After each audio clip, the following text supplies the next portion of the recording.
program. If you are here, it means you are chosen by the cosmos. You are not an accident. You are an incident. You are chosen by the cosmos to be here and to be blessed by the divine, just so you can express, just so existence can express you. You are a conscious miracle in existence. So we welcome all of you to this sacred spiritual experience, the digital experience of the divine. So you are a conscious miracle of the existence. And all of you will be learning so much today. And this may be what you think as your first time in the presence of the divine. But it is not just the first time.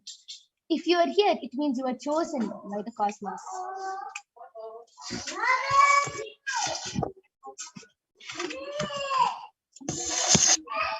Yes, sorry for the technical glitch. We'll just be fixing it right away.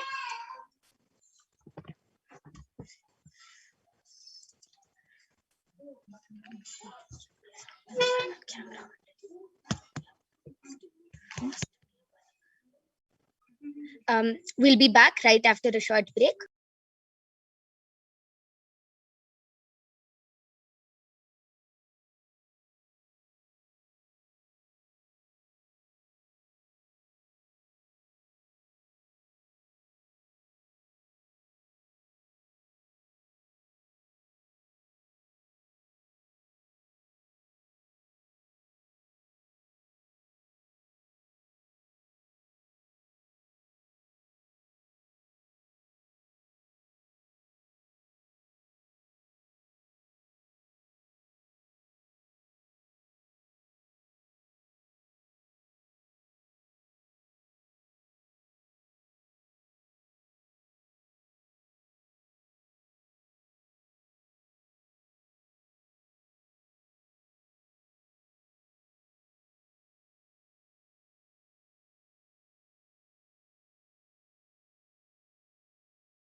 Yes, sorry for the technical glitch. We're back.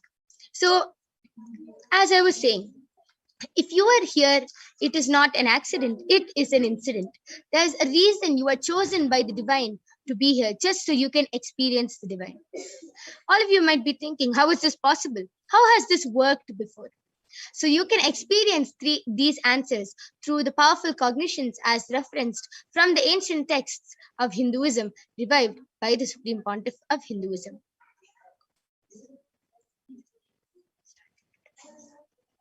Okay, so let us now learn a little more about the Supreme Pontiff of Hinduism. Swamiji is the 1008th living incarnation and representation of Kailasa, the ancient enlightened Hindu civilizational nation, which is the great cosmic borderless Hindu nation. Ever since the beginning of the civilization, the Sanatana Hindu Dharma These sciences have been passed down from generation and generation, and Swamiji is one of the enlightened masters in this lineage to receive these knowledge from the enlightened gurus. As Swamiji is also the 293rd Guru Mahasannidhanam of Kailasonatha Shamla Pita Sarvagya Pitam, and also the 233rd Guru Mahasannidhanam of Tondai Mantla Samrajyam. And Swamiji is elected as the Supreme Pontiff of Hinduism by many pontiffs around the world and by a congregation of Hindu leaders all around the world. And Swamiji has established the largest Hindu library, the Nithyananda Hindu University, all across the globe with over 10 million scriptures, books, and much more. And Swamiji is working so hard to revive Kailasa, to revive our religion, the Sanatana Hindu Dharma. And Swamiji has also been ordained as the pontiff of the Dharma Mukti Sargapuram Adinam and many more Adinams and many more Sampradayas. So let us now move on into the demonstration of extraordinary Shaktis. And all of you might be wondering, how do we awaken these divine Shaktis in us? How do we manifest these extraordinary Shaktis of Paramashiva? And we'll be learning about that in the further slides. So you will be learning in this power manifestation segment, you will be learning about how we can awaken these extraordinary Shaktis in us and how we can manifest these extraordinary Shaktis. So let us now learn about Devi Parashakti, the cosmic mother. So Devi Parashakti, who is the ultimate pure feminine consciousness, the cosmic mother. She is the source Shakti. It is in her cosmic home, the Brahmanda Yoni, from which billions and billions of universes comes out and goes in. She is the source where the Big Bang and black holes goes on. Parashakti is the main deity of the sacred feminine and the divine consort of Bhagavan Paramashiva, who is the primordial divinity in Hinduism. And Devi Parashakti, Swamiji beautifully tells, the first and foremost relationship is with the mother. The ability to learn, even the idea to relate, starts with the mother. How to relate starts with the mother. Understand, your idea to relate, your ability to relate starts with the mother. The mother is a too important way to connect with what you think as life. In the Vedic tradition, our rishis were aware your ability to connect with the mother should be directed to the cosmos. It should inspire your higher consciousness and express through you. It should awaken your higher consciousness, and connecting with life as the form of a mother is the most sweetest, most beautiful, and most easiest form to ever connect. Even when we are born, the first word which we say is Ma. We are calling out to the mother. The mother is the first person who we can trust, who we can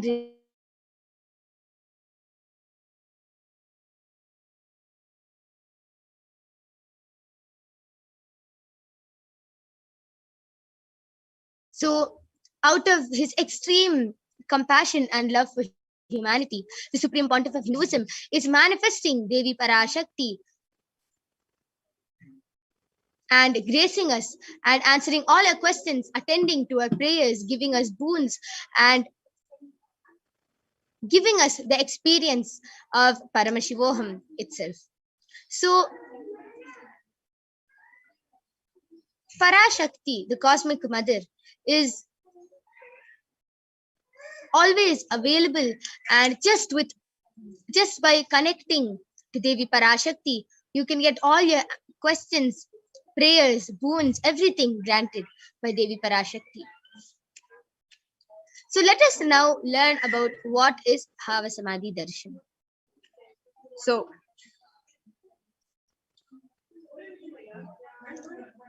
yes, so what is Samadhi? Sama is oneness and Adi means source.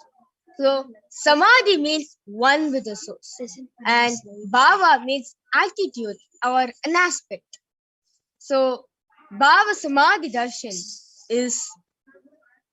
means being one with the source through a specific aspect, through this aspect.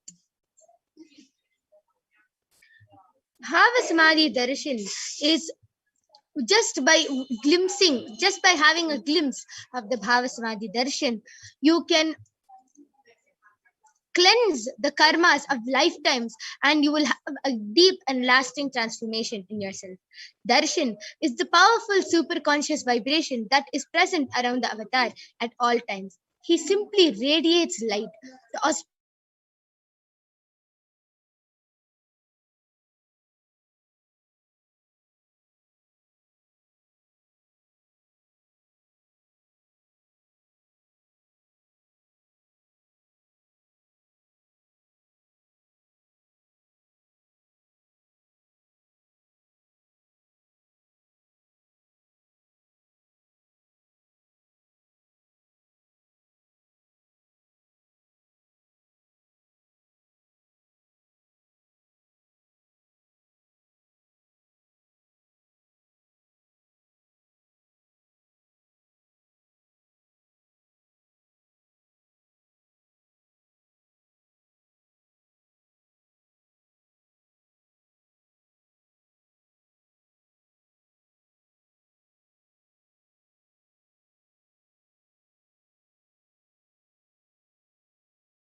No, that the PS.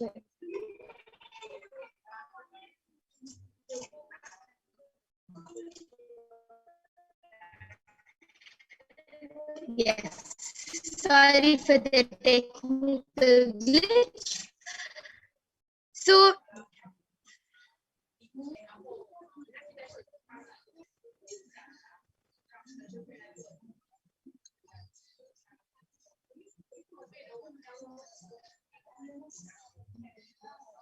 okay.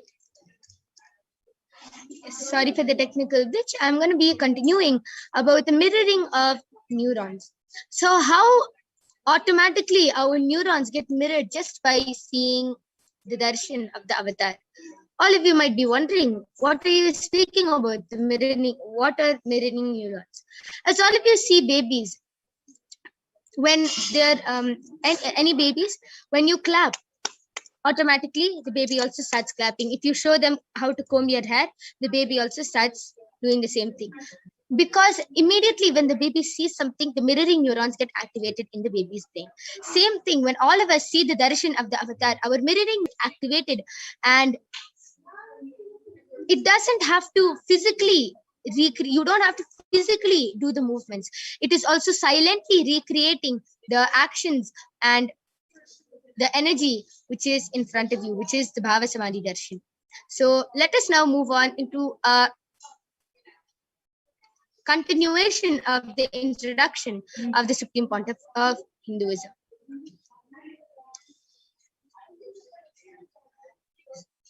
So, the Supreme Pontiff of Hinduism, Jagat Guru Mahasannidhanam, His Divine Holiness Bhagwan Nithyananda Paramashivam, is recognized by his predecessors who are enlightened masters and adepts.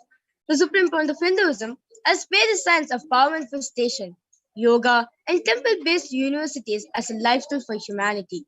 So Swamiji has made the science of power manifestation available to us just like that.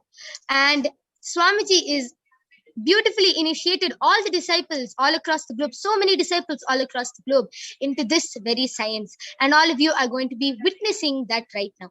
So there is 4 pramanas or evidences. There are 4 ways that the science of power manifestation is authenticated. The first is the Shastra Pramana, which is the scriptural reference from the Vedas, our source scriptures of Hinduism. Next is the Apta Pramana, which is the experiences of the authorities of Hinduism, the Vedic rishis and scientists who have time tested and verified this science. And the third is the Atma Pramana, the Supreme Point of Hinduism's personal experience on the science of power manifestation. The last is the Pratyaksha Pramana, the scientific study, the scientific experimentation done on the science of power manifestation. So the first power which we're demonstrating today is the power of third eye reading, where we will be blindfolding both our 2 physical eyes and reading through the third eye.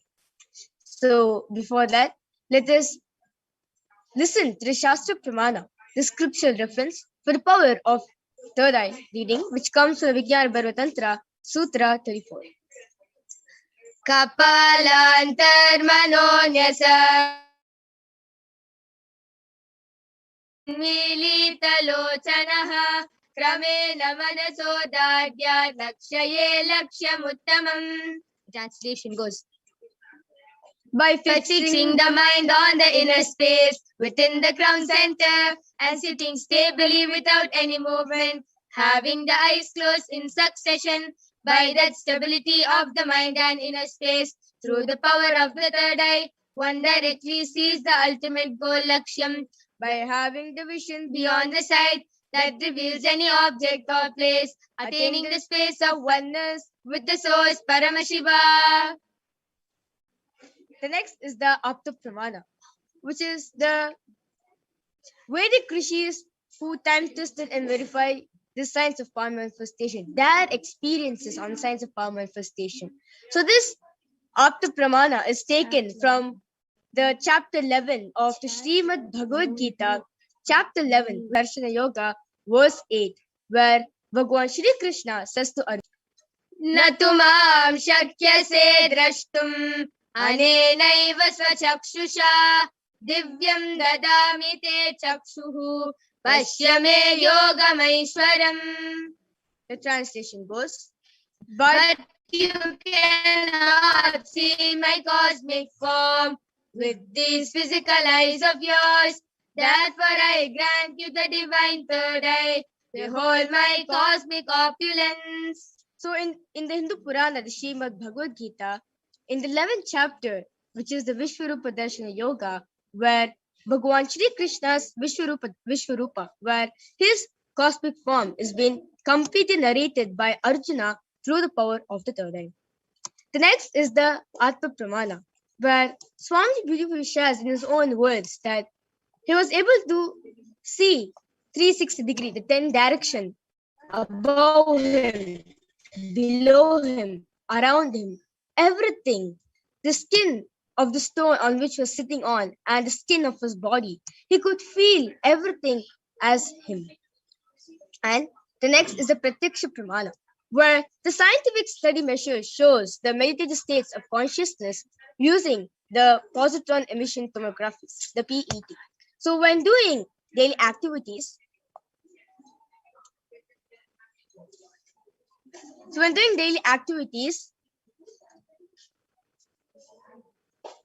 when Swamiji is doing daily activities, high activity is measured in the brain where the third eye is located. And when Swamiji is in the deep state of Samadhi, only the third eye region is active and almost 90% of the rest of the brain is at peace. Is active and alive. So let us now witness a live Sakshi Pramana for the power of third eye reading. And yeah. So along with me, I have an extraordinary Balasant, Manitya Virajananda, who is going to be demonstrating this extraordinary Shakti of third eye to all of you today. And as all of you can see, I have the medically tested eye band with me. In front is a complete opaque sheet and behind is a thick sponge. You can see that there is no gap between the sponge and the opaque sheet, and there is no possible way of light entering through this eye band. So this is the eye band I'll be placing on Mavirija's eyes right now. Meanwhile, all of you can go ahead and post anything you want. You can post medical terms, scientific terms, emojis, numbers, letters, shapes, stickers, anything you want on the Kailasa's HDH Nithyananda YouTube channel.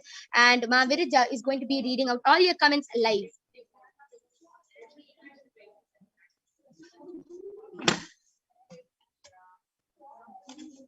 Okay. Yes. So, yes. So, Mavirija, you can go ahead and read the... Yes. So, the latest comment which is posted in Kailasa's HPH YouTube channel is by expressions of me, who's none other than Mahajalandra Sthitananda, has posted, oh, back now, like exclamation. Yes, ma'am, you're back again. And before that, she has posted no sound and flow. I'm not sure if you're aware of this. And she has put a full stop and a question mark. And imagine, like I imagine you are in a hive with sparkles. Yeah. Yes, amazing. And as all of you saw, Mavirija was able to so fluently be able to read through her third eye, and she was able to manifest this extraordinary Shakti. And yes, and Mavirija, you can continue reading. Yes, so Mahajalandra Sthitananda has again posted Devi's Darshan. Devi's Darshan drenches us with divine delights of dancing ecstasy in beautiful deliverance and the purple color heart. Yes, amazing. That was beautiful. That is a beautiful demonstration of the power of third eye. So now I'm going to be removing the eye band of Mavirija. All of you can see. Yes. So all of you can see I have removed the eye band and the eye is intact. There is no difference in the eye band. And yes, so that was a very beautiful demonstration of this power. And it is not just all of you witnessing Mavirija doing this power.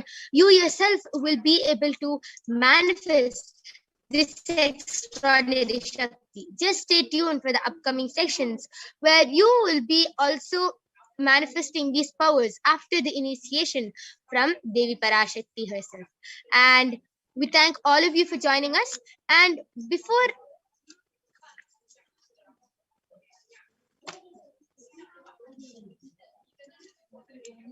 and yes, so due to a few technical glitches and the interest of time, we will not be having the power of body scanning today.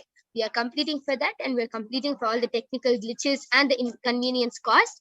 And all of you can definitely join back for the power of body scanning tomorrow at 2 a.m. IST and 4 p.m. IST every day. You can join and you can get this power of body scanning done for you. You can get this body scanning done for you. Go ahead, call your family members and friends, invite them also to come for this program. And every day you will be witnessing these two powers. And yes, with this, we are going to be concluding this power manifestation session. We thank all of you for joining us. We're completing for the inconvenienced cause. We will definitely be having the power of body scanning at 4 p.m. IST every day and 2 a.m. IST every day. And please stay tuned for the upcoming segments, which is the divine feminine consciousness, where you will be learning about the divine feminine consciousness and much, much more. We'll have Ma Madhura joining with us. And thank you, Nithyananda.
Yes.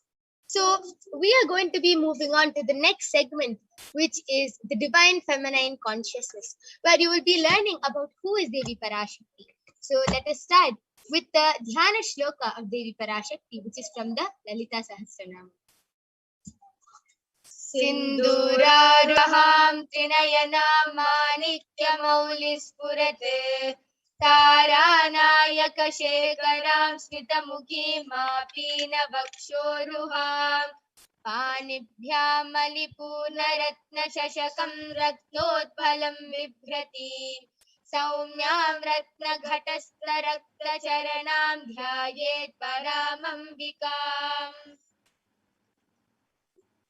So the translation goes, Divine Mother is to be meditated upon as shining in a vermilion red body, with triple eyes sporting a crown of rubies studded with the crescent moon, a face all smiles, a splendid bust, one hand holding a jewel cup brimming with mead, and the other twirling a red lotus. So let us see one more of the Dhyana Shloka from Lalita Sahasranama.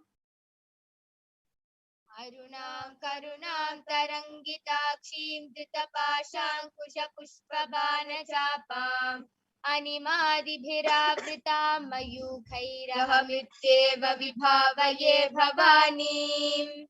The translation goes, I meditate on the great empress. She is red in color, and her eye is full of compassion, and holds the nose, the gourd, the bow, and the flowery arrow in her hands. She is surrounded on all sides by powers such as anima for race, and she is the self within me. With that beautiful Jnana Shloka of Devi Parashakti, let us learn about who she is. Devi, the ultimate pure feminine consciousness. Parashakti is the cosmic mother. It is her cosmic womb from which billions and billions of universes comes out and goes in. Parashakti is the source Shakti, the source energy, the source power from which all of us came and in which all of us are even now and in which all of us are going to merge. And Out of her extreme love and compassion, Parashakti herself is manifesting through the embodied form as the Vijavatara of the supreme part of Hinduism, Jagat Guru Mahasanitanam, His Divine Holiness, Bhagavan Nithyananda Paramashivam, gracing us and answering all our questions, attending to our prayers, giving boons, healing us, revealing our past, present, and future, delivering profound spiritual truths, and ultimately giving us the experience of Paramashivoham itself. And in the words of Devi Parashakti herself, raising as the Omkara, expressing as Vedas and Agamas, blossomed as the Hrimkara, filled as Parashodashi, living in 40 triangles, the Kailasa Swamini who is in Kailasa, Sripura, Chintamani, Parashodashi, sitting as a part of Paramashiva, Parameshwari, who rules the world, Paramashakti, Manonmani, Meenakshi, as Nithyananda. I to give good boons to everyone, to bestow all goodness, the Hiranya Garbhaswami, Shami, Chandrama Ubarna, Uma, Parvati, Savitri, Navayavana, Samrajya Lakshmi, Parameshwari, Parashodashi, Meenakshi.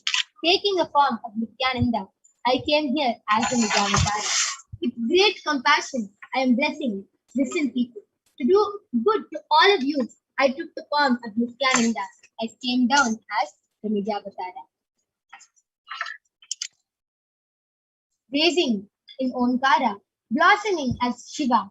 Shiva, manifesting as the source of existence, the powers of existence, the expressions of existence from the oneness of Om, blossoming into two as Prakriti and Purusha, blossoming as three Shaktis, Icha, Kriya, Jnana, growing as four Vedas, expanding as the five Panchabhutas, beyond the six chakras, filled as gotras of seven rishis, expanding as the eight directions, existing as the nine grahas, blossoming as the 10 indriyas, being as the 11 rudras, creating all the worlds, bringing life to tell and make the truth blossom, and to do good. Parashodashi, Meenakshi, in the form of Nithyananda, I came to bless every one of you. So that was the beautiful words of Devi Parashakti herself. How to receive Devi Parashakti? Literally is seeing Paramashiva and Parashakti at the moment. She is there in your screen. So always receive her very traditionally. So if you're thinking how you should receive. Keep 2 betel leaf, 1 banana, 1 betel nut, and 1 coin in front of the face. Watch Devi. Coins consider the traditional dakshina in Hindu tradition. It can be the lowest value. In India, it can even be 1 paise. In US, it can be even a cent. I'm not trying to monetize. Keep even 1 cent, it is okay. So for 100 days, if you have that cent, it will add up to $1. In India, even 1 paise is okay. Offer that to Devi. After darshan is over, do namaskar and eat the banana, betel leaf and betel nut. Take it as prasadam immediately as possible. Collect those coins and send it to elephant. This betel leaf, betel nut may look too small upon your eyes, but in few days you will see how much it adds to your sentiment that really she is there. You will not take Devi darshan for granted.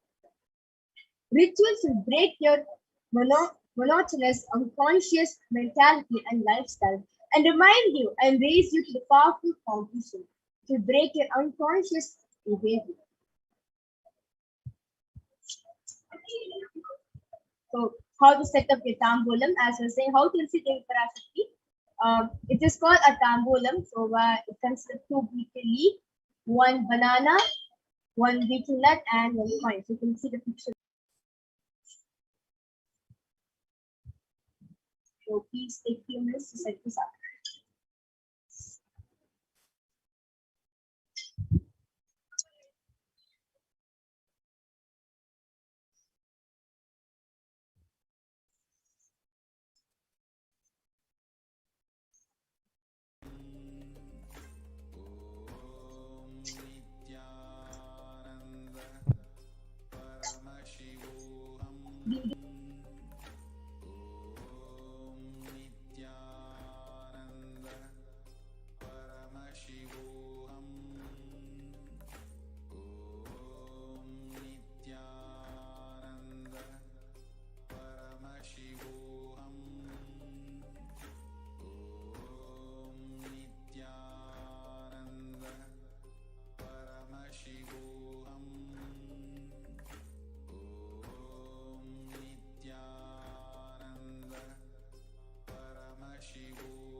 One or two times have Ganapati Darshan, Venkateshwara Baba Samadhi Darshan, Devi Baba.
Devi Baba Samadhi Darshan. By third time, fourth time, you will see every prayer, those beings.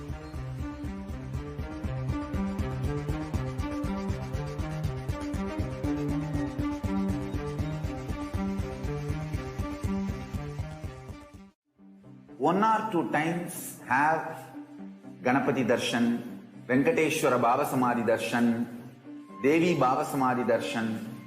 By third time, fourth time, you will see every prayer you are asking those beings, Ganapati or Venkateshwara or Subramanya or Parashakti. Simply those prayers become reality, and the relationship between you and that cosmic beings built.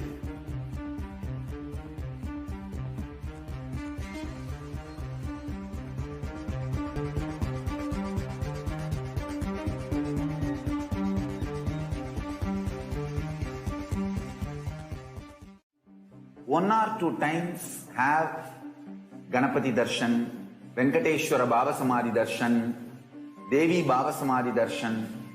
By third time, fourth time, you will see every prayer you are asking those beings, Ganapati or Venkateshwara or Subramanya or Parashakti.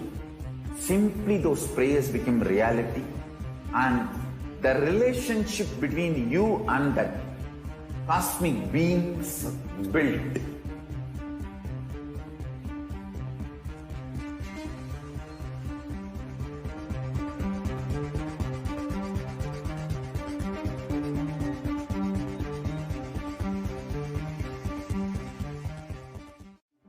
One or two times have Ganapati Darshan, Venkateshwara Baba Samadhi Darshan, Devi Baba Samadhi Darshan. By third time, fourth time, you will see every prayer you those beings, Ganapati or Venkateshwara or Subramanya or Parashakti. Simply those prayers become reality, and the relationship between you and that cosmic beings built.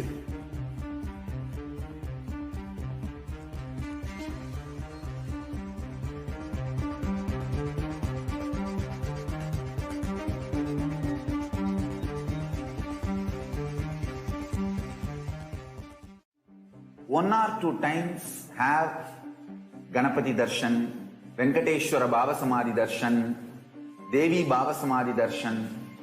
By third time, fourth time, you will see every prayer you are asking those beings, Ganapati or Venkateshwara or Subramanya or Parashakti.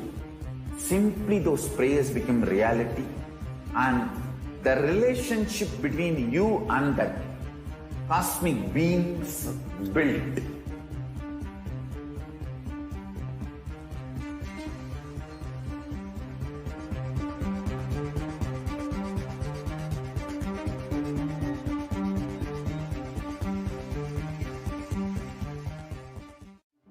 One or two times have Ganapati Darshan, Venkateshwara Baba Samadhi Darshan, Devi Baba Samadhi Darshan. By third time, fourth time, you will see every prayer you are asking those beings, Ganapati or Venkateshwara or Subramanya or Parashakti. Simply those prayers become reality, and the relationship between you and that cosmic beings built.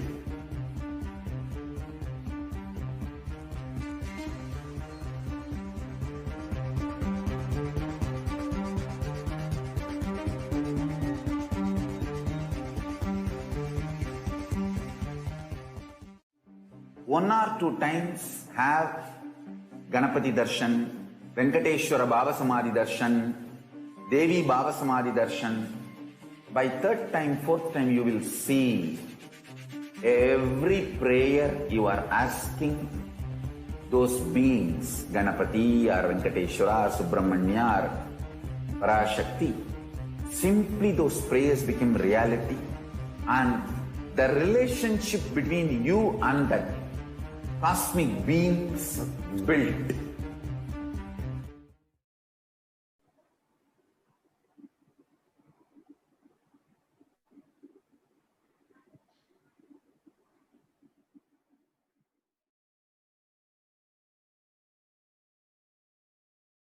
Nithyananda, welcome back, dear viewers. So now that we have witnessed the extraordinary powers of Paramashiva, let us enter into the next segment and understand some of the revelations made by Devi Parashakti for humanity during this Pralaya.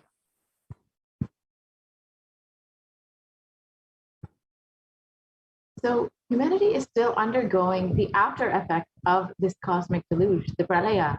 Thousands of deaths due to the global pandemic and emerging fungal epidemic, along with record numbers of natural disasters, have taken a huge toll on humanity's collective psyche, leading to an increase in poverty, malnutrition, depression, and mental health issues. So what has caused this? who is behind all of this and how could we have avoided this? And what is the solution for all of this? In this segment of Devi Parashakti's revelations on the cause and solution of this pralaya. So as most of us know, the world is still reeling under the effects of this global pandemic with over 4 million deaths and the number of cases crossing well over 175 million people worldwide. And the worst affected countries are the US, India, and Brazil. And in India alone, there have been over 29.5 million cases of COVID-19, with over 374,000 deaths and 75 million people falling into poverty since the beginning of the pandemic.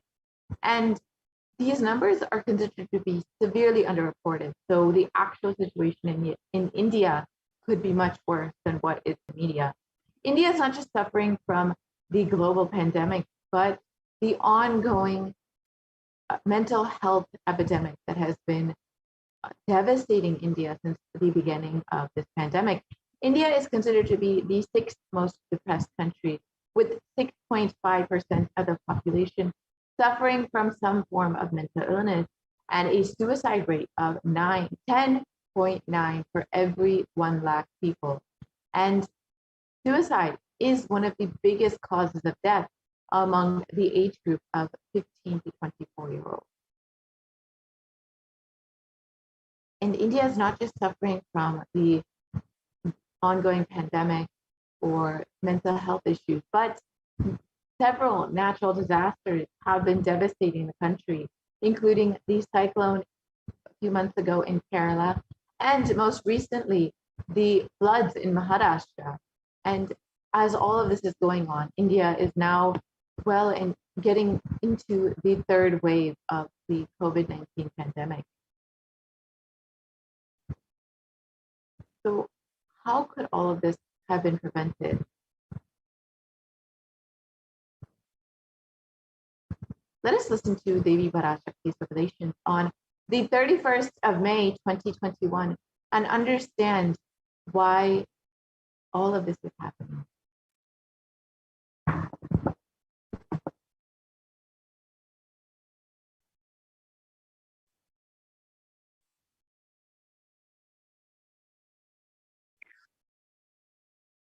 இரண்டாயிரத்திருபத்திரண்டு வரை India செல்ல வேண்டாமா என்று கேட்கின்றாய். நன்றாய் தெரிந்துகொள், சொல்வதைப் புரிந்துகொள். இந்த பெருநரகமான கிருமி போஜனம்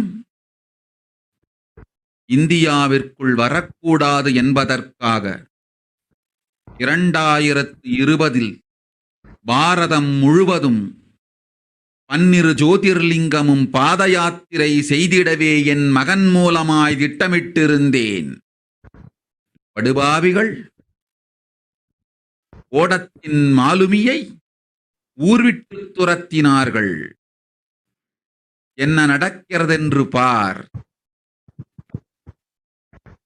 முறையாக அகிலாய நாட்டின் தலைவனாக நிறை மரியாதையொடு நல் மதிப்பொடு என் நிஜாவதாரம் நித்யானந்தன் திருவடி மீண்டும் பாரதத்தில் பட்டு பாத யாத்திரை செய்த பிறகு மட்டுமே நீ அங்கு செல்ல வேண்டும்.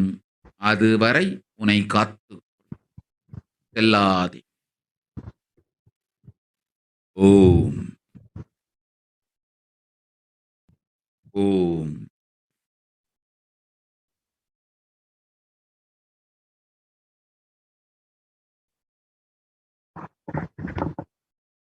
And the translation of Devi Parashakti's revelations for this huge Kirmi Bhojanam hell not to come to India. In 2020 itself, I had planned to do the Padayatra throughout India and the 12 Jyotirlingas through my son Swamiji.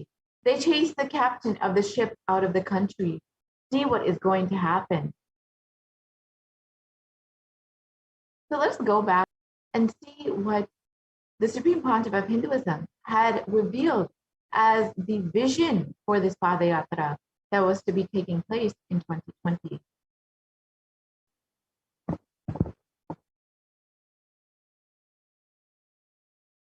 Want to do 1 year Padayatra specially for this purpose in 2020. 2020, planning for a full year, I'm going to walk from Rameshwaram to Amarnath. 1 year with 10,000 people, just walking all over India to spend time with people. 2020, there will not be any program other than Padayatra and just spending time with people. Just walking. Of course, 10,000 people will be walking with me. Maybe 200 vehicles to carry our food and all the other items, transportation. Enjoying the river banks, forests, and time with nature. 10,000 people manifesting powers, walking from village to village. What do you think will happen?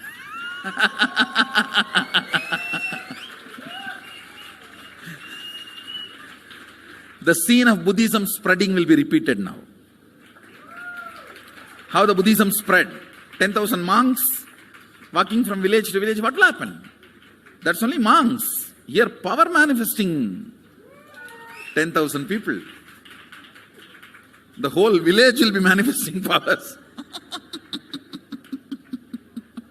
Just want to enjoy India and let India enjoy me.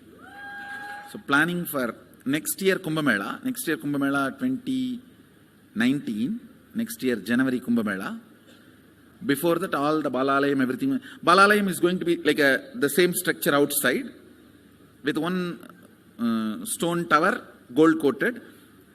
It will be something like a 40 to 50 feet tall stone tower and 5 Rajagopurams, which will be something like 120 feet.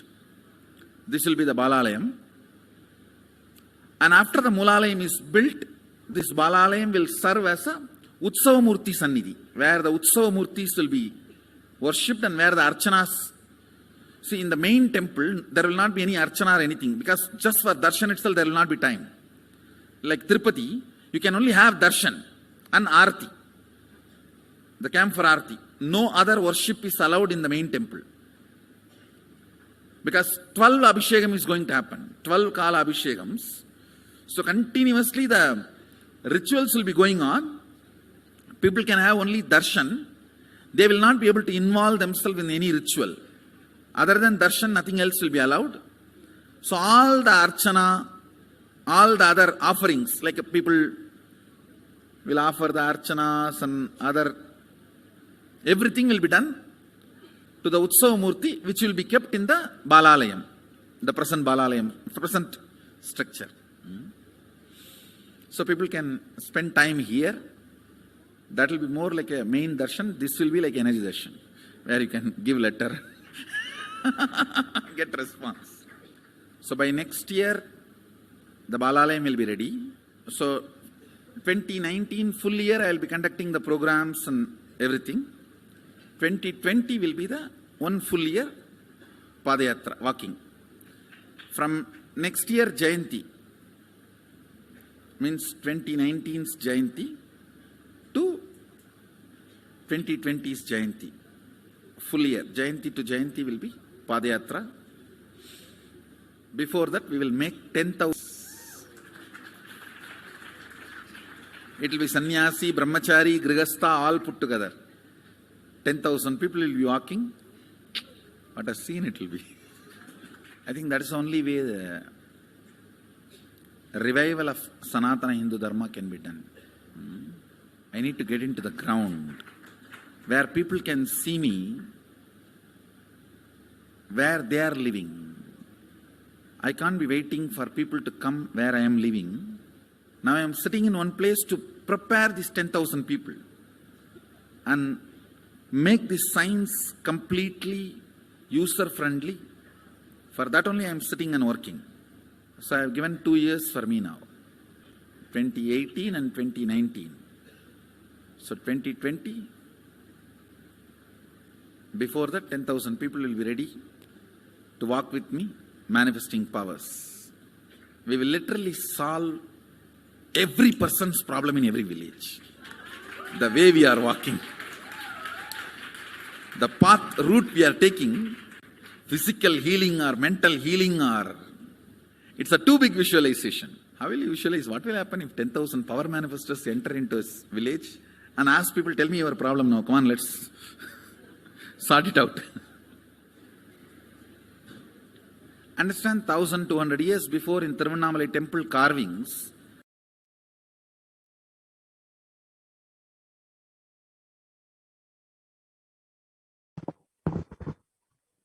Yeah, and the Supreme Pontiff of Hinduism revealed the vision for this Padayatra, that 10,000 people would traverse from Kanyakumari to Kashmir, and this whole Padayatra would be like the seed of Buddhism spreading again. It would see a revival of Hinduism across India. And literally, the Supreme Pontiff of Hinduism was ready to go on ground and give people the solution for any of their problems and meet people wherever they are, to let them see him in their own home. And the Supreme Pontiff of Hinduism has been preparing for this Padayatra since the age of 10. The Supreme Pontiff of Hinduism has been enriching people and getting them ready for this whole re-energizing process, for this whole revival of Hinduism, and to save them from this pralaya, to give them a super conscious breakthrough ultimately. And from that age, the Supreme Pontiff of Hinduism has been enriching and initiating the masses into the science of enlightenment through powerful discourses, patience, and darshans. And over the next several photos, we will see the various programs that the Supreme Pontiff of Hinduism has been conducting over the past 3 decades. So here we have the Bliss Attracts Fortune program in Chennai, Tamil Nadu. The Miracles of Existence in Vellore, Tamil Nadu. And what is the need of a guru in Rasipuram, Tamil Nadu?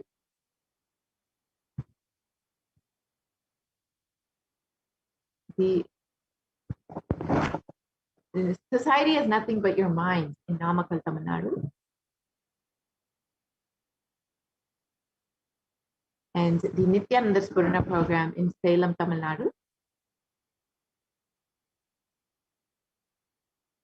The Nithyanandam program conducted in the Bangalore. The Birth Star celebrations in Tiruvannamalai. The Jayanti celebrations in Adi Kailasa Sarvakyapeetham.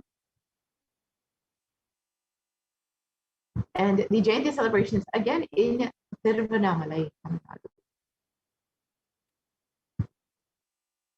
The Nithyananda Spurana program in Chennai, Tamil Nadu. And the Guru Purnima celebrations in Adi Kailasa Sarvakyapeetham. The Bhakti Spurana program, the Spurana program, and the Little Anandas program, which was to initiate the youth into the science of enlightenment, and the Saptayagam, which were a series of homas conducted by the Supreme Pontiff of Hinduism. And the Supreme Pontiff of Hinduism also guided 1,008 other disciples into these homas as well. Here you can see the various photos of the Supreme Pontiff of Hinduism conducting the homa and guiding people and blessing people during this whole Saptayagam. This was such a huge offering to humanity and brought so much of good and peace to the world. And the Nithyananda Spurana program in Adi Kailasa Sarvakyapeetham, the Nithyananda Spurana program in Salem. In all of these photos, you can see how many people are in attendance and how many people are being blessed and initiated into this super conscious breakthrough. And the Supreme Pontiff of Hinduism had been continuously enriching people and preparing them to on this Padayatra to do this re-energizing process for so many decades. And unfortunately, the anti-Hindu elements made it nearly impossible for the Supreme Pontiff of Hinduism to do this re-energizing process by driving the Supreme Pontiff of Hinduism out of India. Let us listen to Devi Parashakti's revelations on the solution for this, revealed on the 31st of May, 2021.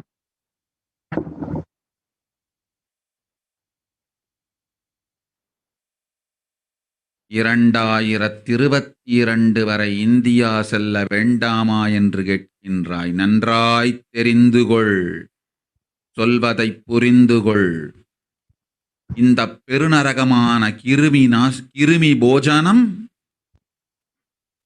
இந்தியாவிற்குள் வரக்கூடாது என்பதற்காக 2020 பாரதம் முழுவதும் 12 ஜோதிராத்திரை செய்திடவே என் மகன் மூலமாய் திட்டமிட்டிருந்தேன். படுபாவிகள் ஓடத்தின் மாலுமியை ஊர்விட்டு துரத்தினார்கள். என்ன நடக்கிறதென்று பார். முறையாக கைலாய நாட்டின் தலைவனாக நிறை மரியாதையோடு என் நிஜாவதாரம் நித்யானந்தன் திருவடி மீண்டும் பாரதத்தில் பட்டு பாதயாத்திரை செய்த பிறகு மட்டுமே நீ அங்கு செல்ல வேண்டும். அதுவரை உன்னை காத்து செல்லாதே. ஓம் ஓம்.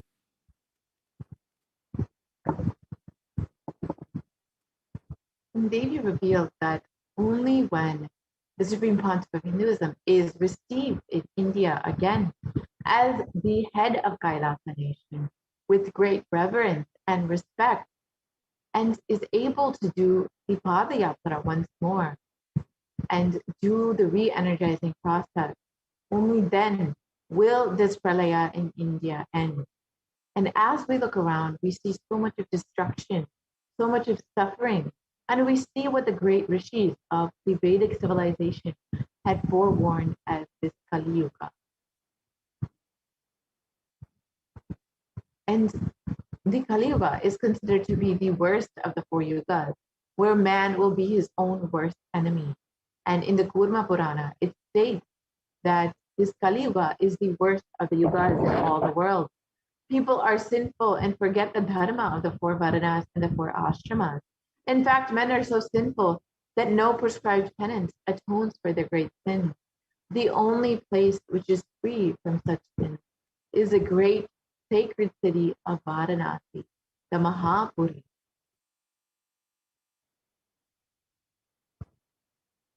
And the Kurma continues on and states that Lord Rudra, Paramashiva himself, is the avatar for the Kali Yuga. And the translation of this verse, Brahma is the presiding divinity or Devata for the Krita Yuga, the first cycle of time. In the Treta Yuga, the second cycle of time, it is Bhagavan Ravi, in which appeared Sri Rama. In the Dvapara Yuga, the third cycle of time, the presiding divinity is Vishnu. And in the Kali Yuga, the fourth cycle of time, the current age, the presiding divinity, the avatar is Rudra, Lord Maheshwara, Mahasadashva himself.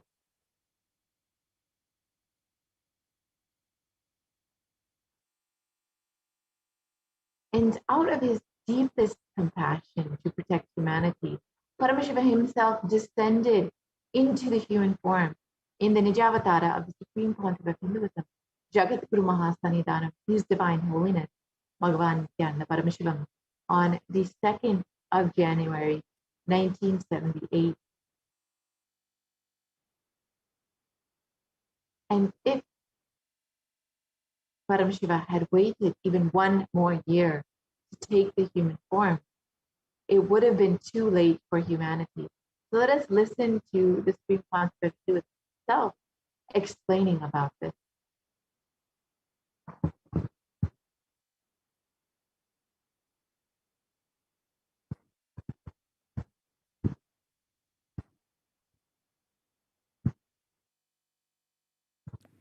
And I tell you, oh Hindus, don't be afraid. I am back with the same science. We are going to be rich.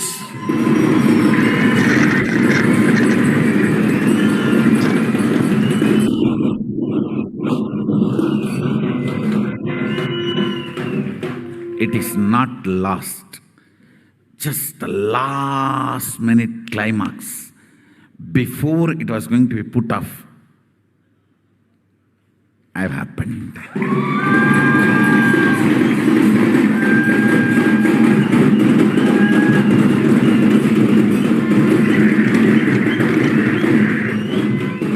"1979 would have been late. 1979 would have been late. Time, I would have sent only ambassadors. Because no time, I have to get up and come directly.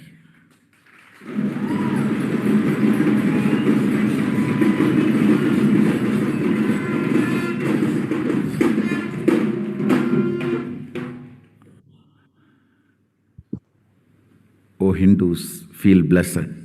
Science is not dead. It is available. I have everything needed to bring that science back to life and establish its legitimacy.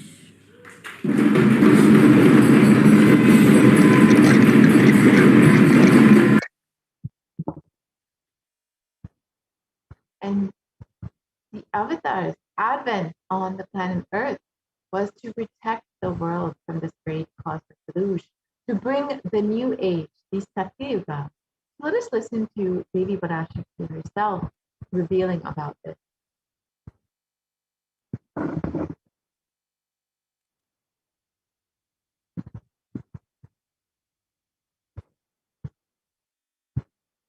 ஓம் ஓம் உலக மக்களே கேளுங்கள். கலி முற்றி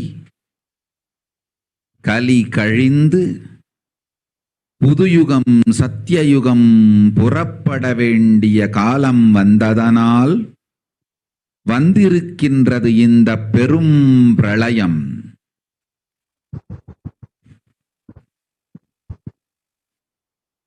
கவலை வேண்டாம் மக்களே.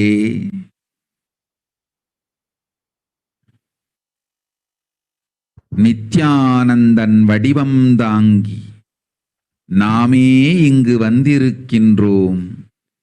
நித்யயுகம் செய்வோம், நித்யயுகம் சத்தியயுகமாய் மலரும் இங்கு. ஆனந்தமாக இருங்கள்.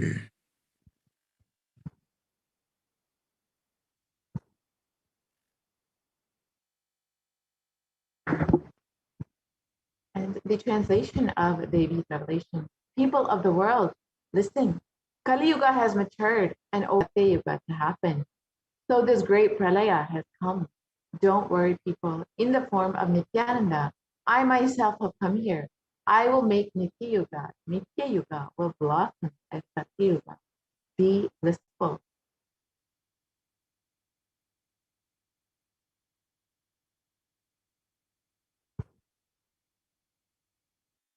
For this huge hell, Kirimi Bhojanam not to come to India. In 2020, I plan to do the Padayatra throughout India in the 12 Jyotirlingas with my son Swamiji.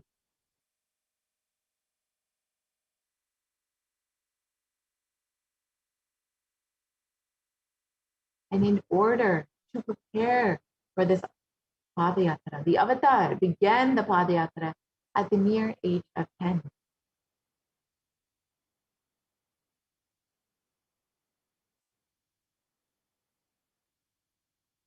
And the Supreme Pontiff of Hinduism began enriching people, one person at a time, with the truth from the sacred scriptures and the secrets of higher living.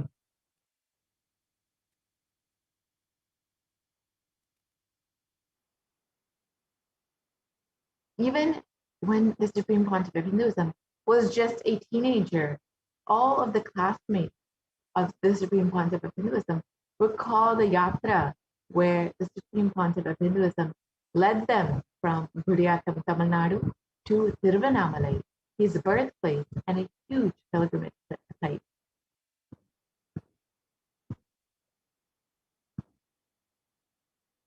And when the Supreme Pontiff of Hinduism was around 19 years of age, all the fellow monks at the Ramakrishna Math recalled the yatra where the Supreme Pontiff of Hinduism led them from Chennai, Tamil Nadu to Tiruvannamalai and gave them an unforgettable pilgrimage trip experience.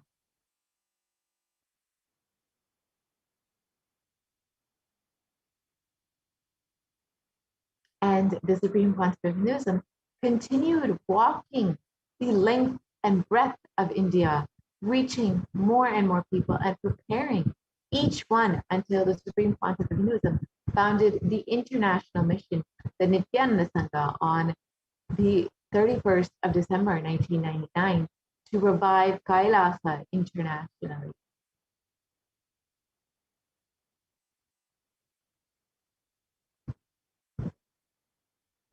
And the Supreme Pontiff of Hinduism established the very first Kailasa enlightenment ecosystem in Tiruchendur, Tamil Nadu on the 14th of April 2001. And here you can see the photo of the inauguration day when the Supreme Pontiff of Hinduism was just a mere 23 years of age.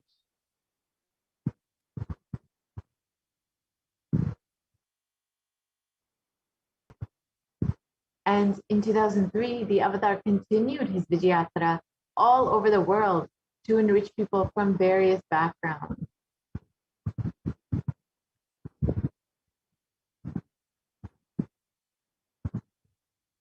The Supreme Pontiff of Hinduism's intensity and dedication for the people, even among crowds that don't understand English, the Supreme Pontiff of Hinduism's voice resonated deeply and moved each being to tears. And here you can see the photo of the programs that were conducted in Guadeloupe and in Brazil, where most of the crowd did not even understand English or the teachings of the Supreme Pontiff of Hinduism, but were just resonating with his presence.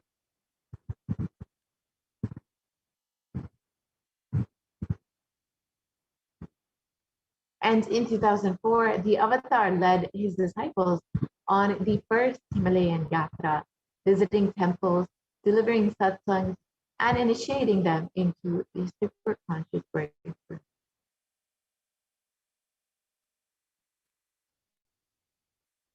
And subsequently, the Avatar personally organized and led yatras yearly and guided individual souls not just to physical spiritual sites, but to supernal spiritual realms.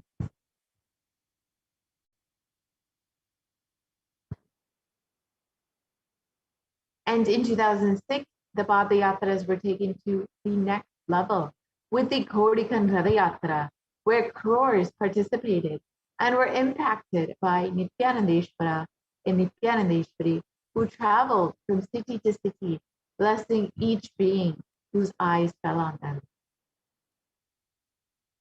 And here you can watch a short clip of the Kodikan Ratha Yatra, and you can see the thousands of people who walked alongside the Supreme Pontiff of Hinduism and were just blessed and radiating in his presence.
Anandeshwari,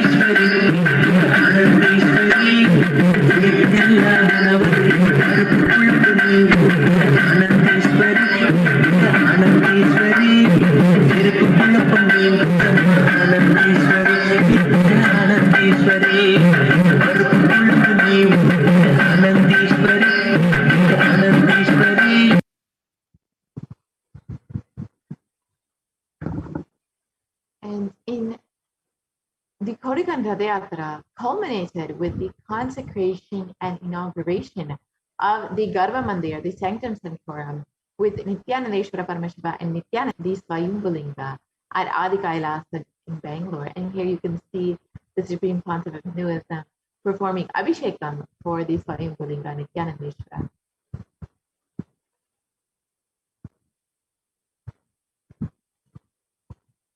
And these deities were energized as Archavataras to radiate the energy of Paramashiva and Parashakti to create Adi Kailasa Sarvajnapeetham as a ship to save humanity from this upcoming pralaya.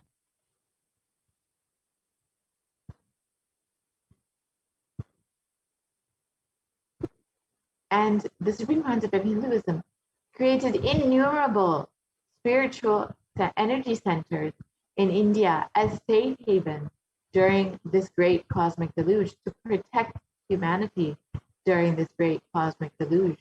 And here are just three of them: the Kailasa in Tiruchendur, the Adi Kailasa Sarvajnapeetham in Bangalore, and the Kailasa in Hyderabad.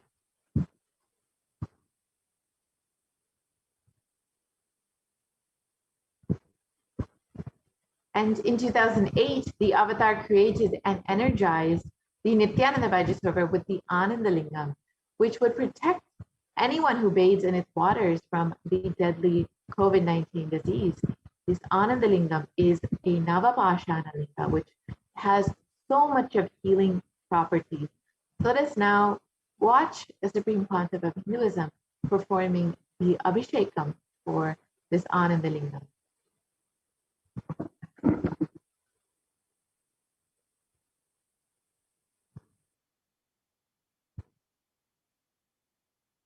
सहस्राक्षाय च चतुर्धन्मने जनमो गिरिशाय विष्टाय जनमो मीढुष्टमाय चेषुमते जनमो क्रस्वाय च वामनाय जनमो बृहते च वर्षीयते जनमो वृद्धाय च संवृद्धने जनमो अग्र्याय च प्रथमाय जनम आशवे च जिराय च नम शीघ्रियाय च शीभ्याय च नम ऊर्म्याय च वस्वन्याय च नम स्रोतस्याय च दीप्याय च नमो ज्येष्ठाय च कनिष्ठाय च नम पूर्वजाय च परजाय च नमो मध्यमाय च पगल्भाय च नमो च घन्याय च बुद्ध्याय च नमस्तोभ्याय च प्रतिसर्याय च नमो याम्याय च क्षेम्याय च नम उर्वर्याय च खल्याय च नम श्रोप्याय च वसान्याय च नमो वन्याय च कक्ष्याय च नम श्रवाय च प्रतिश्रवाय च नम आशुषेणाय च आशुरथाय च नम शूराय च वभिन्दते च नमो वर्मिणे च वरुथिने च नमो बिल्मिने च कवचिने च नम श्रुताय च श्रुतसेनाय च नमो दुन्दुभ्याय च हनन्याय च नमो धृष्णवे च प्रवृषाय च नमो दूताय च प्रहिताय च नमो निषङ्गिने च शुधिमते च नमस्तीक्ष्णे च वेजायधिने च नमस्काय उधाय च सुधन्वने च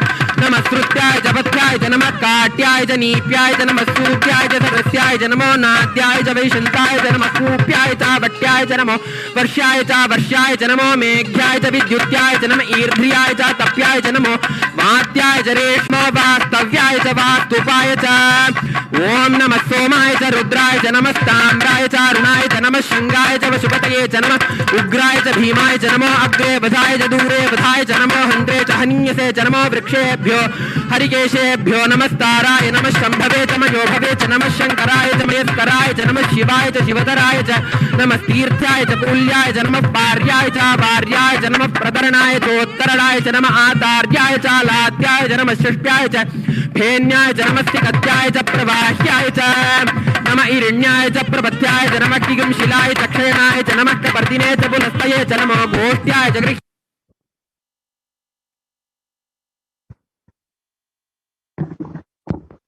And in 2009, the Avatar held another Kodikan Radayatra, which garnered international attention, creating a movement where lakhs of Hindus were once again embracing Hinduism. Let us watch a short clip of that Kodikan Radayatra.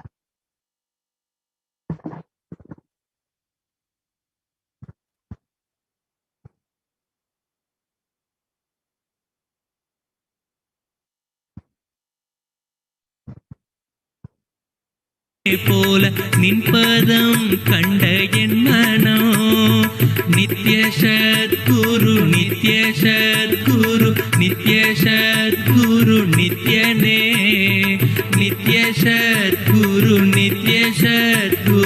நித்ய சத்குரு நித்யனே நின்முகம் நீனைந்து இங்கு நிர்மலமாகவே ஆனதே இதய சக்கரம் அனகதமும் இனிமையோடு திறந்ததே நித்ய சத்குரு நித்ய சத்குரு நித்ய சத்குரு நித்யனே நித்ய சத்குரு நித்ய சத்குரு நித்ய Sadhguru நித்யனே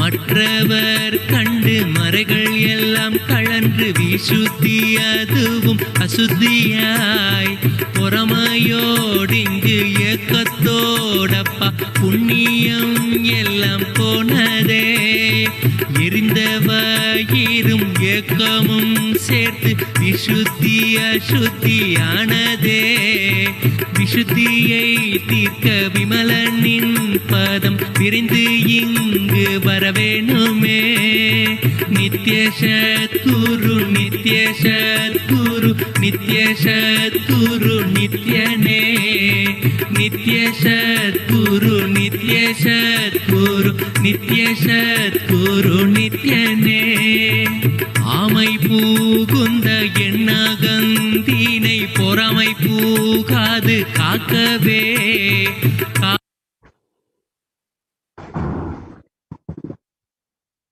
And wherever the avatar's feet have graced the planet Earth, there the seeds of super consciousness have been sown.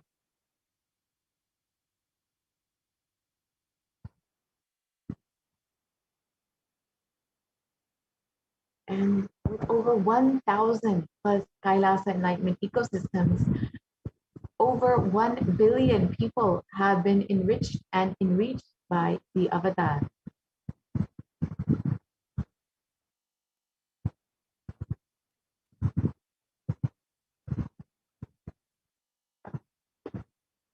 And in the next few photos, we will see some of the Kailasa enlightenment ecosystems that the Supreme Concept of Hinduism has established to bring the superconscious breakthrough to humanity, and which have been guiding people and creating a beautiful ecosystem during this Pralaya.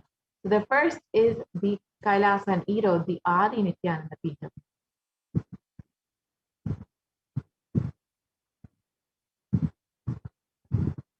The Adi Kailasa Sattva in Bangalore, India.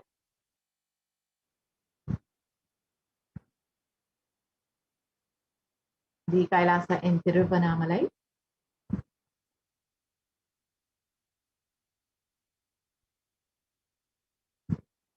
The Kailasa in Columbus, Ohio.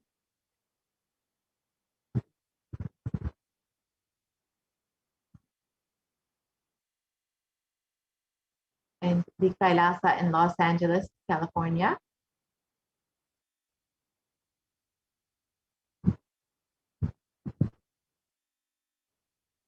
The Kailasa in San Jose.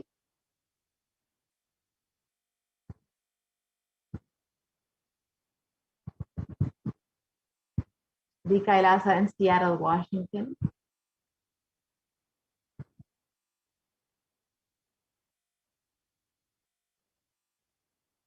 The Kailasa in Houston, Texas.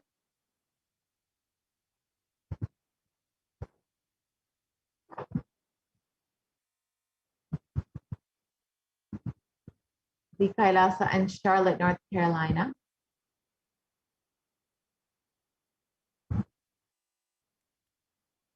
The Kailasa in New York.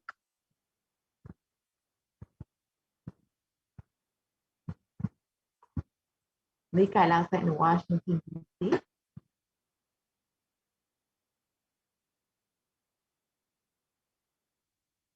The Kailasa in Toronto, Canada.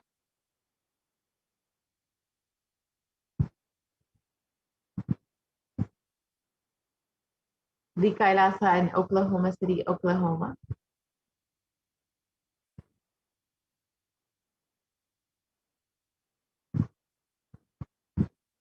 And the Kailasa in Phoenix, Arizona. Again. The Kailasa in St. Louis, Missouri.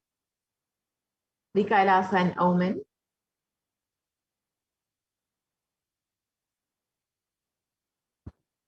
The Kailasa in Dubai.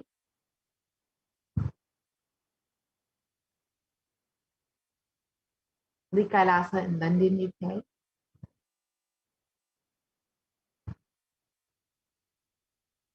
The Kailasa in Scotland, UK.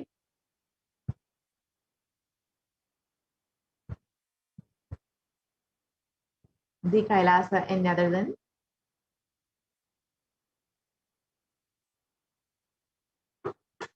The Kailasa in Slovakia.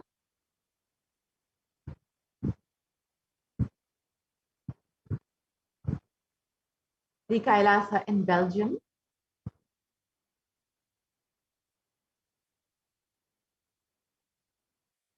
The Kailasa in Luxembourg.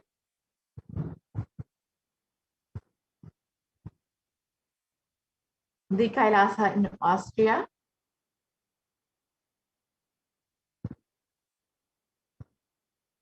The Kailasa in Germany.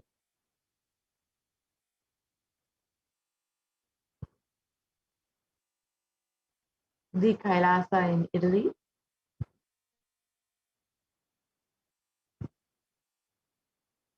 The Kailasa in France.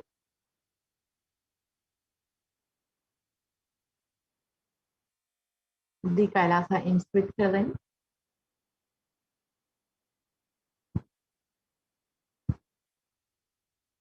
The Kailasa in Mauritius.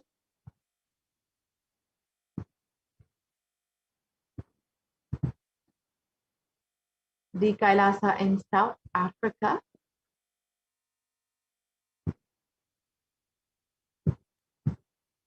The Kailasa in Salem.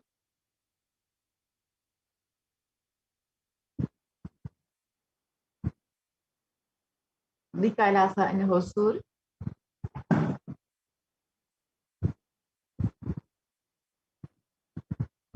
The Kailasa in Putnam.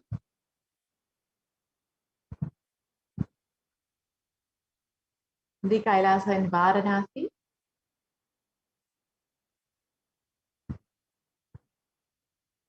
The Kailasa in Rajapalayam.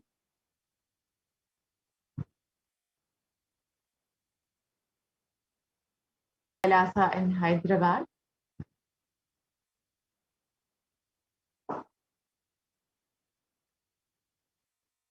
The Kailasa in Kerala. The Kailasa in Gujarat, which is the Yogini Sarvanya Peetham.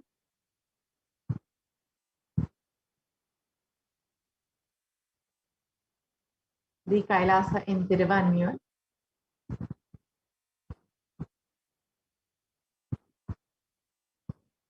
The Kailasa in Alamkulam.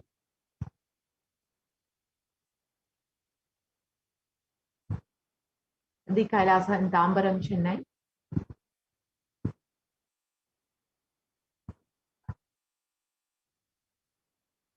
The Kailasa in Avadi, Chennai.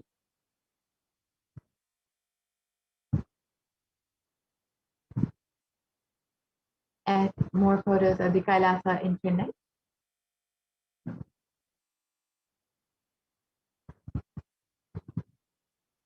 And the Kailasa in Melbourne, Australia.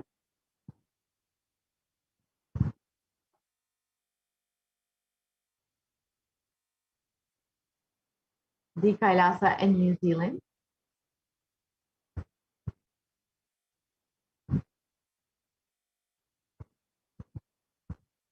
The Kailasa in Singapore.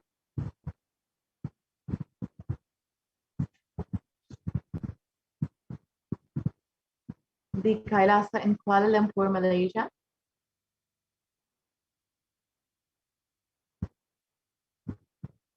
The Kailasa in Guadeloupe, South America.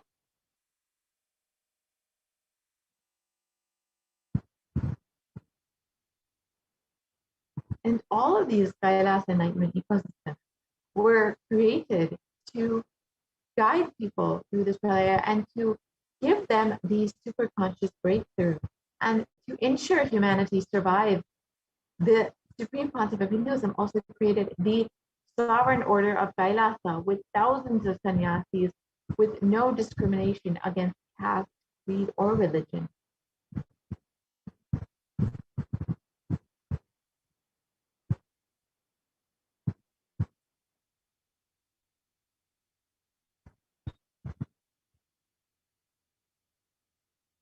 And the Supreme Pontiff of Hinduism initiated thousands into Nithyananda spiritual healing, who are actively healing millions all over the world. And over 2,500 satsang centers, Padaka mandirs, and home temples operate as de facto spiritual embassies of Kailasa.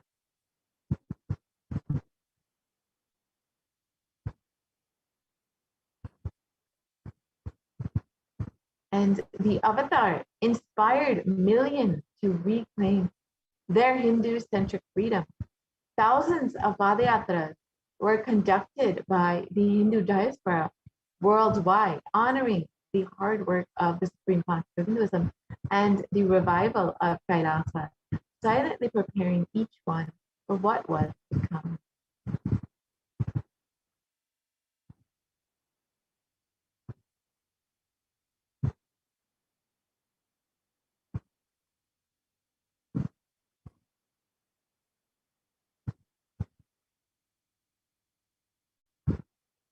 And in 2017, devotees in Malaysia planned a Padayatra and executed it successfully, with thousands participating and the dying Hindu population in Malaysia being reinvigorated.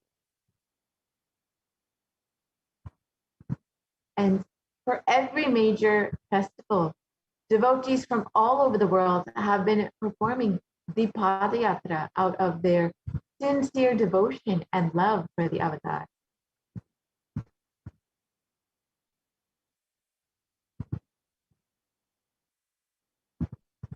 And the Supreme Pontiff of Hinduism has contributed over 26 plus years of humanitarian services to people all over the world, and has provided over 1 billion free organic nutritious meals, and still continues to serve organic free meals daily. And there have been over 1 billion e-citizens worldwide across 347 cities, 196 countries in 6 continents across the globe, who have been enriched by the Supreme Pontiff of Hinduism. And the world's largest Hindu university, the Nithyananda Hindu University, has been established in the US, Canada, Slovak, France.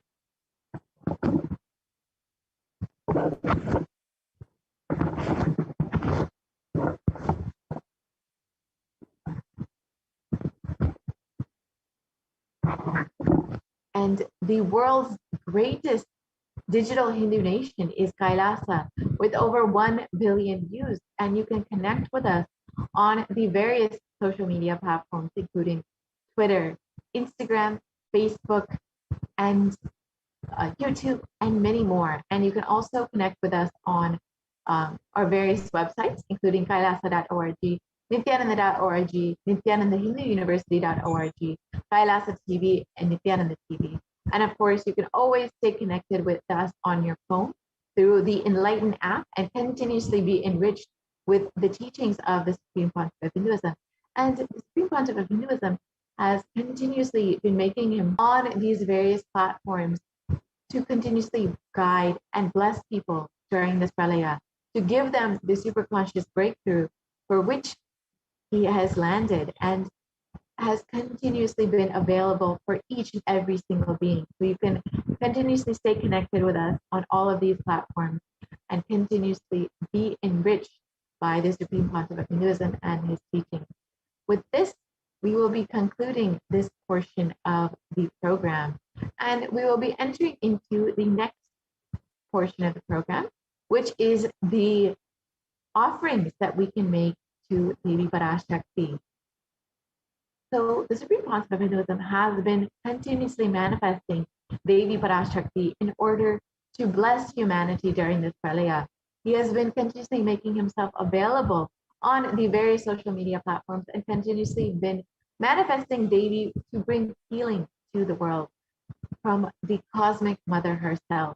So if you are just overflowing with gratitude and want to offer your love, your devotion to Devi Parashakti, manifesting through the Supreme Concept of Hinduism, you can stay tuned for the next segment where you can hear all about the offerings that you can make to Devi Parashakti.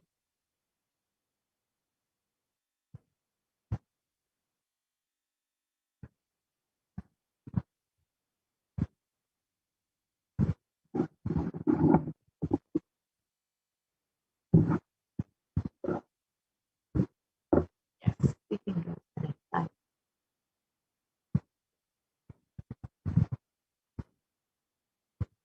So an offering is a giving of a divine gift of pure love, devotion, and oneness.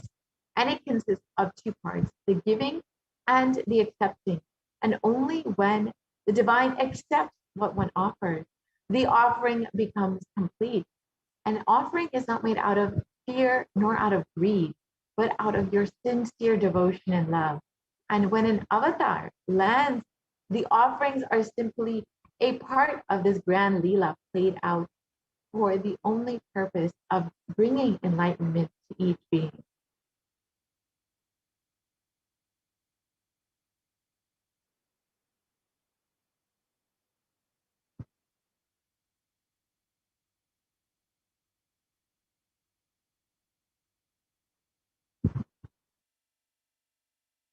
So let us understand the Dhyana Shloka for Devi Parashakti.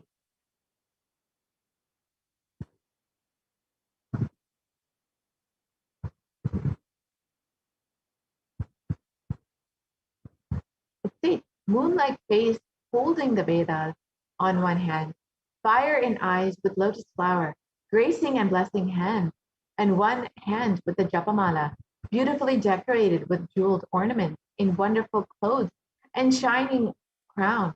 Her name is Manonmani. And this is from the Moolagama Manonmani Dhyanam.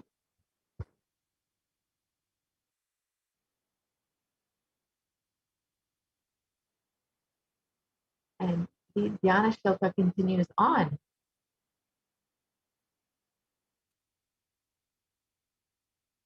I meditate on Devi with three eyes glowing like a moon, and holding the Vedas, lotus, and gracing with blessing hands. And she is wearing beautiful ornaments. She is worshipped by Brahma and other many gods, and showers auspicious boons for all actions every day.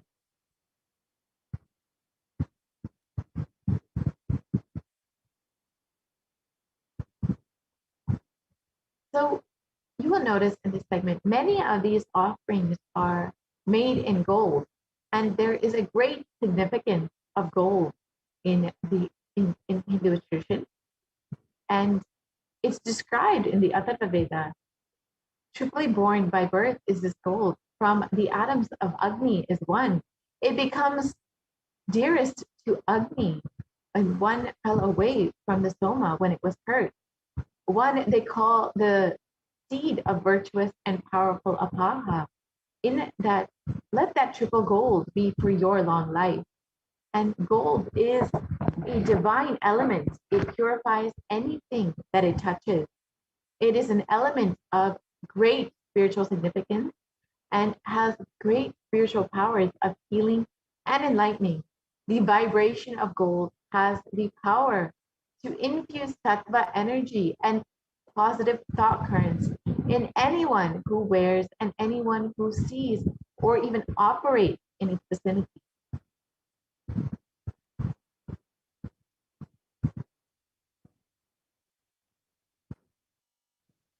And gold is present in nearly all of our Hindu scriptures, the Agamas, the Vedas, the Shrutis, the Smritis, the Itihasas, the Puranas. And in all of these scriptures, it is displayed abundantly that gold is the most auspicious and purest metal which purifies our very being. In the Hindu civilization, everything was built in gold and exchanged in gold. Ritual fees were even offered in gold bricks. And when one was to be saved from life-threatening illnesses, gold was offered as a ritual fee. Gold was in abundance and used for weighing equivalent amounts of commodities, including cows. And kingdoms were built with huge doorways of gold. The streets would be paved with huge columns and huge archways of gold. Horses and cows were dressed in gold.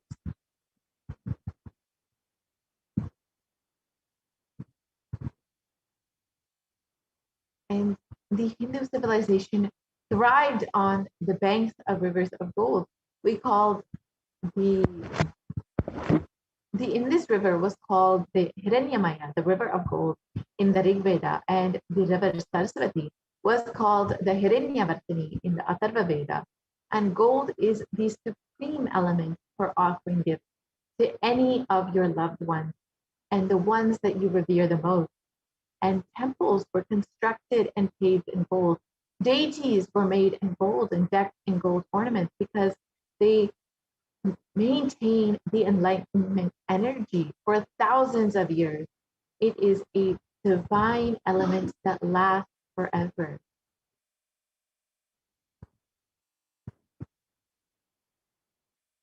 So the first offering that you can make is the e-hundi offering. And many of us are familiar with the hundi. Any temple that you go to, you often will offer a few dollars into the hundi just to say, I love you to your divine, your devata, your favorite ishta devata, whoever it may be. You'll just offer out of your sincere love, out of your devotion, a dollar or two into the hundi. And similarly, you can do that online now. Kailasa has made the e-hundi available for you to offer from your own home during this pandemic, during this pralaya. And it is stated that Devi is fond of true devotion and is realized through true devotion. She can be won over through true devotion, and she removes all fears. So offering this out of your sincere devotion to Devi Parashakti will grant you with so much of grace and blessings from Devi. And if there's any fear in the minds of the devotees, Devi is sure to remove that fear. It is stated that Devi likes to be worshipped in autumn. And here it is not the autumn, the season, but rather the autumn of our lives when our thoughts turn more and more inward. And the role of the divine, it becomes much more prominent. And the need for Devi worship becomes much stronger. And it is stated that Devi is the one who bestows happiness on her devotees. So you can offer your gratitude, your devotion for Devi Parashakti by offering your Kanika, and your name shall be chanted during the puja to Devi Parashakti.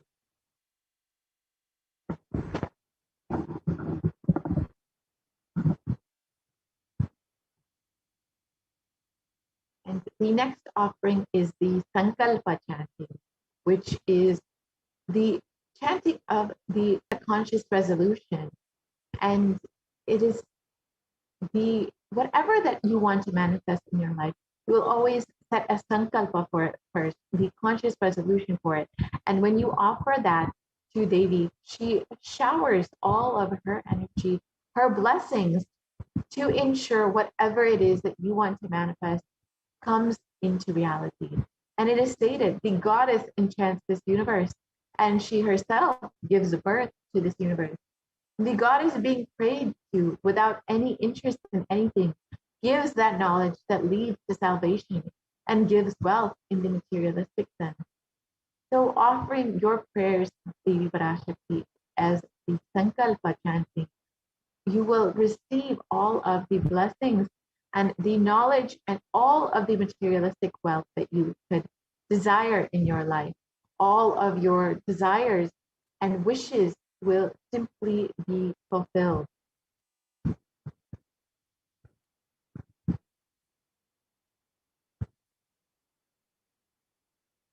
And the next offering is the Sahasranama Svaranakasu, which are the gold coins inscribed with Devi Parashakti's various names. And Devi is called Nama Parayana Pita, she who likes the repetition of her various names. And it is not just simply names of Devi, but each of these names signify a certain quality, a certain aspect of Devi. And whether it is her overpouring compassion or her love, her grace, her beauty, whatever it may be, all of these various names represent her various qualities. And this offering of the 1008 names of Devi Parashakti is a very special and unique offering wherein Archana is offered to the Mahameru of Devi Parashakti. And you can offer a gold coin inscribed with each of these 1008 names. And any of these names, you will be blessed with that divine aspect of Devi Parashakti. You will receive the blessing to have all of the Ananta Kalyana Gunas, all the divine qualities of Devi Parashakti.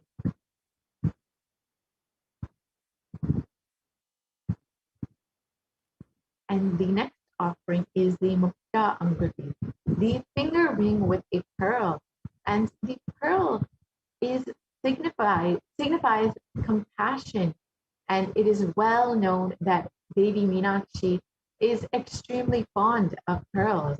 It's stated, I bow to the goddess Meenakshi, whose crown are garlands of pearls, and the face shining like a full moon, who wears the anklets that are studded with gemstones and has small bells, who is shining like the splendor of the lotus, who graces all with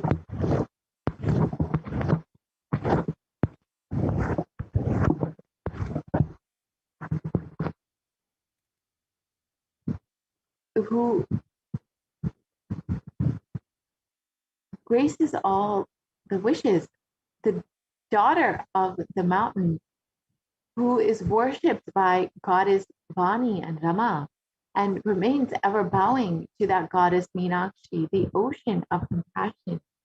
And when you offer this Mukta Anguti, the finger ring with a pearl, you will be blessed with the compassion and love and overflowing energy of Devi Parashakti, Devi Meenakshi, in all of your endeavors, especially your business endeavors.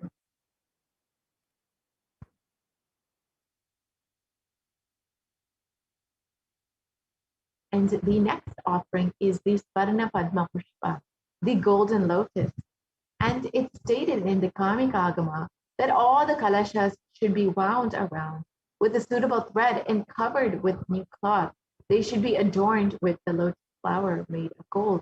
You can see that the golden lotus has great significance in the Hindu tradition. Literally all of the rituals have the kalashas wrapped or adorned with the lotus flower made of gold.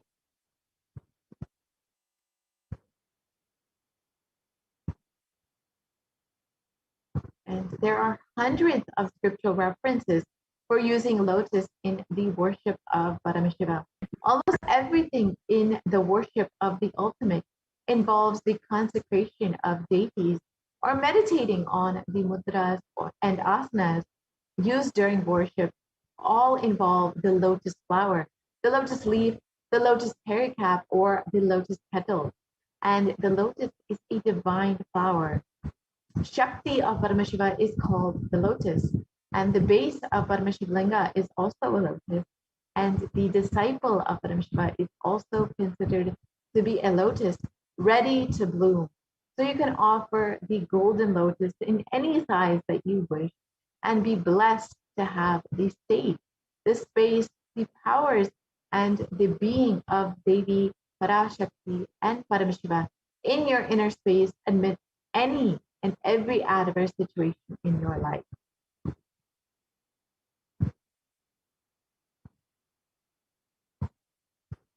And the next offering is the Swarnamati, the gold toe ring.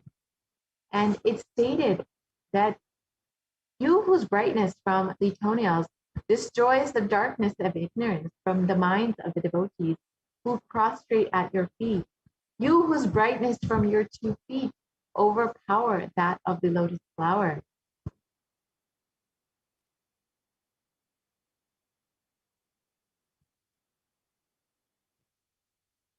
So you can offer the toe ring to Devi that adorn her sacred feet and be blessed with constant gratitude for receiving her blessings in every, even in the most difficult aspects of your life. And she will literally remove all of the difficulties or hardships that you might be facing in your life.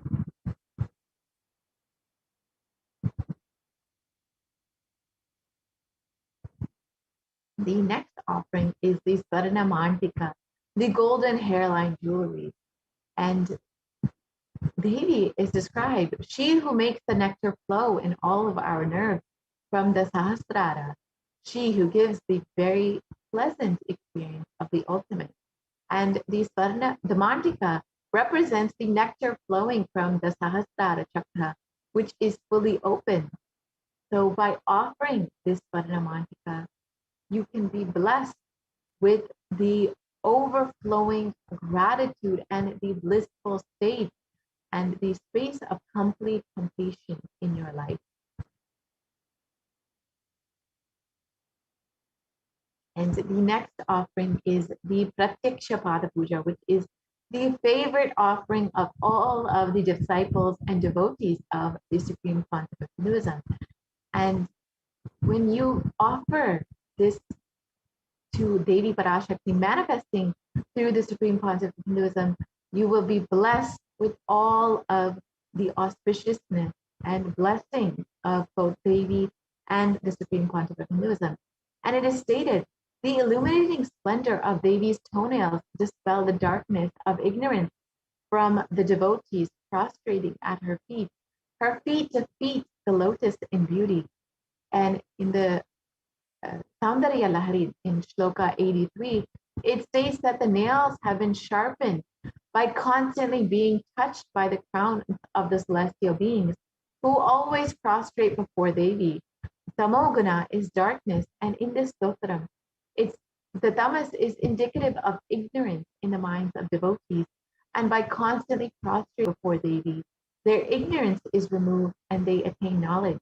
So by offering this Pratyaksha Pada Puja at the feet of the Nijavatara of the Supreme Concept of Hinduism, manifesting Devi Parashakti, you will be blessed with removing all of the ignorance from your life and attaining knowledge.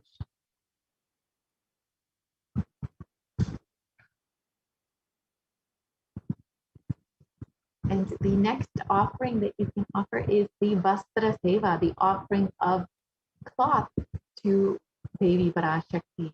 And this offering of the Vastra Seva blesses the Yajamana with all the auspiciousness and blessings from both Devi Parashakti, manifesting through the Supreme Concept of Hinduism.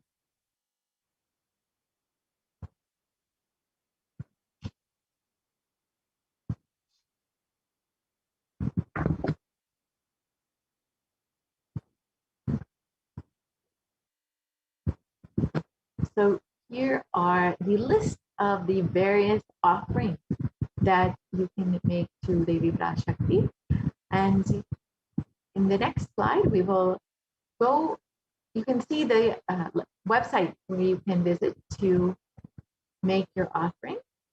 So if you are immediately ready to make your offering, you can go ahead and visit tiny.cc/Devi offering, and you can immediately make your payment. And after you make your payment, you can sign up on the Sankalpa form. You can fill out the Sankalpa form for your names to be chanted during the offering. However, if you're not quite yet ready, or you still need help manifesting this offering, you can visit tiny.cc/Bhavasamadhi to fill out your intention form to make your offering, and you can receive more details to how to manifest this offering. So let us now go through how to make the online payment if you are ready to make your offering today.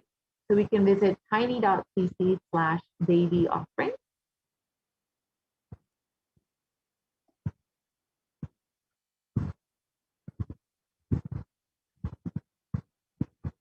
So you can go to the Devi offering, tiny.cc/Devi offering, and you can select any of the offerings that you would like to make. Say you would like to offer the golden lotus, you can choose the Swarna Pushpa, the Swarna Padma Pushpa, and you can add that to your cart, and you can offer as many as you would like. Say you would like to offer 3 or 4, one for yourself, one for your brother or your sister. You can go ahead and add as many as you would like to your cart, and you can go ahead and add that to your cart. And then once that is done, if you would like to say you'd like to make another offering, you can always go back and just press the back button, and you can say you would like to offer the Pratiksha Pad Puja along with this. You can choose that and add that to your cart. And then you can continue and make a single payment. Instead of making multiple payments, you can go ahead and proceed to your checkout and make a single payment for all of these offerings. And then you can fill out all of your billing details, just as you would for any other online payment. Kailasa has made this very easy for you, and many of you, I'm sure, are very familiar with making online payments now that we are doing most of our shopping online. So you can fill out this as you would for any other online payment, and you can finish your payment. And after that, you can go ahead and go to the Sankalpa form and fill out your Sankalpa name. So you can go to tiny.cc/Sankalpa 2021. And here you can fill out all of the details for your Sankalpa offering so that your name and the names of your loved ones can be chanted during this offering. So you can go ahead and fill out all the details, and you can see that you can select all of the people that you want to offer this Sankalpa for and all of your details. And you can also fill out your nakshatra and your gotra in this form as well, if you have all those details. And if you don't, that is also okay. You can just select whichever offering that you are going to make or that you've made and fill out all of these details. And after this, your offering will be complete and you will be blessed with all of the blessings from Devi Parashakti herself. So with this, we will be concluding this segment of the program, and we will be entering into the next segment where we will be hearing from the administrators of the Adi Kailas Sarvajya Pita, who will be sharing about all of the wonderful activities that the Supreme Pontiff of Hinduism has made available at all of the Kailas enlightenment ecosystems in India. As many of you have heard, the Supreme Pontiff of Hinduism has opened up all of the Kailasas in India as COVID care centers to protect any person during this pandemic who wants to have multi-layer quarantine. They are welcome to sign up at kailasa.org/kailasacare and receive the benefits of the multi-layer quarantine in one of the Kailasa enlightenment ecosystems in India. And the Supreme Pontiff of Hinduism has not only made this multi-layer quarantine available, but has also made the whole opportunity completely free of cost. This includes fully free, organic, nutritious sattvic meals and the free internet services and free printing services for anyone who is wanting to work from home. You are able to do that in the Adinam itself with all of the protection for you and your family. And along with that, the Supreme Council of Hinduism has made available the various supplements from Ayurveda, Siddha, and all of the traditional and even modern medicines. And the Supreme Council of Hinduism has also made available all of the free basic medical care within all of the campuses itself. So you do not need to leave for any purpose or any reason. So you can continuously stay protected and stay protected during this pandemic. So Ma Achala Swami has joined us today to share about all of these various activities that are going on. The Supreme Council of Hinduism has not only made this ecosystem to protect people during this pralaya, but has also given such a beautiful environment for each person to flower during this time. So Ma Achala Swami will be taking us through all of the various activities that have been going on in the Adi Kailash Sarvanya Pita and all of the beautiful things that have been happening during this time. The Supreme Council of Hinduism has made this ecosystem a perfect environment for all of us to have our super conscious breakthrough, even during this pralaya, and has made things like yoga, has made temple-based sciences all available for each being who is residing in the Sarvajnapitas in India. So thank you so much for joining us, Ma Achala Swami. I will let you take over now. Thank you so much. And we will continue with the next segment. Thank you. Nithyanandam.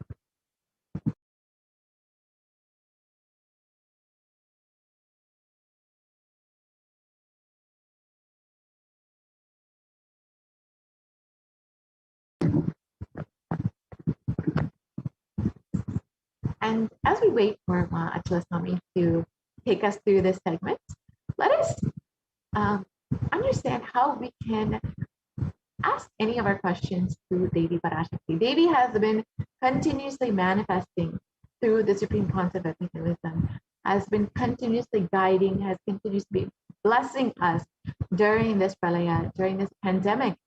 And we have the opportunity to receive her direct guidance, her direct blessings, and request our prayers to Devi Parashakti through all of the various social media platforms. So you can ask any of your questions on Twitter, on Instagram, on Facebook, and on YouTube during the live Devi Parashakti Akashic readings. And Devi herself will guide you, will bless you during this time, and will literally attend to each and every single one of your questions or prayers that you may be having. And many of us have already received all of these various blessings and guidances from Devi Parashakti herself. So go ahead and ask any question that you would like answered or blessed from Devi Parashakti. You can either ask on Facebook, on Instagram, on Twitter, on YouTube, and you can even ask on WhatsApp too. So you can also visit kailasa.org to learn more details about this. So we will be right back with the administrators from Adi Kailasha Sarvanya Pita after a very quick break, and we will be guided through all of the various activities that have been going on in the Kailasas in India. So we will be right back after a very quick break.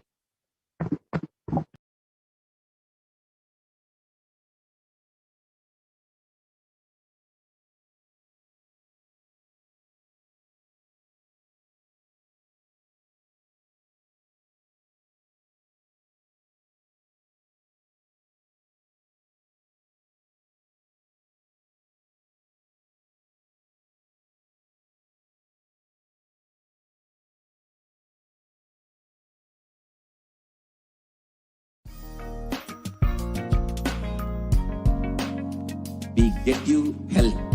We get you ability to build beautiful relationships in your life. We get you direct spiritual support, and we make sure you become wealthy.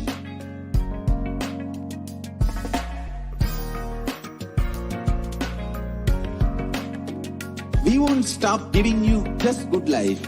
We will literally not stop till you live enlightened life. Manifesting the state of Paramashiva, space of Paramashiva, powers of Paramashiva, being of Paramashiva.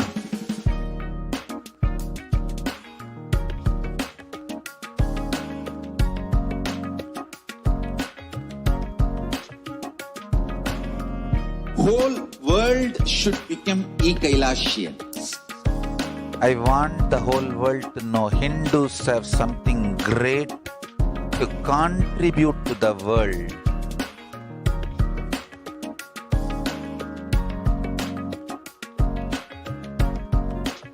We have something great to contribute to the world.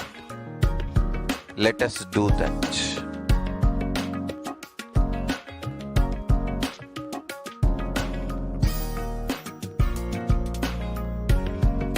E-Kailasa is proper customized spiritual service helping you to identify your root patterns of suffering. We have perfected the science of helping every individual from every cultural, religious, nationality background.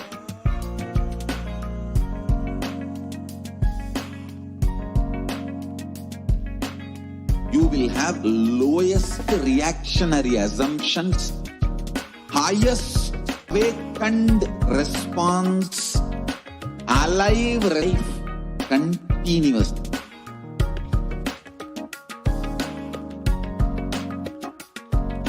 E-Kailasa is enlightenment ecosystem, literally enlightenment itself in your own home, wherever you are. Proper customized spiritual service helping you to complete with your life negativity, withdrawal from life, self-hatred, self-denial, self-doubt, so much of tiredness, laziness. We can support you aligning your diet, your attitude, your aptitude, your understanding about life. We can help you with everything.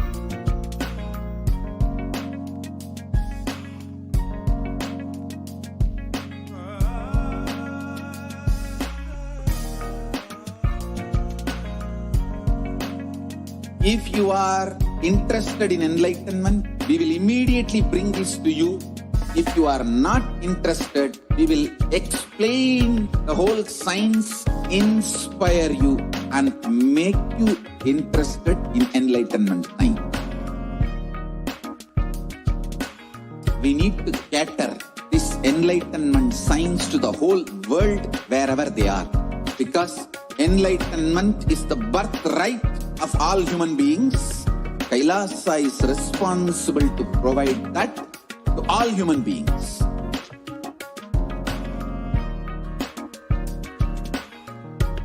Kailasa is the totality of the knowledge I received from my gurus and practice manifested in my life, perfected by teaching millions of people from all cultures, time zones, backgrounds, genders, nationality, race, from every creed.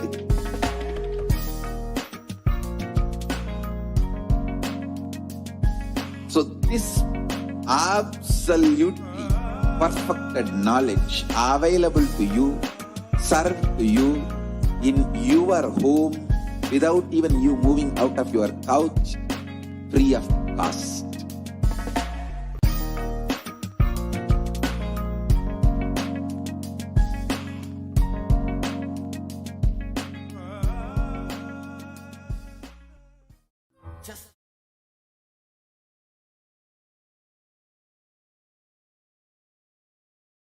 Nithyanandam, and welcome to today's segment of the Adi Kailasa ship. COVID care protection centers which have been established across the de facto spiritual embassies of Kailasa across India. Today we will look into a very unique fundamental aspect of the COVID care protection provided in the de facto spiritual embassies of Kailasa through holistic medical care. Yes, along with medical care in the form of various forms of medicine, including allopathy as well as traditional forms of medicine, as well as the holistic care provided through spiritual solutions, life solutions, complete looking into all aspects of the needs of an individual. Care centers, let us take a look today. To understand the significance and the uniqueness of what's being provided in the COVID care centers across the de facto spiritual embassies of Kailasa, we really need to take a glimpse at what the world is going through today. Younger adults, if you see, are more likely to report symptoms of anxiety and a depressive disorder today during the COVID-19 pandemic.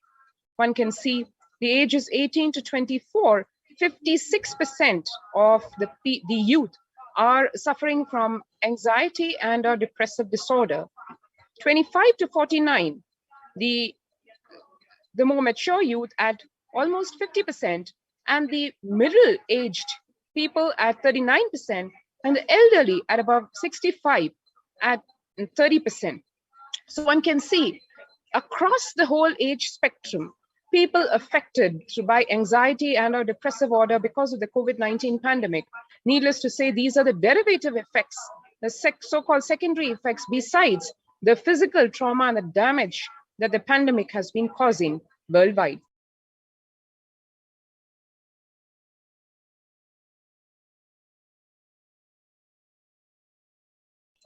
So one can see here the share of the adults reporting the symptoms of anxiety and or depressive disorder. And this indicates how the whole world practically is impacted, and various surveys across the workforce also indicating stark concerning statistics. A survey of how are you feeling? This survey conducted by various companies across their employee workforce, asking what employees say they feel more than half the time at work. And here we see the results showing that 34% of the employee workforce says they feel tired. 34% feel say they feel stressed. 27% say they feel burnt out. 22% discouraged. 19% distracted. 17% depressed.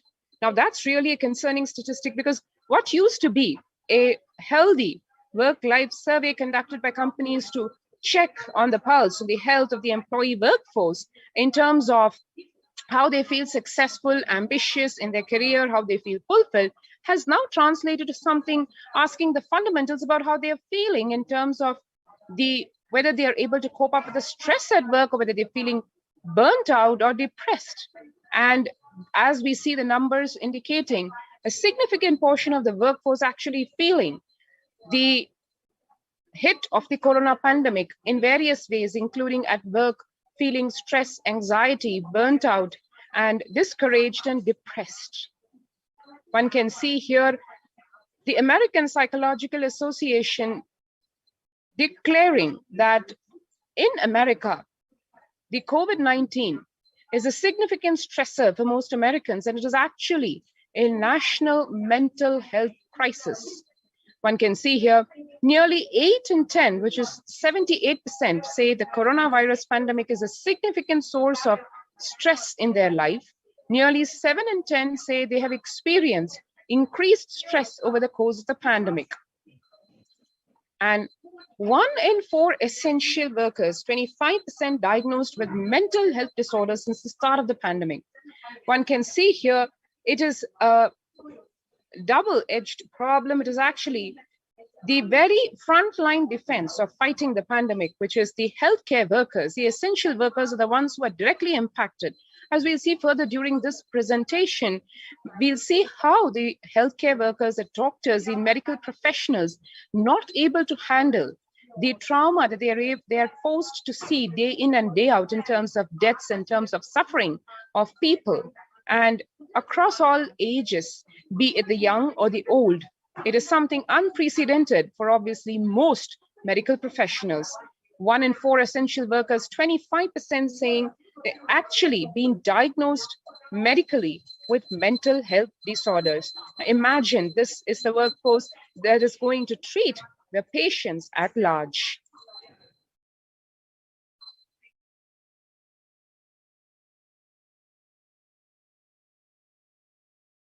COVID-19 could exacerbate doctors' existing mental health burden is again what the surveys are indicating. More than 60,000 US healthcare workers have contracted COVID-19, 300 have died. And in comparison, an estimated just same number, 300 to 400 physicians die by suicide every year.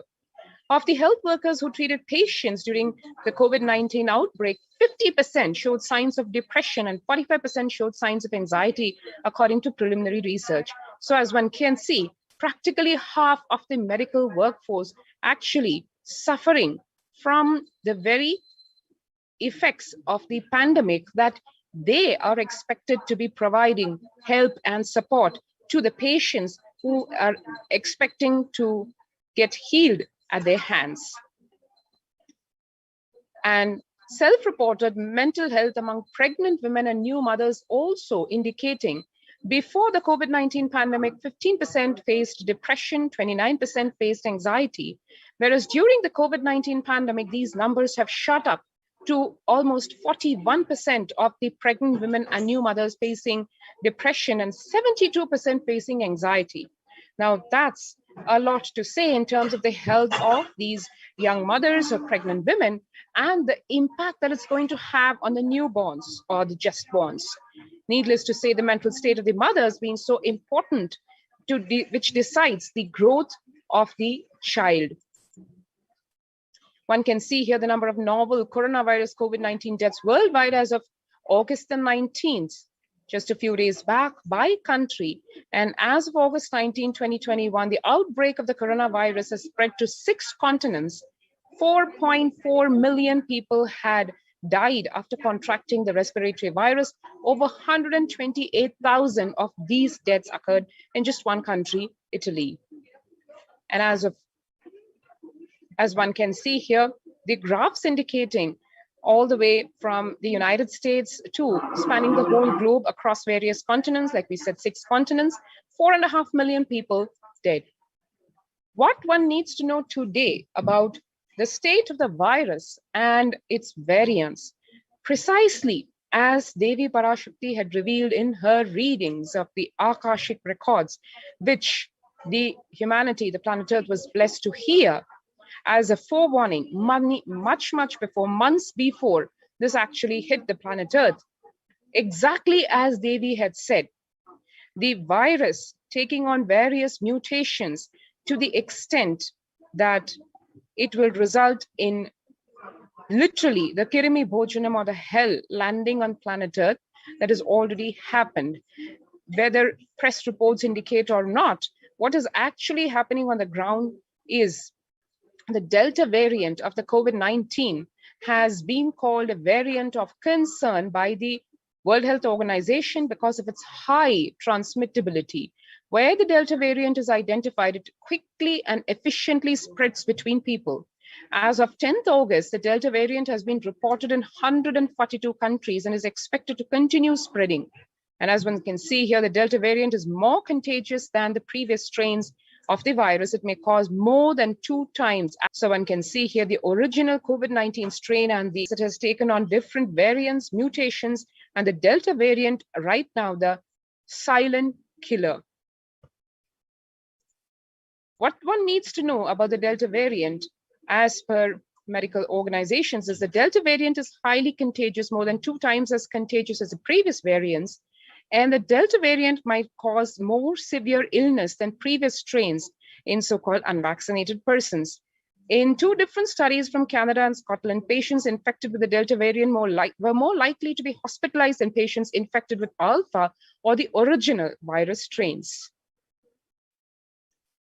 Fully vaccinated people with the Delta variant breakthrough infections can spread the virus to others. However, vaccinated people appear to be infectious for a shorter period. Needless to say, vaccination or not, exactly as was warned, the variant of this coronavirus is taking its toll across the world, across all age groups, across all social strata. Previous variants typically produced less virus in the body of infected, fully vaccinated people than in unvaccinated people. In contrast, the Delta variant seems to produce the same high amount of virus in both unvaccinated and fully vaccinated people. However, like other variants, the amount of virus produced by the Delta breakthrough infections in fully vaccinated people also goes down faster than infections in unvaccinated people. This means fully vaccinated people are likely infectious for less time than unvaccinated people. But vaccine or no vaccine, the Delta variant is spreading across at phenomenal rates and taking lives. One can see here, we'll just watch for a few minutes what the medical professionals have to say. An example of one medical professional in the city of Mumbai in India, working 24/7 today as the coronavirus continues its onslaught. And as the medical professionals battle this virus, what are they going through? Let us take a quick glimpse at it.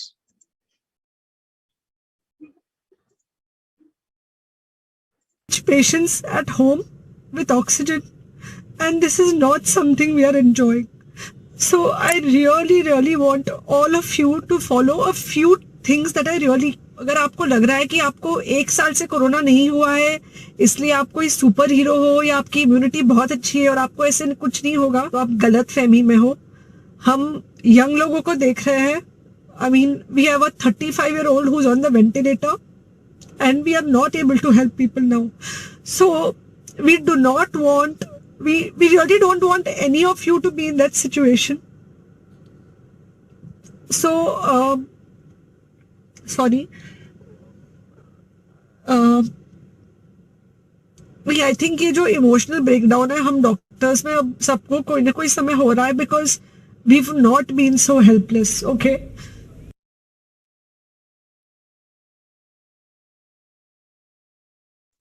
Let's hear another doctor expressing the situation on the ground. So, private sector being involved and more testing being done is good because always suspected from day one that the numbers which are being declared and announced are just the tip of the iceberg. And I have said it 2 days back also on your show that the real numbers are many times more, and there is infection which is simmering in the community and it's there waiting to explode any day. And I must share with you that I just read half an hour back that today about 30 people have tested positive in NIV Pune. Now this is something I read on the internet. I do not know whether it is correct or not, but if it's correct, it's a very serious matter. I have also read about somebody in AIIMS Bhopal who is a positive case having come in contact with a large number of doctors about which the Resident Doctors Association have complained. Now, Vishnu, these are clear-cut indicators of what is happening at the community level. If anyone today says that this is stage 2, we have not yet hit stage 3, I think he is just closing his eyes to the reality which is glaring at us. The reality is that there is, I think we've already moved from 2 to stage 3, and it's just a matter of few days before this bomb explodes in front of our eyes. Doctor, when you say when this bomb explodes in front of our eyes, what is it that we will see? Will we see a sharp spike in cases, or will we see a sharp spike in death rates? Vishnu, if you track the numbers that are increasing for the last 10 days, first we had few cases, no death. Then we had 5 to 6 per day increase in the number of cases. And then we had little more increase in the number of cases. And if you look at the number of cases added in the last 24 hours, it's the largest number added in the last 2 weeks. Yesterday, the number was around 156 or 160. I'm talking of the reported cases. And today we are touching 250. So roughly 70, 80 declared cases added in the last 24 hours, which is the largest increase. So not only are the numbers increasing, but numbers is also increasing. And this just is reflective of a large volume of cases which are there out there in the society. And I guess by Wednesday or Thursday or latest by the next weekend, this bomb will explode in front of us. And when it happens, when you have a large number of people falling sick, as has been said. Now look at that graphic. Yep. The largest increase in the number of cases has been today. This could be more tomorrow. This could be still more day after tomorrow. And I don't think we need artificial intelligence to figure out where this graph will ultimately lead to. So we are just a few days away from a very, very serious, maybe Spain or Italy or China-like situation.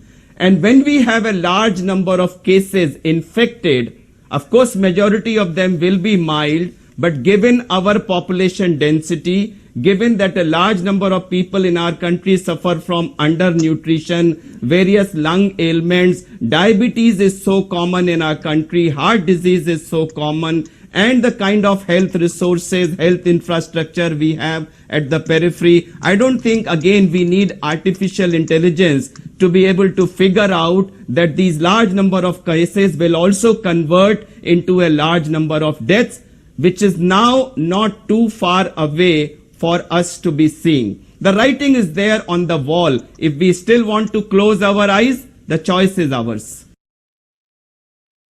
Electricity, mobile, broadband सब हो गया.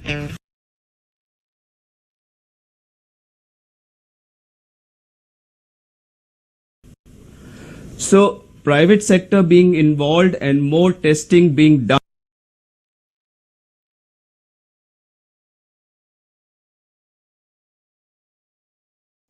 So one heard here the stark predictions, which are exactly in consonance with what Devi had warned and revealed. Months before hit us, and here one can see some gory visuals of what really the world, specifically India, is going through in terms of the shocking number of deaths, the cremations challenging, official numbers skyrocketing, and whether the governments are actually hiding the COVID deaths, and cremations continuing as the death toll of the virus crosses lakhs and millions.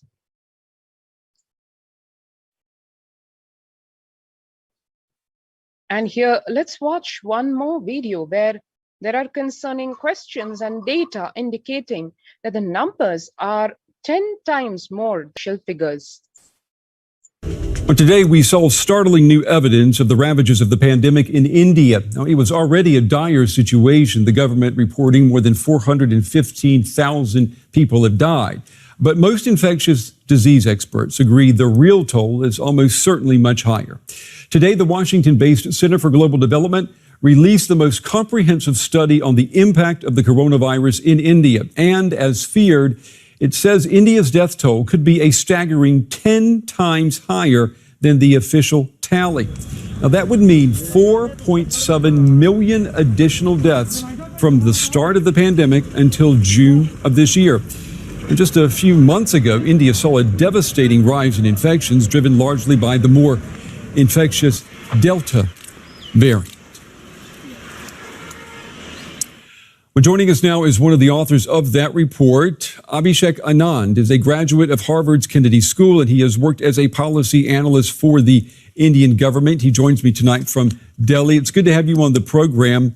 We knew that India's COVID-related deaths were higher than the official figures, but were you surprised? Were you shocked at what came out of your research. I mean, we're talking about nearly 5 million extra deaths.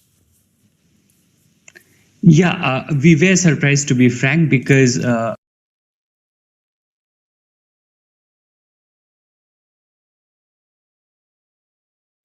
But today we saw startling new evidence of the ravages of the pandemic in India. So one saw here the facts and the statistics being starkly indicating of what the reality is, and no matter what reasons may be attributed, that is where we are standing.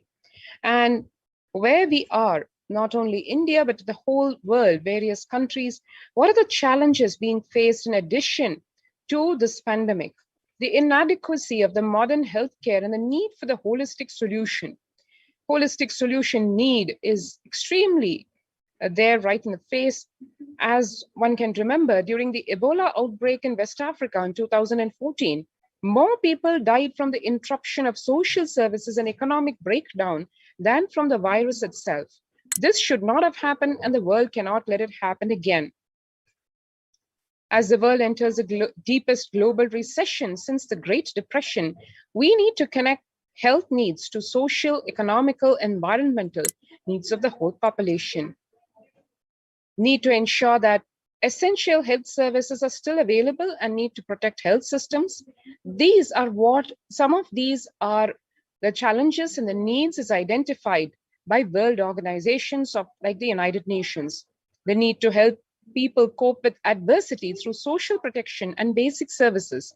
The need to promote social cohesion and community-led resilience and response systems, and a mutually beneficial symbiotic relation between humans and their surrounding ecosystems is inter alia the answer to more resilient economies and societies. Health systems are today being COVID-19 outbreak. When health systems collapse, itself can quickly be exceeded by deaths from preventable or treatable conditions no longer managed by a failing health system. It's therefore crucial to maintain essential life-saving health services even while addressing the pandemic. At least half of the world still does not have full coverage of essential health services, and about 100 million people are still being pushed into extreme poverty because of health costs itself. The two-phase strategy which is being proposed is first, targeted actions to allow countries to maintain essential life-saving health services, even as they surge to meet the spike in demand for acute care. Second, a complementary effort targeting health systems recovery, preparedness, and strengthening with a focus on primary health care and universal coverage and for future waves of COVID-19. These are some of the UN efforts for health first, protecting health services and systems during the crisis. Now, these are the plans and the proposals. Has anybody really been able to implement these? Let us see. And to understand more visually in terms of how COVID-19 is the biggest cause of death in India and what's really happening on the ground, let us watch this video.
And what does this mean?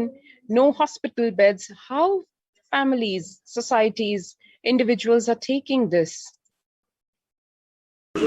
Overwhelmed hospitals have been the worst case COVID scenario for most nations. But this is horror on another scale entirely. The car park of a temple, where families who've been turned away from emergency rooms take their dying. हाँ 5 देखो 85 है sir आप थोड़ी देर उनको रोको तो सही देखो तो सही कि स्टेबल हो रहा नहीं हो रहा ऑक्सीजन दवा नहीं होती इतना घबराओ मत पैनिक मत करो. These are some of the most distressing scenes we've witnessed during the course of our reporting. And this isn't even a hospital. It's a Sikh temple where they're just helping out with oxygen and basic care. It's 45 degrees and it's so hot that the volunteers cannot even wear their PPEs. And people just keep coming and coming and coming. And there's just no room at any of the local hospitals for the people who are here. In ordinary times, they distribute free meals here. But there's nothing ordinary about what is happening to these families. At least 12 people die outside this temple every day. Today, Preeti Gautam is praying her father is not one of them. He and her brother Vipin panicked when he could no longer breathe on his own at home. They tried taking him to different hospitals, but there were no beds. So they brought him here. The doctor isn't hopeful. He advises Vipin to keep looking for a hospital.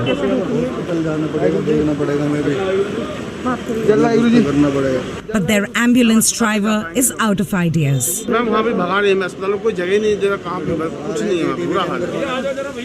Help is arriving here slowly, in tiny amounts. India's deadly second wave has forced the nation's supply chain of oxygen far beyond its limit. And every avoidable death heaps more pressure on Narendra Modi's government. More accusations that he failed to prepare his country for this. Surjit Singh Sandhu volunteers here at great risk. Many of those helping out are testing positive for COVID themselves. He puts his faith in his temple. Baba Nanak. ਅਸੀਂ ਕਿਸੇ ਸਰਕਾਰ ਨੂੰ ਨਹੀਂ ਮੰਨਦੇ ਸਾਡੀ ਸਰਕਾਰ ਨੇ ਬਾਬਾ ਨਾਨਕ ਹੈ ਉਹਨੇ ਲੰਗਰ ਚਲਾਇਆ ਸੀ 500 ਸਾਲ ਪਹਿਲਾਂ. Hope comes from the patients they do manage to save. ठीक है अच्छी है माता जी चिंता मत करो कितने पैसे थे 30 में 77 है अरे इतनी ऑक्सीजन खाई माता जी कोई बात नहीं चलो खाते रहो. So scarce are supplies, people are flooding social media and phoning hospitals across New Delhi searching for canisters. Srinivas, president of the Indian Youth Congress, has set up a war room in his office.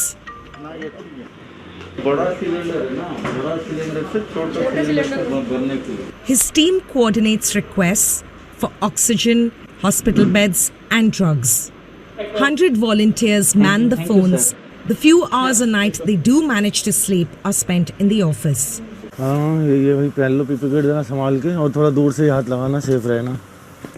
Across the capital, Mohammed Shamim is also run off his feet. He's an undertaker at a Muslim cemetery, like his father and grandfather before him.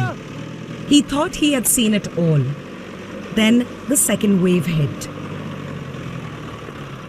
ऐसा है माहौल तो ऐसा है जनाब कि हमारे जो कब्रिस्तान के जो ब्लॉक है कोविड ब्लॉक है वो तकरीबन सारा भर चुका है.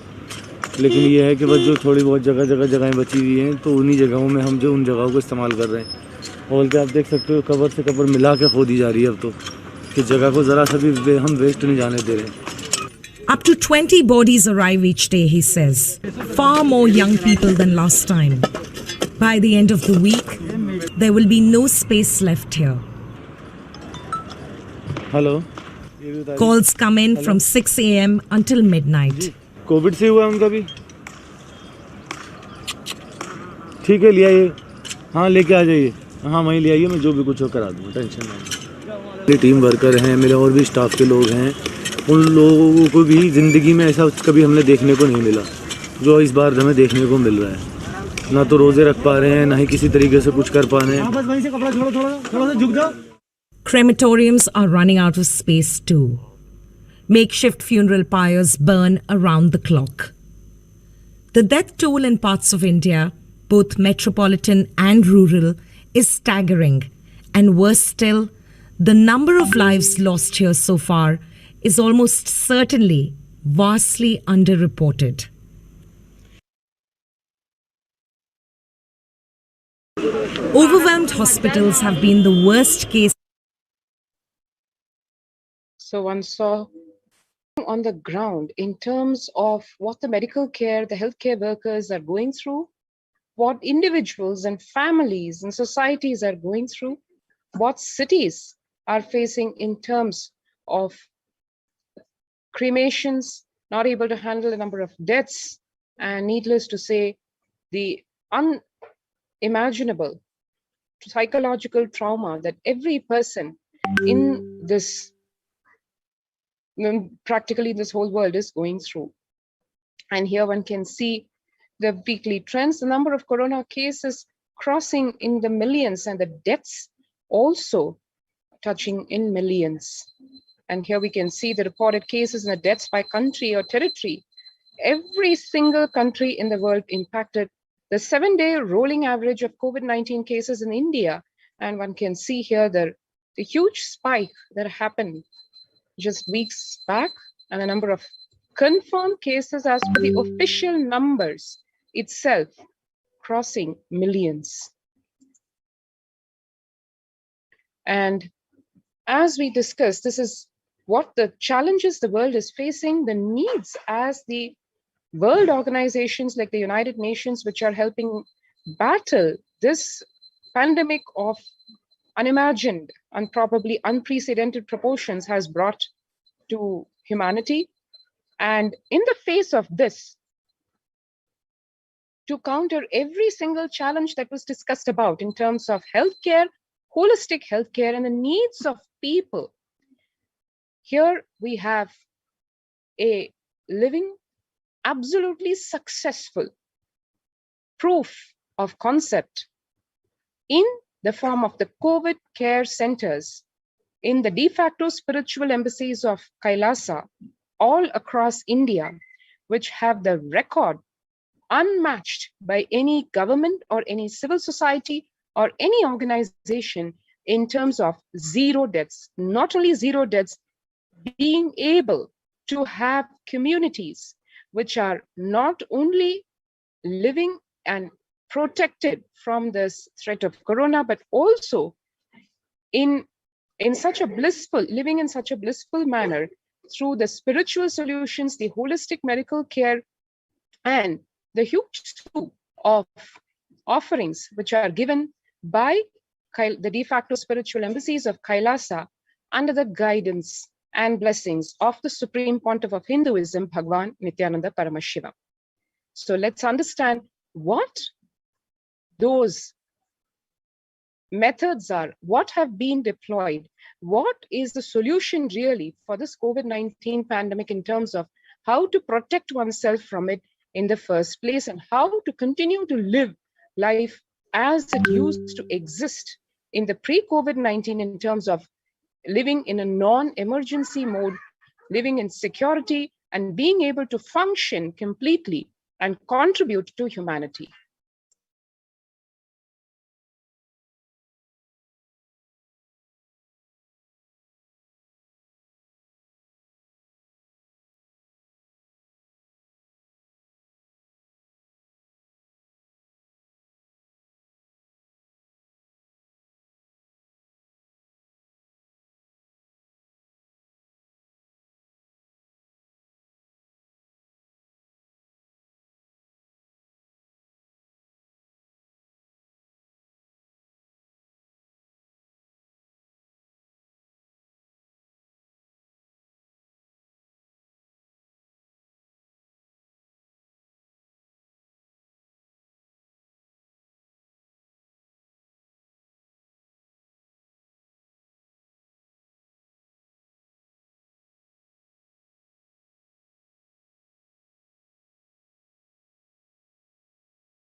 Distorted policy decisions and conflicting principles can lead to.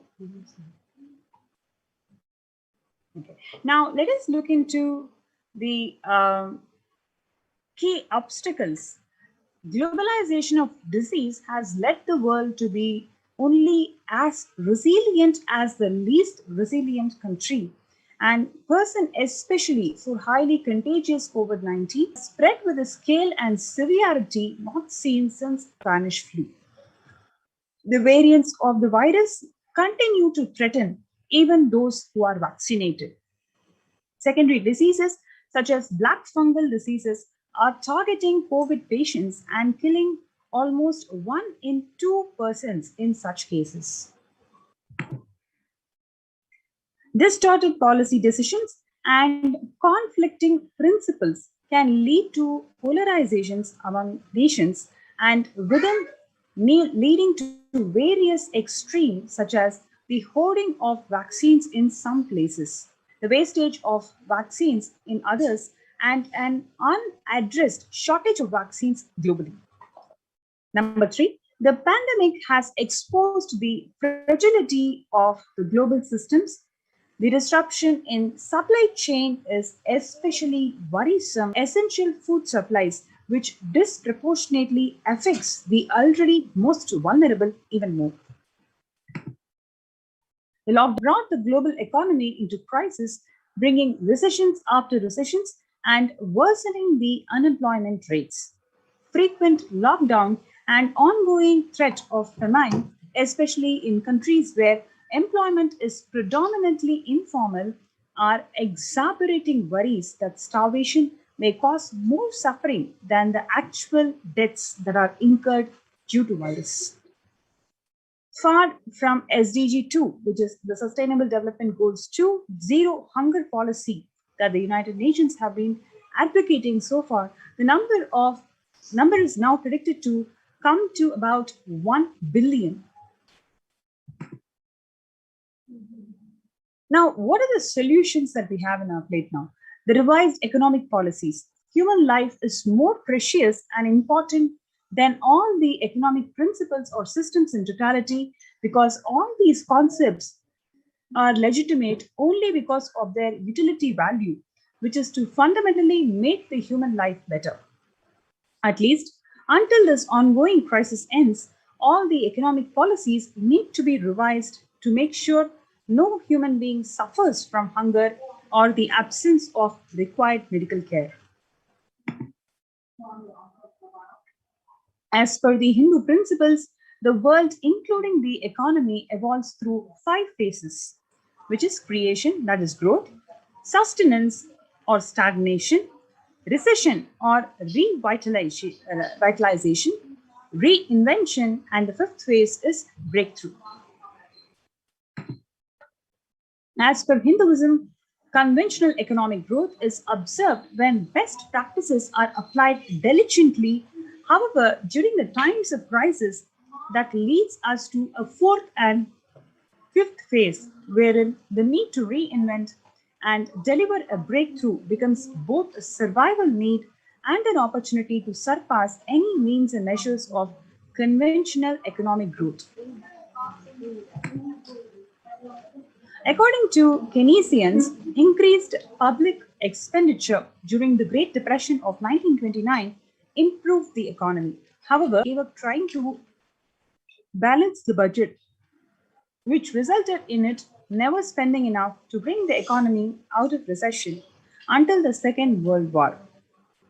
Similarly, the current crisis requires governments to temporarily discard trying to balance economic interests that compromises the quarantine safety and put human life at risk, and rather reinvent their economic strategies and multilateral coordination for benefiting during the subsequent breakthrough period after the end of the crisis.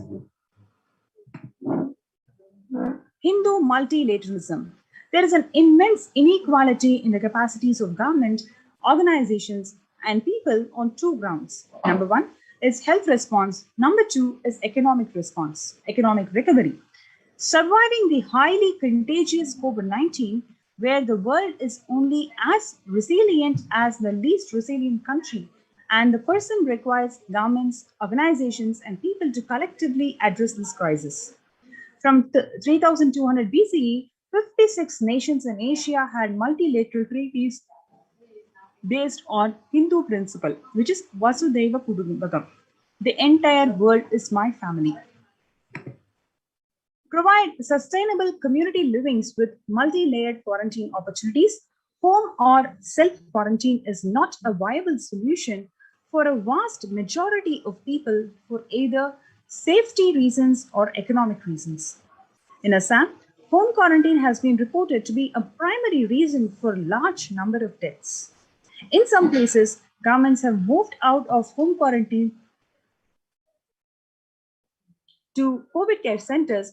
Other issues linked to quarantine includes, especially in small houses, are the mental health problems, such as an increase in suicidal ideation, especially created among the young population. This requires friendly quarantine setups, which are self-sustained and sufficient in terms of food stock and supplies, recreation, economic, employment, education, etc. In India, state governments have attempted to provide free and paid solutions which face various challenges related to hygiene, exorbitant pricing. Some facilities have seen challenges related to requests for private accommodation. Experimental townships such as Auroville have demonstrated a fair amount of success in creating a friendly, safe, and compliant quarantine facility. However, solutions such as Auroville, they are not open to public.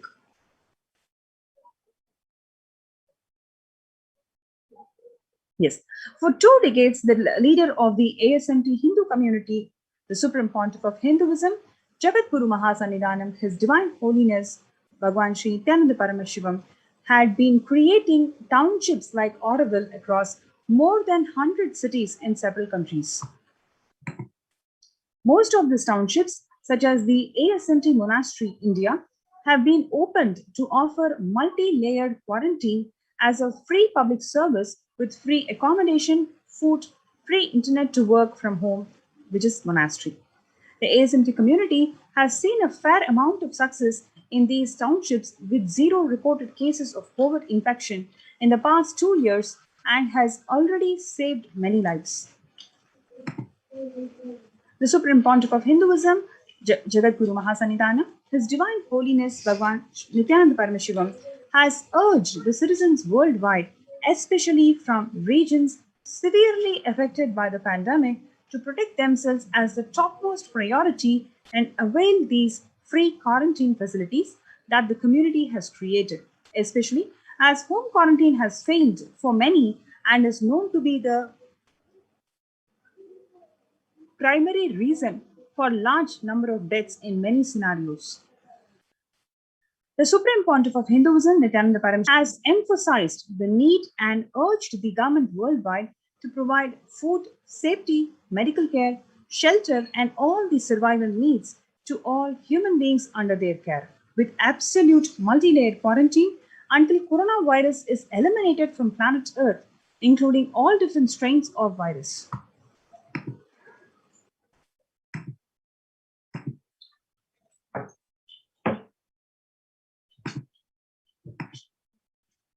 Number 4, educate citizens on individual pandemic management. Unlike previous pandemics, the current era provides active, real-time, and visual information about the fatalities. Underreporting of this data may give false hope and make people reckless. Exaggerations in reporting can also make people reckless, as they may feel eventual death due to the fact that the coronavirus is actually inevitable.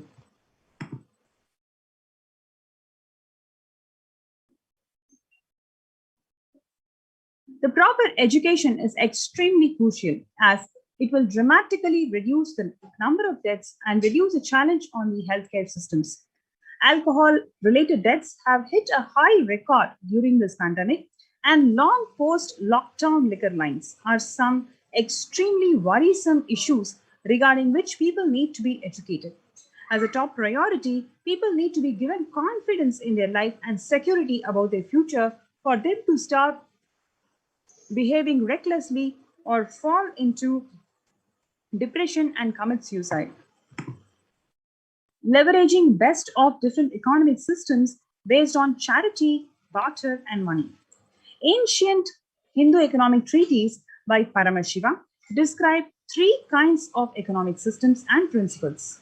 Number one, for things that do not perish by sharing, such as education and knowledge. Paramashiva recommends that no fee be charged. Number two is survival needs such as food and healthcare, which is barter and charity are recommended.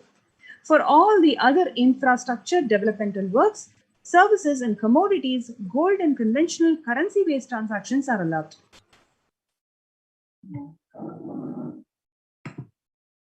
These systems are still in practice in modern day, but grossly overlooked, and it is not sufficiently studied within their close relation to mainstream economics. The World Health Organization and GISAID provided early access to data regarding the virus. This is an example of an open knowledge-based economic policy where critical data about the virus was not monetized. Similarly, South Korea helped the USA access masks and testing kits. And there was a hope that this would lead to a reciprocal arrangement in terms of vaccines, which is like a barter-based model allowed in food and healthcare. A highly effective concept for ensuring food security in ancient Hindu nations was that of food grain banks. These were prevalent until the 18th century. The elderly in villages would start food grain banks with a capital seed of grains collected by fundraising. If any person met with a crisis such as crop failure, the food grain bank would lend him grains in exchange for an interest. The debtor was expected to return with the principal grain amount during the next harvest. The food bank expands its reserves of food grains based on the interest earned and donations. At the time of severe crisis such as famine, the entire village would be able to withdraw these grains, and if required, all such grains loans would be written off on humanitarian grounds. In Hindu temples, food is shared for free as a policy. This was the case in both ancient times and also in modern times. For the last 27 years, every month, the Hindu ASMT community, the Adishaivite minority community, has served more than 3 million free organic meals in religious gatherings to everyone without discrimination and served over 1 billion free meals in total. Such private and public efforts are crucial to ease the threats of starvation, which is estimated to hit 1 billion people worldwide. The crisis requires governments to take aggressive, proactive measures to monitoring health. Smartphone applications have been used by the governments that are based on health code color systems that recognizes the individual into 3 basic colors based on their health status and travel history, and then determine whether they can be quarantined or not.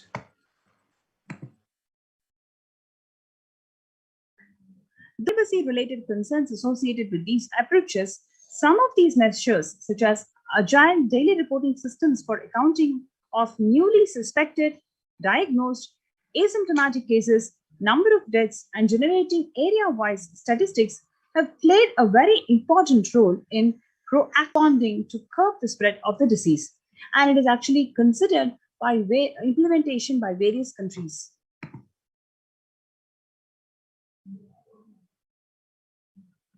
Number 8 is the traditional medicine.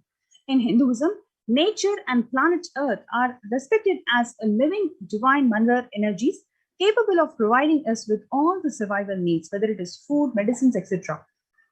Though traditional medicines such as TCM and Ayurveda are effective in addressing COVID-related issues, a few years ago, a Nobel Prize was awarded for scientific work based on traditional medicine. Western medicine has chosen to characterize Ayurveda as a pseudoscience and TCM as unscientific.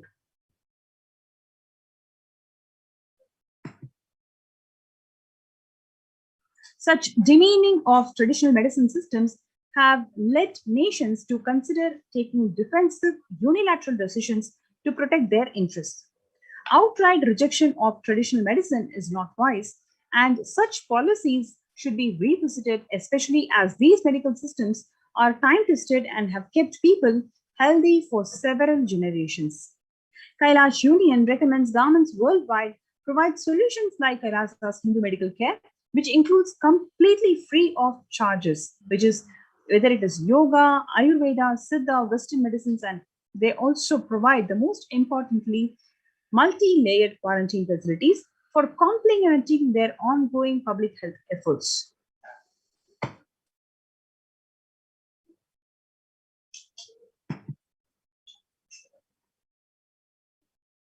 International Treaty for Pandemic Preparedness. International multilateral negotiations and treaties should consider multilateralism based on the spirit of Vasudhaiva Kudumbakam, which is entire world is my family, prioritizing imparting education on individual pandemic management and giving hope to people, multilateral strategies and coordination for the pursuance of SDG 7, which is sustainable cities and communities, with additional emphasis on multi-layered quarantine.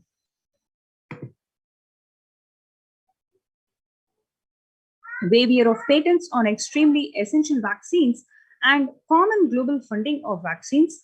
Everyone should be provided access to traditional healthcare systems free from the policies that are prejudicial and discriminatory towards these systems.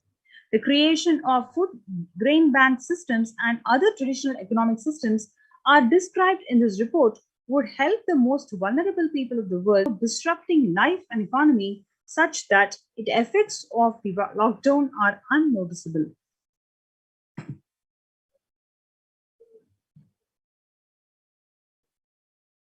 The sovereign order of Kailasa worldwide, inspired and guided by the vision of the Supreme Pontiff of Hinduism, Jagadguru Mahasannidhanam, His Divine Holiness Bhagavan Nithyananda Paramashivam, to save lives. It is actually one of a kind humanitarian charitable service massively mobilized to provide protection and preventive COVID care in this testing time of global meltdown.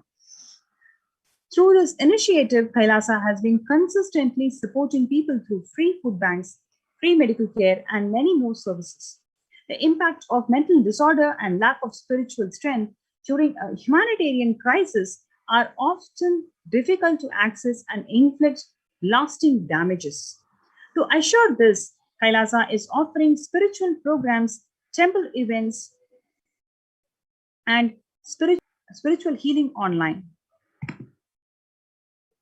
Kailasa's recommendations on COVID-19 and multilateralism to be presented at UN General Assembly and Human Rights Council.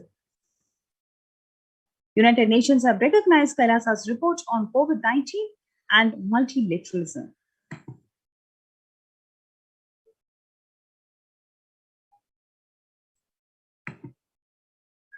Kailasa's report and recommendations on the International Treaty on COVID got accepted and published by the United Nations. Surviving the highly contagious COVID-19, where the world is the only resilient as the least resilient country and person requires true multilateralism, whether it is in terms of governments or organizations, in every single way, people need to address these issues in a collective manner. Kailasa has been successful in providing grassroots level solid solutions in multifarious ways, which includes providing sustainable community living with multi-layered quarantine, educating citizens on individual pandemic management, leveraging best of the different economic systems based on charity, barter, and money, providing food security and traditional Hindu medicines.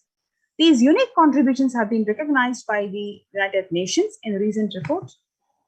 So here is an opportunity for you to join this COVID care designed, guided by the Supreme Pontiff of Hinduism, Jagadguru Mahasannidhanam, His Divine Holiness Bhagavan Nithyananda Paramashivam. This entire approach devised by Swamiji has been recognized and appreciated in the United Nations itself. So this is an amazing opportunity to one and all to be part of these COVID care protection centers. And as Devi Parashakti has guided that the third wave of corona is going to be extremely deadly. So before the onset of this third wave, or the way it is going to attack all of us, let us take precautionary steps. Let us protect ourselves. The most important thing is to be alive in the next 3 years, as Swamiji beautifully shared. So we welcome you all to be part of this COVID Care Protection Center. You can sign up in this link below, which is kailasa.org/Kailasa Care. KAILAASA.org/Kailasa Care. Let's take a few minutes for the viewers to register yourselves in the COVID Care Protection Center. In the next segment, we're going to have a participant, one of the participants from the COVID Care Protection Center, Mr. Ram Kumar from Chennai, who is going to share his experiences of his time being in the Adi Kailasa Nithyananda Sarvanya Peetham. So before we take Ram Aya into the show, let's take a short break for the viewers to register yourselves in this COVID Care Protection Center link. kailasa.org/Kailasa Care. Let's take a few minutes to register.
We get you health.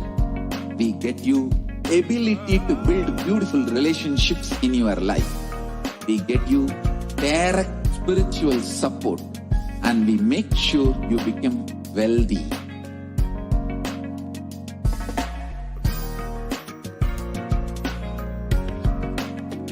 We won't stop giving you just good life. We will literally not stop till you live enlightened life.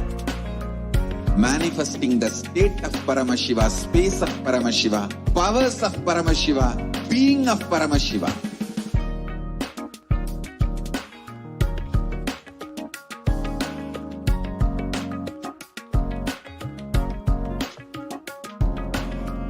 Whole world should become e-Kailashians. I want the whole world to know Hindus have something great to contribute to the world.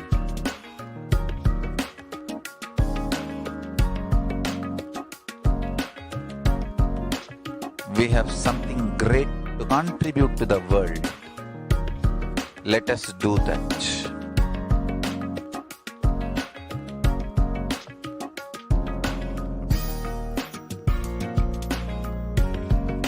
E-Kailasa.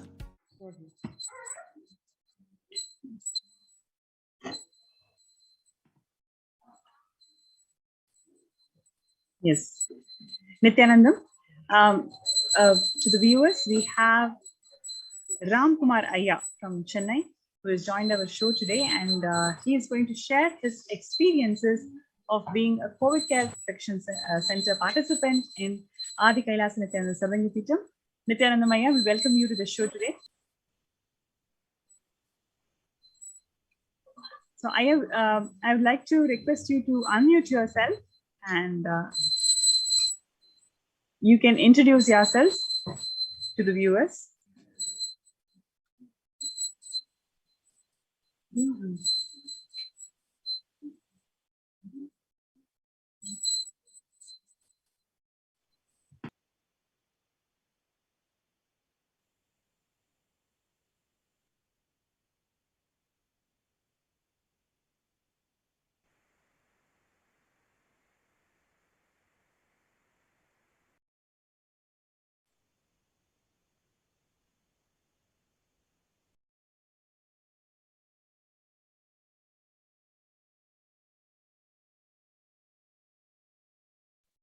Sorry for the technical glitch as we just wait a few minutes for Ram Ayya to be joining back.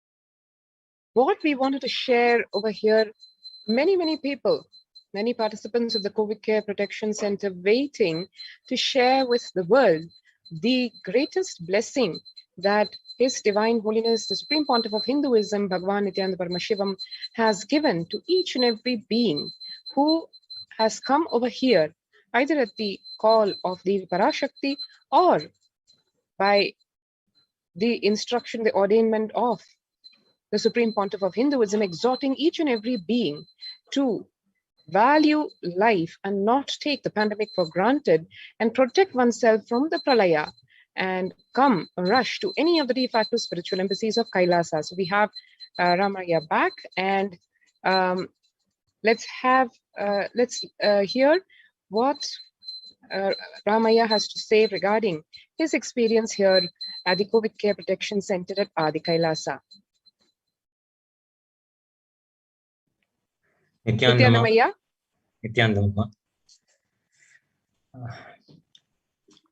First of all, I say the thanks to Swamiji and Adi Kailas admins for given the wonderful opportunity to share my experience to the world. I would like to share my experience how we are in Adi Kailas CC center right now.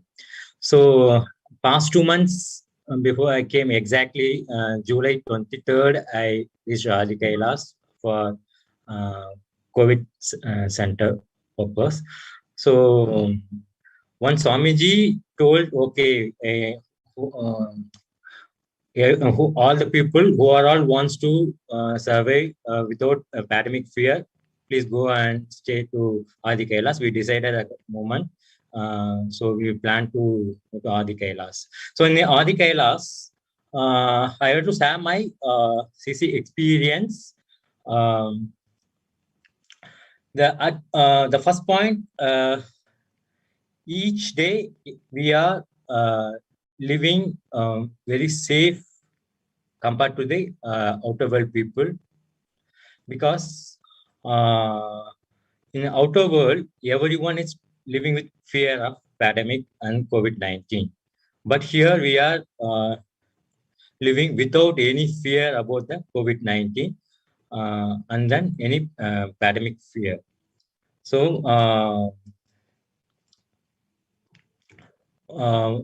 so the thing is, I share my experience. Last one to 1.5 years, when pandemic starts, COVID-19 starts, literally myself living with fear mode only. So once reached Adi Kailas, I'm not living with any fear of pandemic and COVID-19.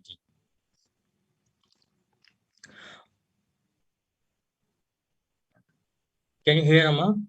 Yes, Aya. Please go ahead. That's wonderful, Aya, because like you rightly pointed out, it is very common for people to right from buying a water bottle or groceries or medicines, or even going to work, any casual or official visit, people are so afraid. We don't know what is going to happen next moment. Yes, So Amma. here, each and every time when I go out and come to the house, literally I'm very fear to touch my kid. So nearly 1 to 1.5 hours, I left out terrace garden or my garden, and then sit and then wash my hands, or took the pot in outside only, and then after only I will enter to my house. After my kid can come and catch me, but I told him don't touch. But that kind of literal inner fear, not only inner fear, that's the fear only we are leading the life in the past 1.5 years. After reach the Adi Kailash only, I hug my kid, and then I touch my kid without any fear, and living without mask, and then we have to eat the food and without fear. That's we are having it everyday meals. That's what Swamiji provided as a sattvic food. Enjoying that food and without any hurdles and hesitation, and without any single fear, we are having that food, Amma. That's and that kind of freedom to living here. First of all, I'm free from mask, and then I'm literally out from that inner fear. That's even if even my wife went to college and come back, I am not speak to her. Okay, you will go and take the board, and then after that only we will speak to about other activities, or speaking about that. Okay, what's your routine happening in your college, and what we will. So those kind of things, that one, those things has all happened in outer world. After came to the Adi Kailas, we are literally living very free, very free fear mode.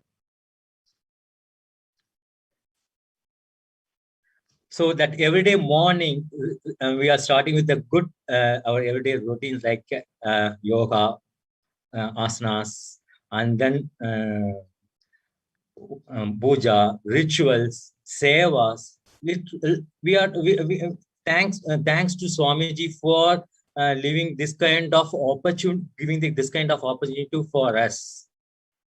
And then not only for this is everyone's saying like, okay, we are also have same doing in our home also, like doing puja, yoga. Okay, the same we are living as God living places. We will do definitely the difference. Will definitely will realize the differences. So, so I am not feeling about outside of the Buddhi and inside of Buddhi. That means allowing us to celebrate a lot of functions inside a campus, like birthday celebration, and then Varalakshmi Nombu. Recently we have celebrated Varalakshmi Nombu, and it's we are enjoying that Guru Purnima this year. Actually, even everyday puja for that matter, right? You guys used to do like a celebration going up to Kailash Courtyard and with all the procession. We are gathered and procession and doing and done the kirtans and pray the God in different way. Like Ganas, how to Ganas have to celebrate the Lord Sadashiva the same way we are celebrating everyday puja and rituals, Amma. Oh, wonderful, wonderful. So also I wanted to hear from you. Are you working? How you are able to manage? Yes, Amma, 100. Yeah, not only for me, my wife also is working. She is also working as a college lecturer. Myself, I'm an IT guy. I'm working here. It's not the difference between whether I am working outside and inside. That's 100%. I'll give the thanks to admins for Adi Kailash admins. They have given the wonderful support, provide the Wi-Fi, and then given the opportunity to attend the office work without any hurdles, without any power breakups. If there is any happen, they suddenly sort it out. That's I'm amazing. I don't know how it's manifest those things as. So within few things has happened. Oh my God, it's happened. Oh no, suddenly within 1 or 2 hours it will resume it.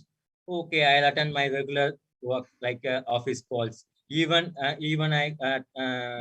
every day morning in 3 o'clock I connect with my office call without any hurdles. After reached Adi Kailash, I'm enjoying to attend at my office work. So Monday to Friday, without any hurdles to work, I'm doing my regular job without any without any breaks, without any leaves. First of all, so those kind of support I received from Adi Kailash and from Swamiji. Wonderful. And then my son also attend. My son how is also your son enjoying? Yes. How is your son enjoying, and what would you like to share with us about his experiences? Yes, Amma. Yes, Amma. That's all. Out in my Chennai. That's my apartment. Myself alone to live 6 months, Amma. No one is there. Everyone is went to their hometown. So for Swamiji advice, I am not moved from my hometown. So only stay with my apartment. Once after Swamiji told, okay, that's Pralaya ended in last December. That mid of the December, Swamiji advised, okay, Pralaya end. Then only I moved from my hometown. So between those 1 year, he is not playing with anybody. He's only alone to play with us and then play with his pet dog. So he only literally asked me, okay, we want to go to Adi Kailash. I want to living with Adi Kailash. So after he came here, only he's enjoying a lot. Every day he's enjoy with its seva, and then went to temple and then play with the do that seva and do the puja for an Adi Kailash. Come on, Pritni, you will say your experience. Yeah, you will say something. I'm very enjoying this Adi Kailash. I'm very enjoying temple in Adi Kailash. Lovely.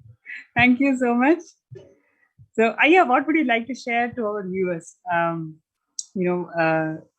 In terms of yes, who should be part of this COVID Care Protection Center, and what is your final words to our viewers? Okay, that's few things as I want to highlight here. So regular yoga, puja. Now we are enjoying it. Maheshwar puja. It's every month. That's the main thing. And then not only for that, okay, taking care of. If you have kids, elders, and then family man, and then bachelor, who are all multi-layer quarantine. Swamiji literally achieved that concepts, wonderful concepts. Right now we are that multi-layer quarantine. It's wonderful support us to living in without any fear. Surviving our life is very happy, very joyful. That not only simple word I have to say. Okay, not gratitude, compassion of Swamiji. here now if you feel like that, okay, I'm the outer world, I have some illness, I want to take care of my, yes, definitely that COVID care centers provide different way of healthcare support. If you have allopathy treatment, yes, definitely they will do the allopathy. Is Ayurveda? Yes, definitely they do the Ayurveda, as well as they provide the Siddha. Each medication purpose, they have to provide different departments. They will actively support us to for which area you want to take care of your medication. They have to provide is aushadha, and then if you want any medication for allopathy, yes, definitely they will provide the, all the things as for allopathy medicines also. They take care each and every day. They call us and then okay, you will take you have regularly take a kadka pudi, castor oil, and then monitoring our health purpose, and each and every time have to asking about that how your health. So those kind of medications also they will provide for us. So literally no one to ask in outer world how are you, how is your health. Each and every time it's some, if each and every sannyasis and adinavasis are asking us how are you, how is your health. I'm very thankful to Swamiji for taking care of us for this COVID pandemic time. The COVID Care Center is helping us to enjoy blissful moment for us in our life.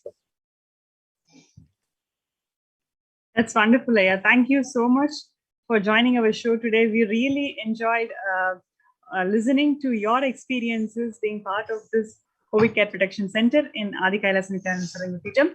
So here we are, viewers. We are coming to end of this segment. We invite every single viewer not to miss this opportunity. You will have a different experience, life-changing experience altogether, where you can live blissfully, feel protected, and claim your conscious sovereignty. So register yourselves to the COVID Care Protection Centers at Adi Kailas Nithyananda Paramashivam, kailasa.org/care.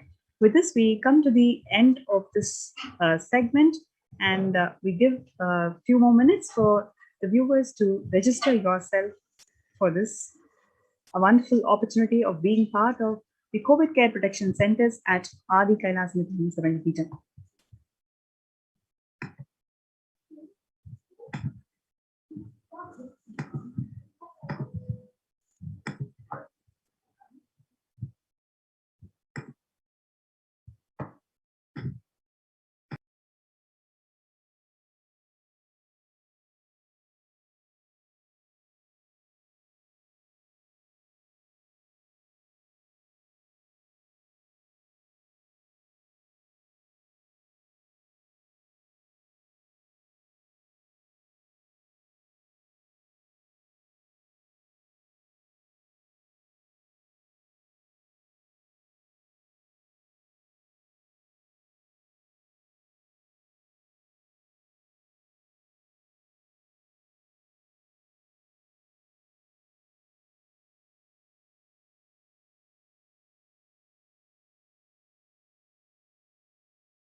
We get you health.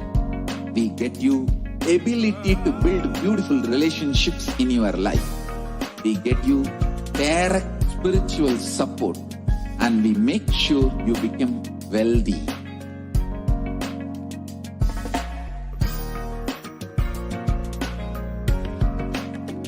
We won't stop giving you just good life. We will literally not stop till you live enlightened life.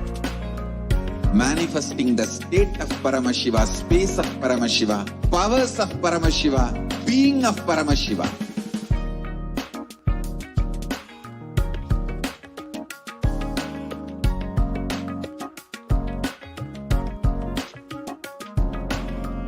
Whole world should become e-Kailashians. I want the whole world to know Hindus have something great to contribute to the world.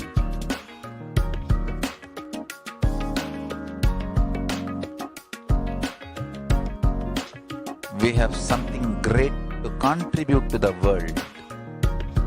Let us do that.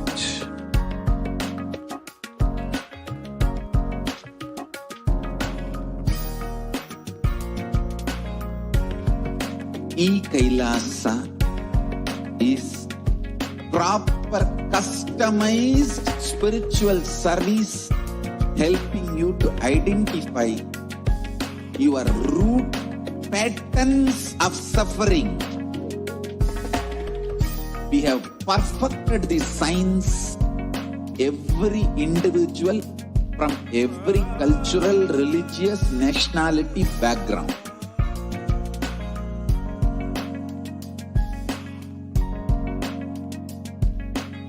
You will have lowest reactionary assumptions, high awakened response for life continuously.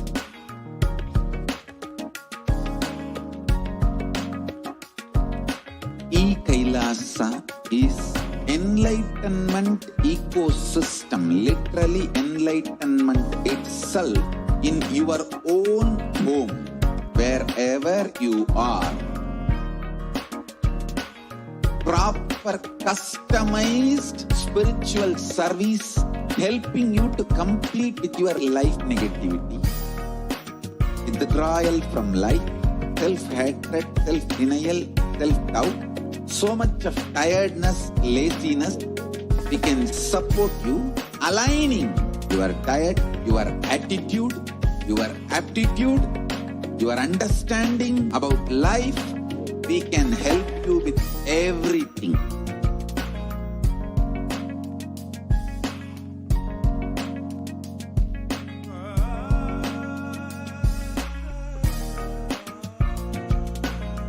Are interested in enlightenment, we will immediately bring this to you. If you are not interested, we will explain the whole science, inspire you, and make you interested in enlightenment time. We need to cater this enlightenment science to the whole world wherever they are, because enlightenment is the birthright of all human beings. Kailasa is responsible to provide that to all human beings.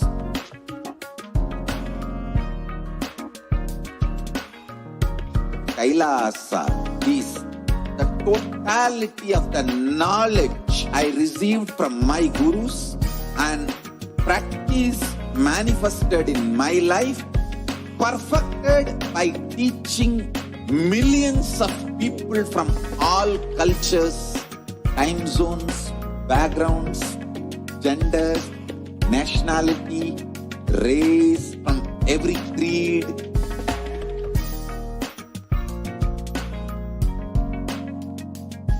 So this absolutely perfected knowledge available to you, served to you in your home without even you moving out of your couch, free of cost.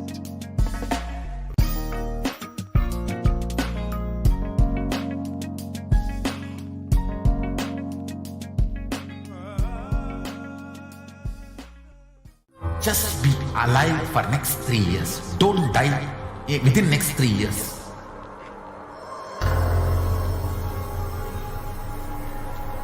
Just don't die within next 3 years. Be alive. Somehow be alive. I'm working sincerely. I will reach you somehow. Somehow I will reach you. It's my commitment to humanity.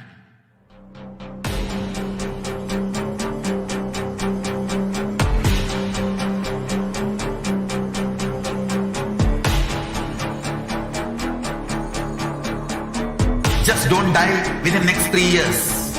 I will reach you wherever you are, whichever corner of the world you may be. I will reach you with enlightenment.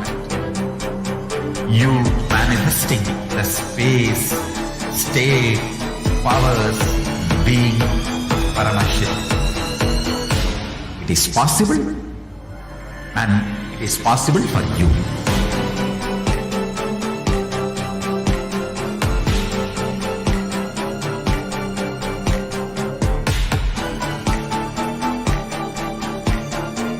Paramashivoham will reach you with enlightenment science. I know he is going to do the job. Just be alive for next 3 years. Nothing else. What I mean by the word e-Kailasa, listen intensely.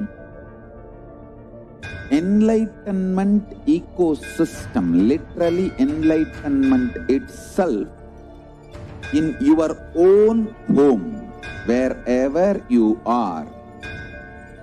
If you cannot come to Kailasa, it's okay. Kailasa can come to you. Kailasa coming to you is e-Kailasa.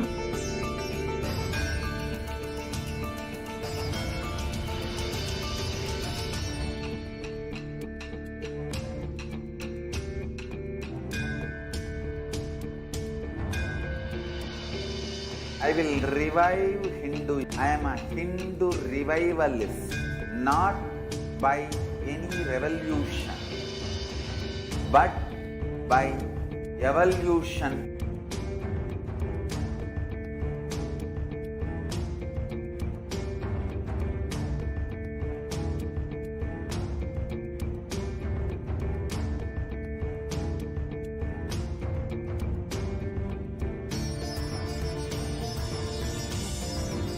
And setting model communities. Kailasa, enlightenment ecosystems, Sarvanya Pitas all over the world.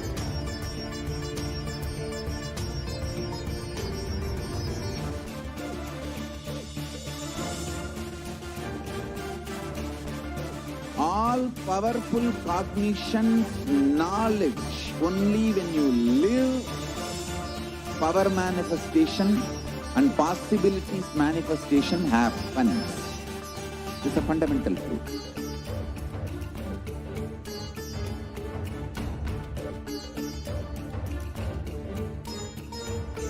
Hinduism cannot live exclusively as one sampradaya. No. All sampradayas of Hinduism is an ecosystem.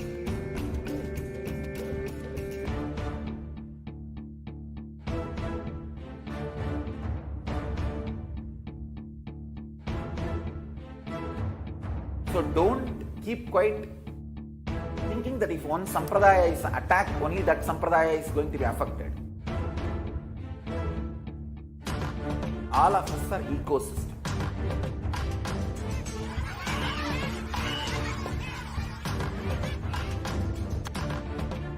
I invite all of you to get involved and enjoy Hinduism by the principle of Dharmo Rakshati Rakshitaha. When you protect Dharma, Dharma protects you. We will make the whole planet flourish spiritually, the spiritual prosperity happen to whole planet here. We all have to coexist together.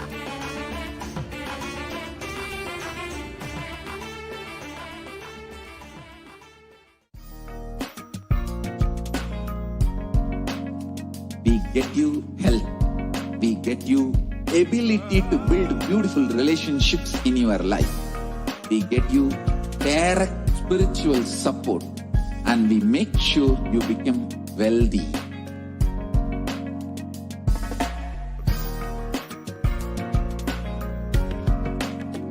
We won't stop giving you just good life.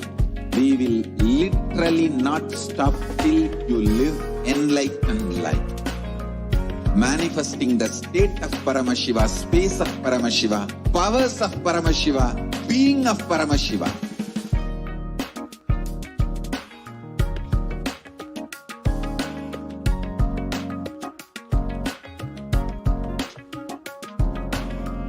Whole world should become e-Kailashians. I want the whole world to know Hindus have something great to contribute to the world.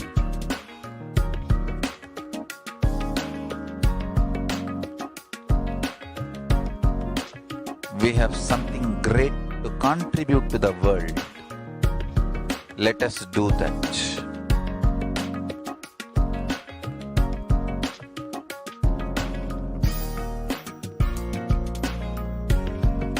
E-Kailasa is proper customized spiritual service helping you to identify your root patterns of suffering. We have perfected the science of helping every individual from every cultural, religious, nationality background.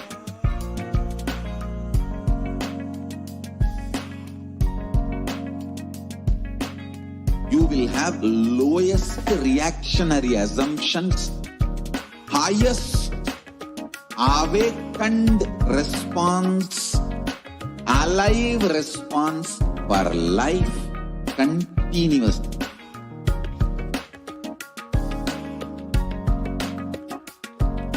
E-Kaila is enlightenment ecosystem, literally enlightenment itself in your own home, wherever you are. Proper customized spiritual service helping you to complete with your life negativity.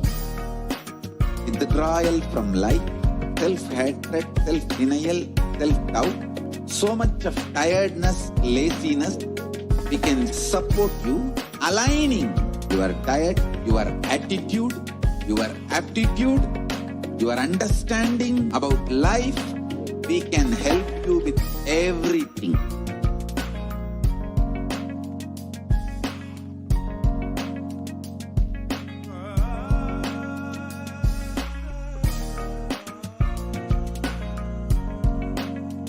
If you are interested in enlightenment, we will immediately bring this to you.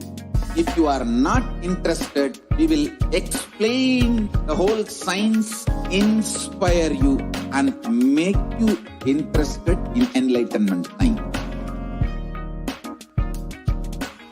We need to cater this enlightenment science to the whole world wherever they are, because enlightenment is the birthright of all human beings. Kailasa is responsible to provide that to all human beings.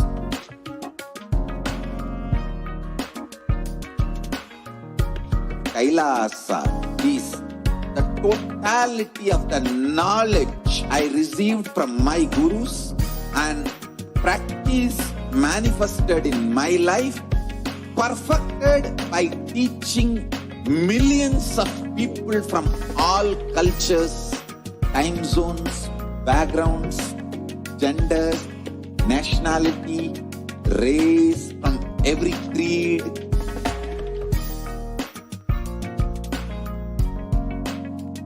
So this absolutely perfected knowledge available to you, served to you in your home without even you moving out of your couch, free of cost.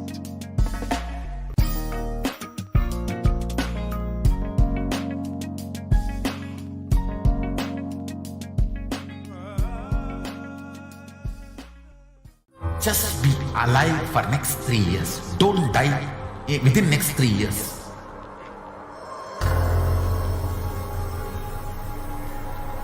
Just don't die within next 3 years.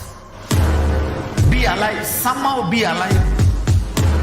I'm working sincerely. I will reach you somehow. Somehow I will reach you. It's my commitment to humanity.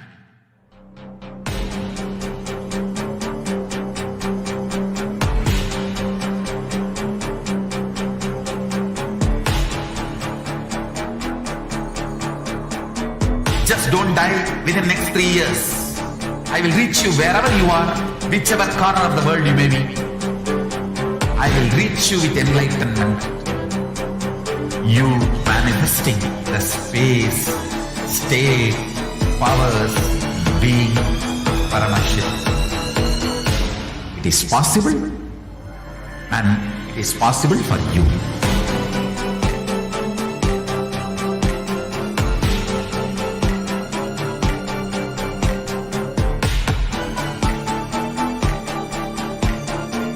Paramashivoham will reach you with enlightenment science.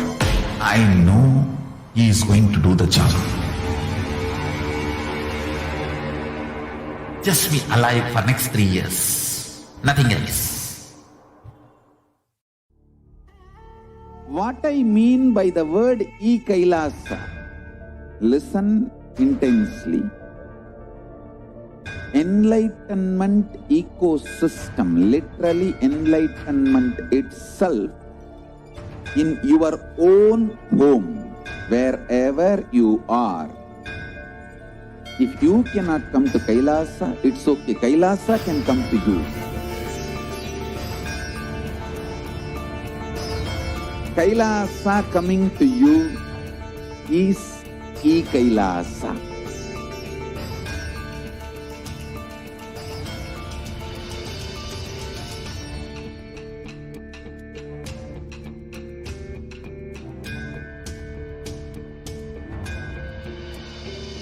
I will revive Hinduism. I am a Hindu revivalist, not by any revolution, but by evolution.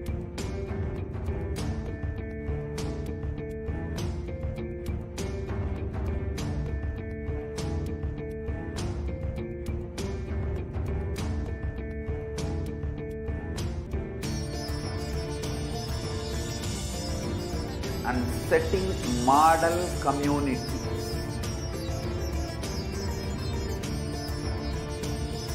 Kailasas, enlightenment ecosystems, Sarvanya Pitas all over the world.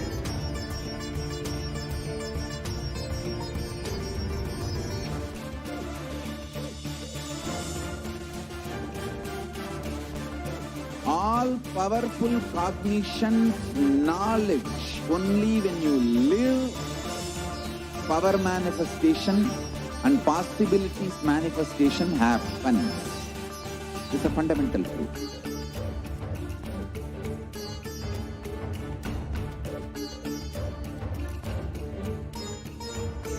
Hinduism cannot live exclusively as one sampradaya. No.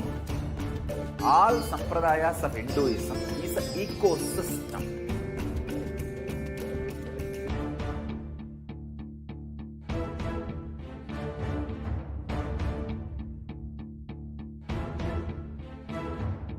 So don't keep quiet thinking that if one sampradaya is attacked, only that sampradaya is going to be affected.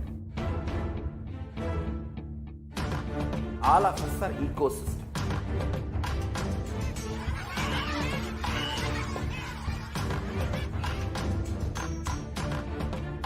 I invite all of you to get involved and enjoy Hinduism by The principle of dharmo rakshati rakshitaha. When you protect dharma, dharma protects you.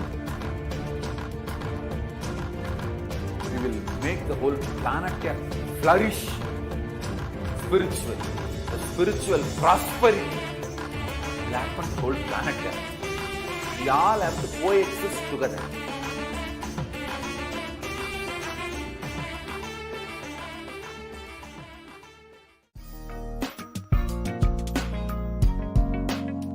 We get you health. We get you ability to build beautiful relationships in your life. We get you direct spiritual support, and we make sure you become wealthy.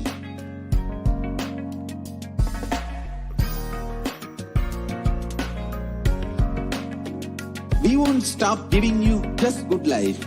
We will literally not stop till you live enlightened life. Manifesting the state of Paramashiva, space of Paramashiva, powers of Paramashiva, being of Paramashiva.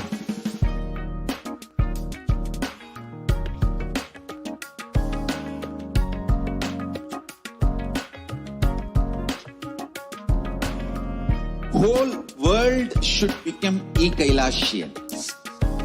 I want the whole world to know Hindus have something great to contribute to the world.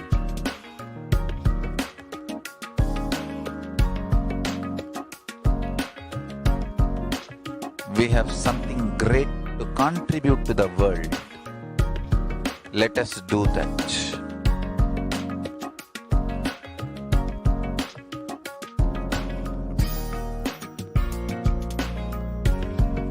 E-Kailasa is proper customized spiritual service helping you to identify your root patterns of suffering. We have perfected the science of helping every individual from every cultural, religious, nationality background.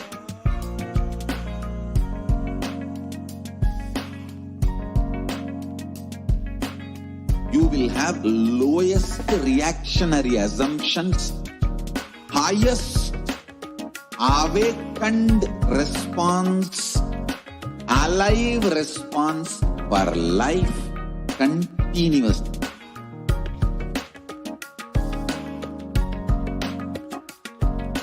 E-Kailasa is enlightenment ecosystem, literally enlighten itself in your own home, wherever you are. Proper customized spiritual service helping you to complete with your life negativity, withdrawal from life, self-hatred, self-denial, self-doubt, so much of tiredness, laziness. We can support you aligning your diet, your attitude, your aptitude, your understanding about life. We can help you with everything.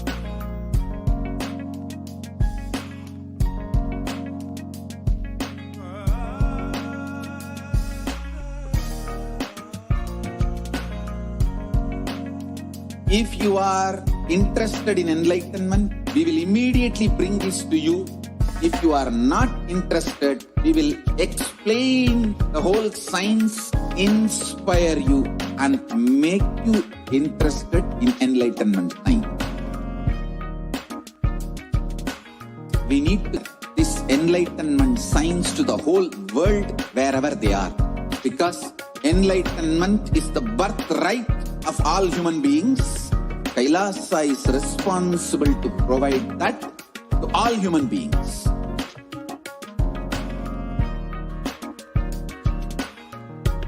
Kailasa is the totality of the knowledge I received from my gurus and practice manifested in my life, perfected by teaching millions of people from all cultures, time zones, backgrounds, genders, nationality, race, from every creed.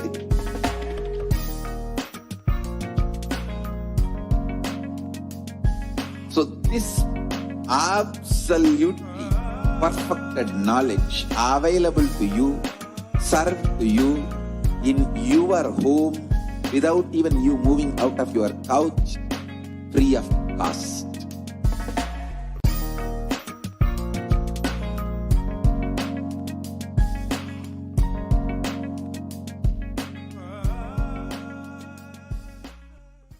Just be alive for next 3 years. Don't die within next 3 years.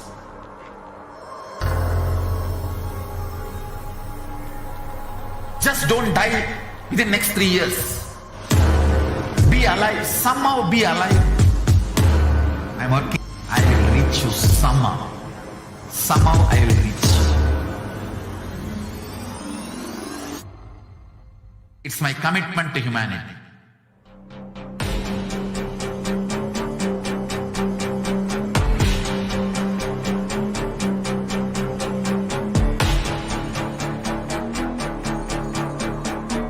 Just don't die within next 3 years. I will reach you wherever you are, whichever corner of the world you may be. I will reach you with enlightenment. You manifesting the space, state, powers, being Paramashivoham. It is possible, and it is possible for you.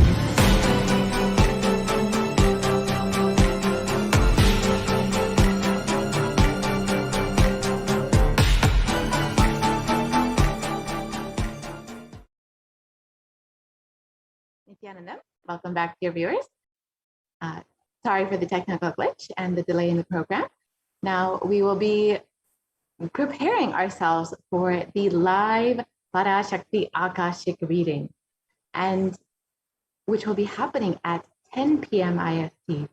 So as we prepare, let us understand how we can experience a much more deeper connection with Devi Parashakti, manifesting through the Nijavatara of the Supreme Pontiff of Hinduism. We will be going through a very special segment where we will understand how we can connect with Devi Parashakti, connect with the Supreme Pontiff of Hinduism, our Guru, much more deeply. And we can do that through the offering of the Pratiksha Pada Puja. So as we prepare, you can actually answer all of your questions answered today in the live Devi Parashakti Akashic reading. Devi has been continuously manifesting to bless us, grace us, and answer all of our prayers, give all of the boons that we could ask for, and literally heal us and guide us through this pandemic. So if you have any prayer requests or questions that you would like to ask Devi Parashakti, you can do so in the live YouTube comments. You can also do it on Twitter, Facebook, Instagram, and even WhatsApp. You can ask all of your questions, have all of your prayers answered, and you can see the where all you can have your questions answered on the live scroll below. And as we prepare, let us see how all we can connect with Devi more deeply. As we shared earlier, the Pratiksha Pada Puja is the most favorite offering of all the disciples and devotees because it just makes you overflow with gratitude.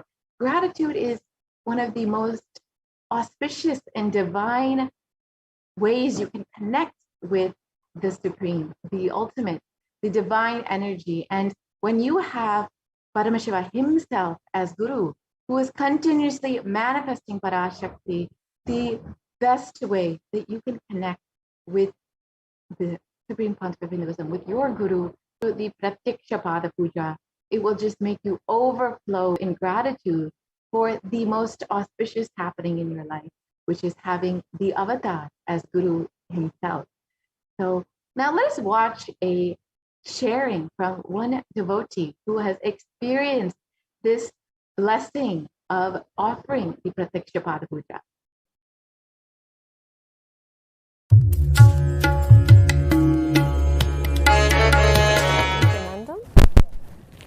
My name is Daria. I come from Slovenia, Europe. I work as a pharmacist in a local pharmacy store. Today was a very special day for me because I had the opportunity to perform Pratyaksha Pada Puja ritual to Swamiji himself. I was very excited because this is a very personal, very colorful and very intense ritual. And afterwards I really felt very blessed, very fulfilled, and I am sure that this ritual is going to connect me with my master even deeper and on a deeper levels. Also, I was very happy because this is a very beautiful way to express my gratitude for my master, for all the blessings I have received from him till now. Thank you.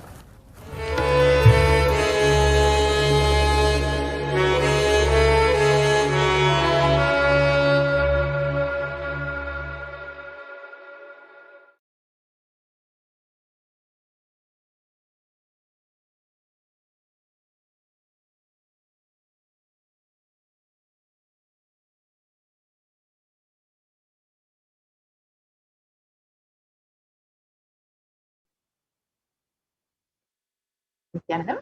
And if you are just joining us, that was just a beautiful sharing from a devotee who shared about the experience of gratitude after offering the Pratyaksha Puja. And if you're just joining us now, we will be having the blessing of having Devi Parashakti herself manifesting through the Nijavatara today at 10 p.m. And you can have any of your prayers or any of your questions answered today during the live Parashakti Akashic reading through the Supreme Council of Hinduism, Jagat Guru Mahasannidhanam, His Divine Holiness, Bhagavan Nithyananda Paramashivam. And the most beautiful way that we can open ourselves up, open our beings up to receive all of the divine blessings, all of the grace and showering of the Supreme, of the ultimate, of Devi Parashakti herself, is through the offering of the Pratyaksha Pada Puja. When you make an offering, it is just opening up your being to receive all of the blessings, all of the divine grace of Devi Parashakti and the Supreme Council of Hinduism. And the Pratyaksha Pada Puja is literally the most intimate, most beautiful offering that you can make, because it is literally offering all of your love, all of your devotion at the divine feet of your Guru, who has been manifesting continuously Devi Parashakti solely for you and your healing to happen.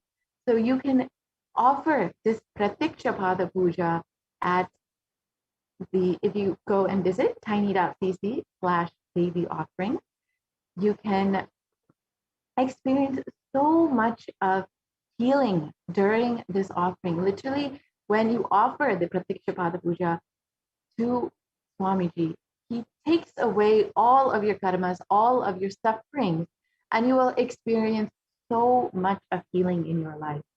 So if you would like to offer the Pratyaksha Pada Puja, you can visit the link below and sign up today. The most auspicious and most beautiful happening in your life is Guru. And if you want all of the benefits, all of the healing in your life, you can offer the Pratyaksha Pada Puja. Now let us watch a short sharing from a devotee who experienced immense healing just by offering the Pratyaksha Pada Puja at the lotus feet of Swamiji himself. So let us watch that sharing now.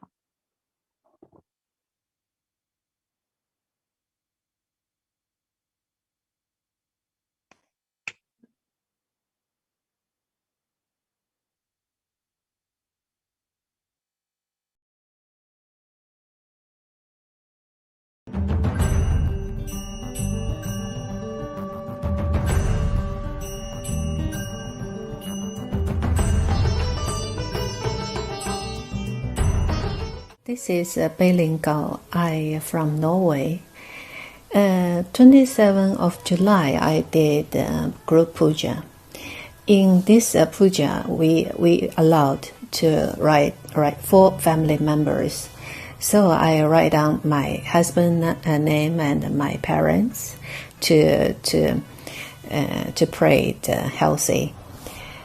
Around 2 o'clock in the morning, puja is finished in Norwegian time.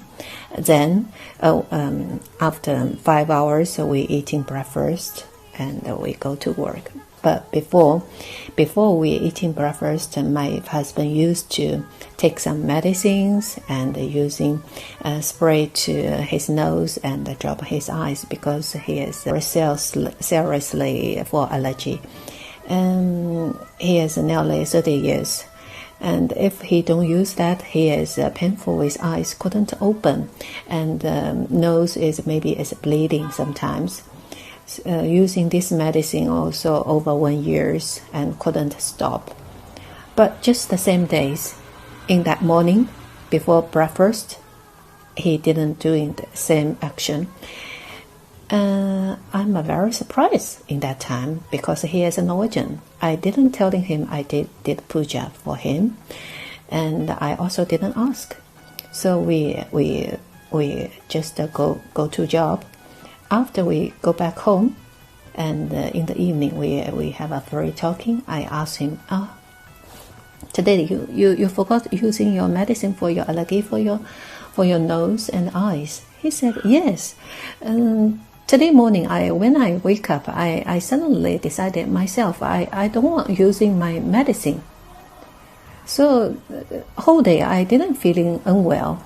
It's quite well. So I quit it. In my mind, I think, wow, this must be Swamiji did. And strongly recommend everybody to participate in the ritual in the Swamiji to get blessing. Nithyananda.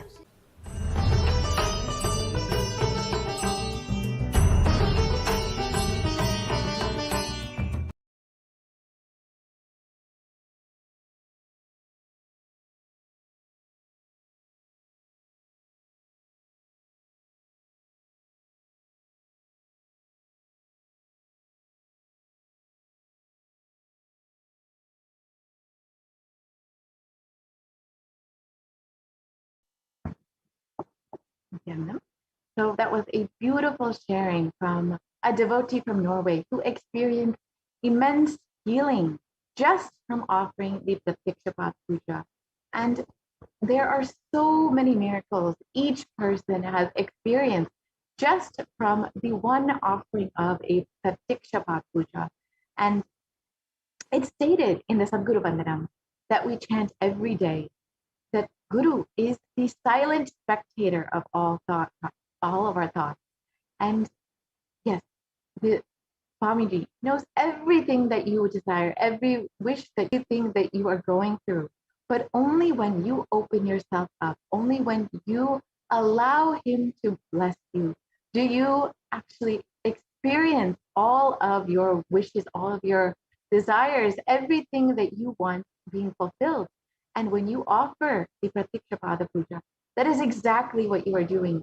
You are allowing Swamiji, allowing Devi Parashakti to simply bless you and shower all of the energy and auspiciousness upon your life. You are literally saying, yes, I am ready to receive everything that you are giving me. So you can offer the Pratikshapada Puja and various other offerings at gateway.nithyanandauniversity.org. You can visit the website and make your payment today for this. The offerings, various sevas, is such a beautiful experience for every single disciple and every single devotee. Many people who have even never met Swamiji, who have never actually had the experience of having the physical darshan, have experienced the physical darshan of Swamiji just from offering the Pratikshapat Puja and just having the literally feeling that Devi Parashakti, that Swamiji himself is with us from this beautiful offering. Because you are allowing, when you offer this, you are literally allowing the divine to manifest in your life, to come with you, to join you, to literally hold your hand. Devi has been continuously manifesting for this purpose, for healing and blessing you. And the Supreme Pontiff of Hinduism has been continuously manifesting Devi Parashakti just to guide you, to bless you, to heal you during this pandemic, and to help you come out of this pralaya, to give you that superconscious breakthrough. This Supreme Pontiff of Hinduism has been continuously manifesting the cosmic mother. And when you offer this out of your love, out of your gratitude, out of your devotion to Devi Parashakti, you will literally be allowing her to continuously manifest in your life and to continuously bless you, continuously guide you. You are literally telling Devi, you're telling Swamiji, yes, please come and be with me at all times and be my guiding light in this life. And so you can offer the Pratiksha Pada Puja today to the lotus feet of Devi Parashakti, who is manifesting through the Nijavatara of the Supreme Pontiff of Hinduism. And we are so blessed as the devotees and disciples of the Supreme Pontiff of Hinduism to actually have the physical manifestation of Devi Parashakti herself. See, many of us can go to any Devi temple and we can offer our love, our gratitude at that temple. But when we have the physical manifestation of Devi Parashakti herself, the Nijavatara of Devi herself manifesting through our very own Guru, we have the literal, such an intimate and beautiful experience when we choose to allow the manifestation of Devi Parashakti into our lives, to allow Devi Parashakti into our lives by offering this Pratiksha Pada Puja. It is very rare that anyone gets the Guru, the avatar as Guru in their life. It is the most rarest and most auspicious happening. And when Devi herself is manifesting through your Guru, through our Guru, we have the most best and auspicious blessing in our lives. So if you would like to offer the Pratiksha Pada Puja today, you can visit gateway.nithyanandahinduuniversity.org.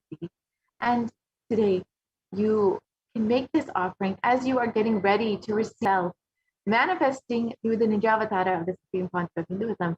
We will be having the live Parashakti Akashic readings today at 10 p.m. IST, and this is 9:30 a.m. PST for any of you who are in the US. So please stay tuned and make sure that you ask any of your questions, any of your prayers to Devi Parashakti on the YouTube comments, the live comments. You can go ahead and ask any of your questions.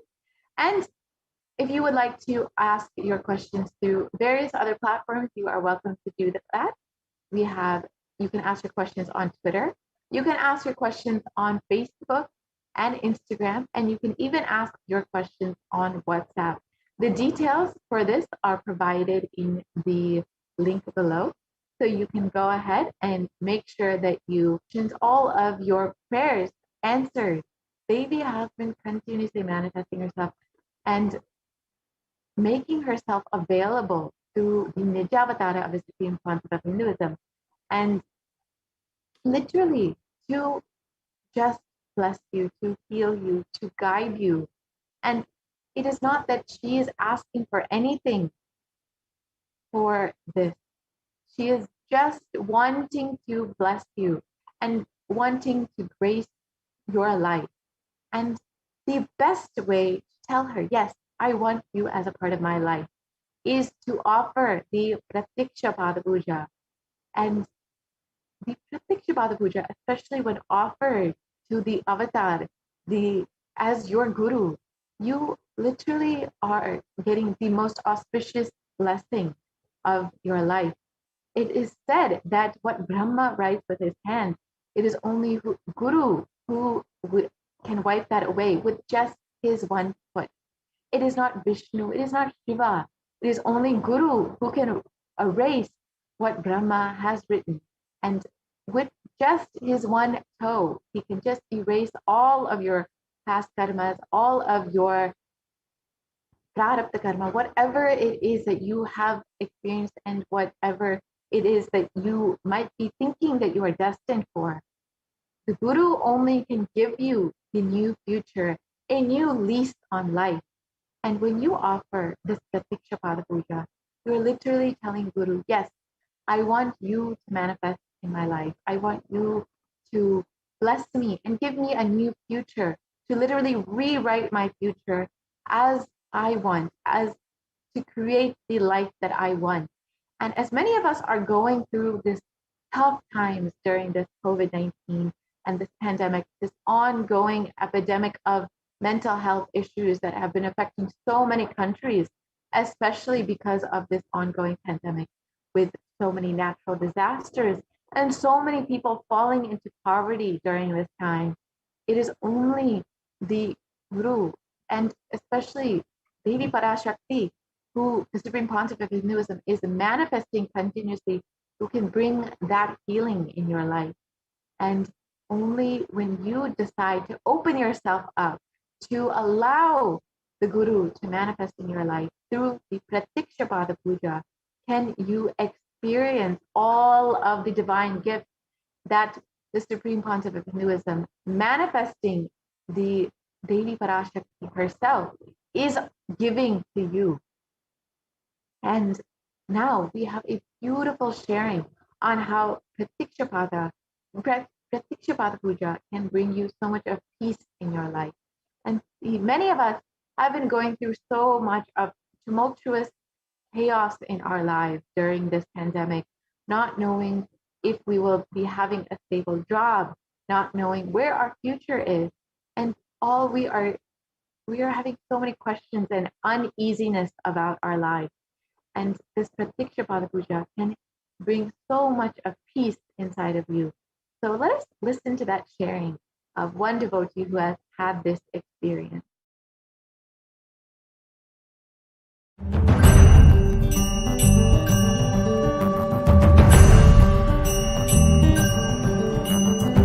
Hi, I'm Anil Thakur. I have come from Delhi. This is my first visit to this ashram, and this has been an absolute eye-opener for me, because I never thought I would come to a place like this, or I'll come to a place like this.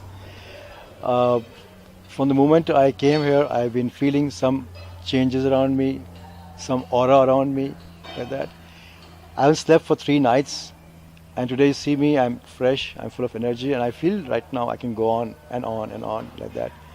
I've done today's Pada Puja.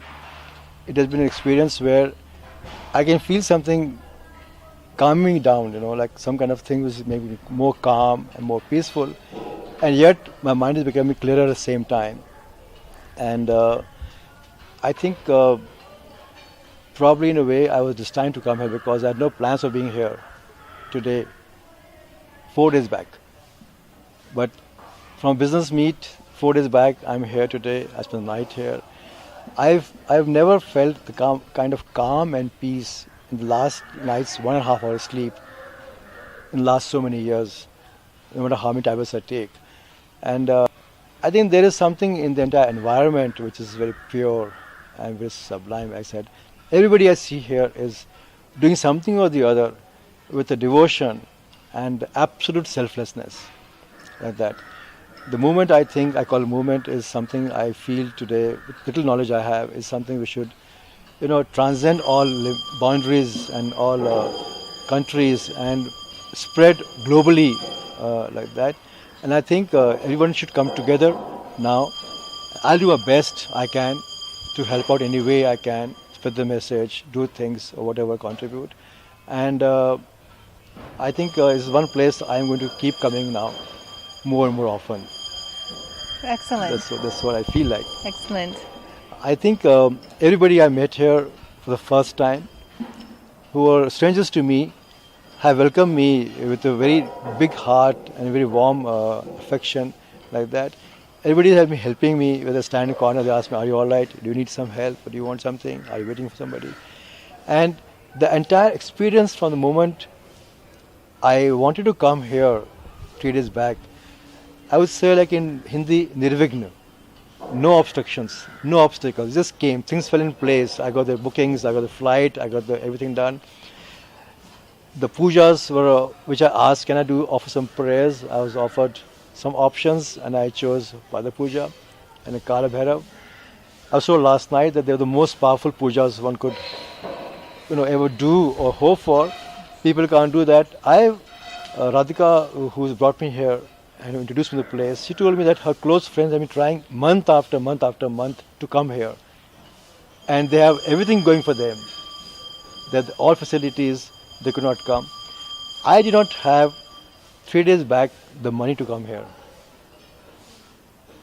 3 mornings back I had no money to come here. And somehow from the time I left my office to meet Radhika, in that time I got some money from some totally unheard of source who owed me money from long back. Oh. I never thought they would pay up. The people I thought they pay up, they were not paying me. But somebody from, I don't know what, it's I think nothing but divine intervention. It's like that. And when we asked, can I come here? Instant okay. Then I was offered later on, after I chose the puja, I think, that I was told I can stay also in the ashram and do more like that. The entire experience is as if somebody or some force is doing something or things, and I've been like kind of brought here. I was destined to be here last night. I was destined to be here today, here the day of these 2 pujas, and the first puja has gone up so beautifully. I feel so different. I not slept 3 nights, I said, and you can see me. I can not sleep another few nights more, I guess, and after go on. 3 days of being awake and up, you're very fresh and I'm alert. fresh, and the kind of experiences I had, the third eye scanning, seeing, I think what they told me about me in the entire life is something. I live my life, I know my life best. I totally forgotten.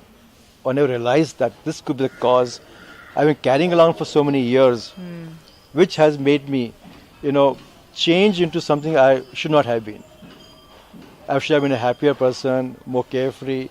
But some events which today I was told, or reminded of actually, that cleared my mind totally. And today I feel at peace. Yes, now I know what has caused this change in me. And I can go back to myself, being what I was, and what should I have been. That's a huge thing, for me. And I came here, like I said.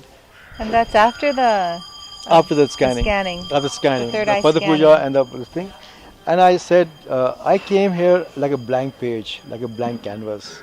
I had no notions, no preconceived thoughts, zero expectations. I didn't know. It's like, jumping off a cliff into the sea, not knowing whether the sea has got rocks or it's got deep, this thing. I don't even know how to swim. Or I just took the leap. Yes. Whether it's leap of faith or leap of trust or I was made to just jump, I don't know, but here I am. And I'm very happy I came here. Yeah. I'm very happy I came here. Wonderful. Thank you for sharing. Thank you. What else? I actually would like to know, as the day goes, probably more about the ashram and increase my knowledge. I'll also go on the website and see. But more than that is to meet people and interact with them, because you get a lot of aura and energy and positivity which is not there. And I think even if you don't want to, I'm going to be here more often. Like that. I'm feeling something happening to me. As I talk, right now I'm talking, I feel something happening. Something like it, like rearranging, something like making me feel lighter. And all the problems I'm carrying with me today seem to me now solvable. I can solve them, I can overcome them, like that. And I think when I leave this ashram, I would have stepped out as a changed person. After just one day, just coming. Not even that. I came at 10 p.m. last night, 12 hours. 12 hours. That's amazing. And I'm a person I know nothing about God. I know no puja. I know no mantras. Nothing I know. Yet I felt so comfortable, as they were chanting the prayer, I was chanting them, following their, like copying them, 2 seconds behind. Maybe I did only half, or 40% or 80%, I don't know. But I did that.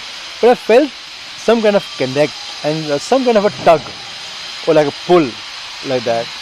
And today, like I said last night also, I'm 1000% sure that something has brought me here. Shiva.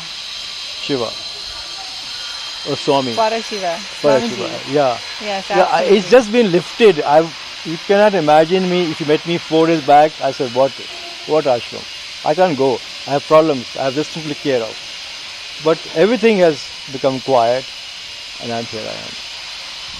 Wow. It's really amazing. I think it's something one has to experience live and first hand to understand. You can't do this sitting at home or watching videos or something. You have to come here and participate in all you can with your capacity, whatever. But I would urge everybody who is seeing this to somehow or the other make efforts to come. And I'm telling you, the more you want to come, you'll come. You'll reach here. Like I did. Super. Thank you for sharing. Thank you. I think it's auspicious that you're here and you're. I think it's destined to be here. I think it's all divine blessings, and I saw the video, the prayer, and I feel this is something which was destined to happen. Not my coming here, this ashram and the movement, and we have to come together and push it and make it bigger and bigger.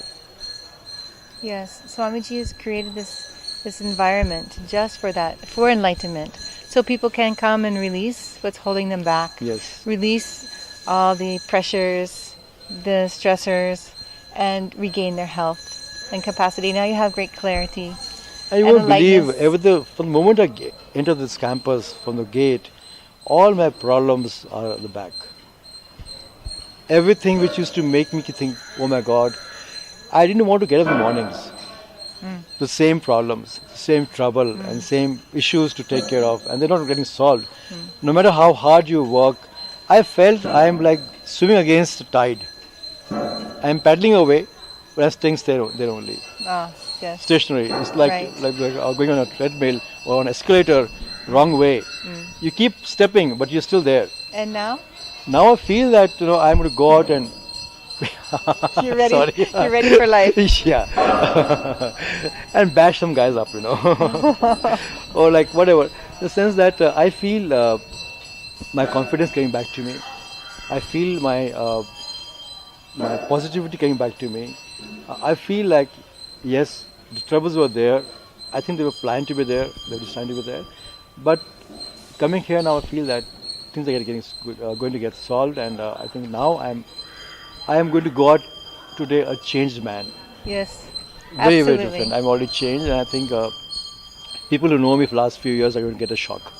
Elvis, from just being 10 hours, and you offered one pot of puja seva this morning, sitting, offering puja to Swamiji's lotus feet, Shiva, Paramashiva's feet, and being part of Uttamottama Seva. Uttamottama Seva is offering the best of the best for Shiva. Yeah. The chanting, the dance. I was hearing and I was seeing things around like that, and then the third eye scanning was so. And he got on stage. And it's fantastic. Now the next puja I'm looking forward to Kal Bhairav in a few minutes from now. I think. Imagine what 21 days can do. Absolutely. In fact, I have been asked to meet some people in the afternoon, like that. Right now I'm feeling no thirst, no hunger, no appetite, no tiredness. I have a problem in walking barefoot. Here I am walking all over the place. My doctors will scream at me. Yeah. My surgeons, if they see me walking here. Oh, yes. It's medically banned to me if I walk like this barefoot. I just felt one sharp pebble, first step, and then no pain. And you know how the ground is. It's just a miracle, nothing else. I know my body, I know what I can do and what I can feel, but it's awesome, you know. And this banyan tree is like Kalpavriksha. Kalpavriksha. Shiva. I wish I could remember what all to ask for, but here I think like, you know what I want. That's it. Thank you.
Nithyananda. So, as we have heard this beautiful sharing from this devotee, he shared he didn't actually have any intention of coming to the Adinam, but somehow he just had the feeling, I should come. And then he just experienced so many miracles. Literally, he had a divine intervention, he stated. And suddenly, money manifested out of nowhere. And out of his love and his gratitude, he decided to offer this Pratikshapada Puja. And this is exactly how you will experience it. Once you make the decision, yes, I want to offer the Pada Puja or any of the sevas, you will just see there will be literally a divine intervention in your life.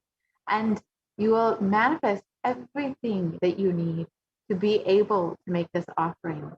Because the moment that you say yes, the moment that you decide that you want to offer your love, offer your devotion, offer your gratitude, the whole cosmos will just align itself to be able to give you this opportunity.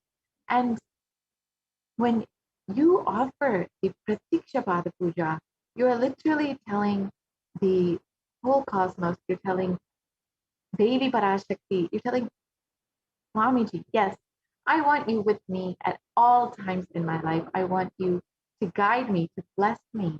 And as the devotee shared, he experienced so much of inner peace and so many miracles that he never even asked for, like healing and just feeling that beautiful feeling that anything that he wants in his life can happen, and that all of his past has just been made redundant. Actually, what you can experience when you offer the Pratikshapada Puja at the divine lotus feet of Swamiji, especially when he is continuously manifesting Devi Parashakti herself to guide you, to bless you, and to continuously heal humanity during this time. And it's such a beautiful way to connect with your Guru, with Devi Parashakti. So if you would like to make this offering, you can visit gateway.nithyanandahinduuniversity.org.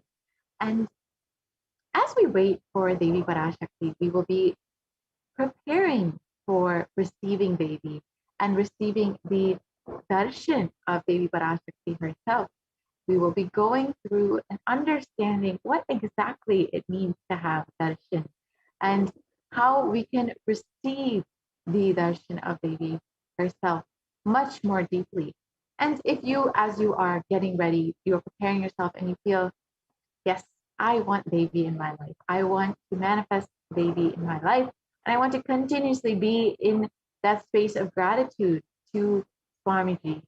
and you want to offer something, you can go ahead and offer something in the YouTube super chat.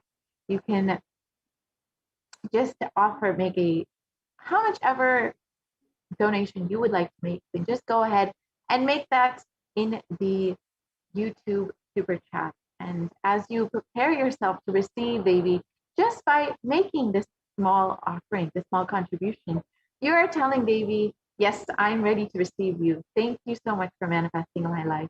And you're requesting baby to continuously manifest in your life. And now let us get ready for the Bhava Samadhi Darshan. Let us understand how we can receive baby, receive the blessings and the grace of the Supreme Pontiff of Hinduism, who has continuously been manifesting baby for us. So let us enter into the preparation for the darshan.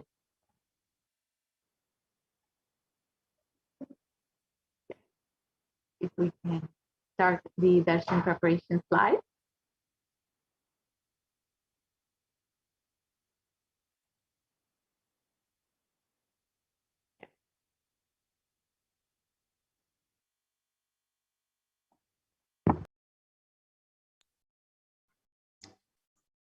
Yes, so now let's understand what is the Bhava Samadhi Darshan, the science behind the Bhava Samadhi Darshan.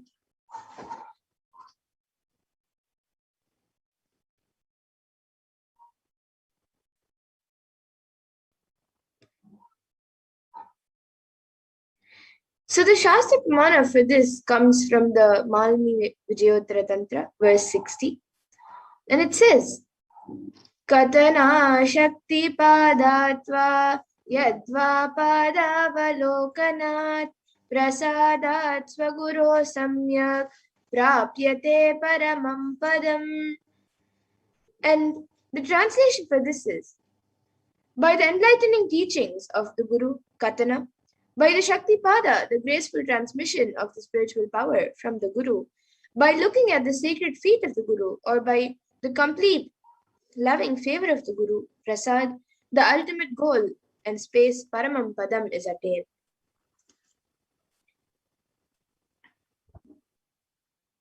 And Bhava Samadhi Darshan is not an event in space and time. Rather, the darshan happens at the moment when we are lifted out of space and time. During the Bhava Samadhi Darshan, our mirror neurons mirror that of the avatar.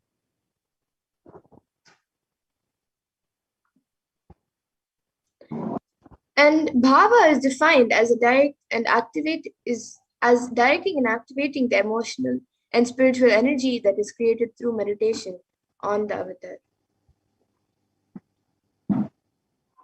The brain neurons mirror, activate, and process all the observed movement or information of the avatar just by seeing and without the physical act of imitation.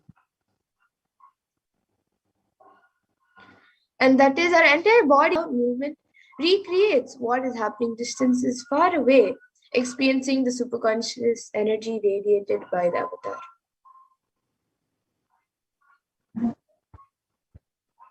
In the science of Bhava Samadhi Darshan knows no distance. It's a phenomenon modern science is just now discovering and terms as quantum tunneling.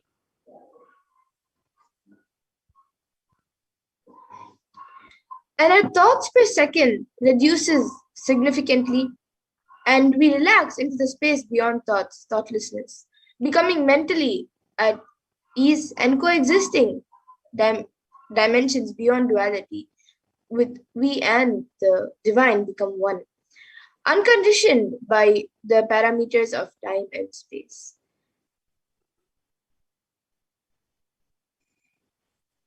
And quantum tunneling is, Bhava Samadhi Darshan is experiencing quantum tunneling. It is the probability of a quantum particle, like an electron with less kinetic energy, to cross over the potential energy of an energy barrier. An electron acts both as a wave and a particle. Imagine a scenario. What happens when an electron with less kinetic energy is approaching a hill? Will the electron be able to cross over the potential energy, the peak of that hill? As a particle, the electron will require higher kinetic energy to cross over that potential energy. Otherwise, it will not be able to cross over that hill. It will roll back. However, as a wave, the electron has the ability to pass through by propagating itself through the hill and going to the other side. This is exactly what is happening with the Bhava Samadhi Darshan. It is literally crossing the barrier of time and space and allowing you to experience this energy from the supreme concept of Hinduism. And that is the science behind the quantum tunneling. So this same science is imposed on people who witness the Bhava Samadhi Darshan.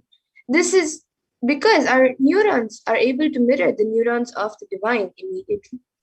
And through quantum tunneling, we are able to travel through the divine energy that mirror the exact same neurons.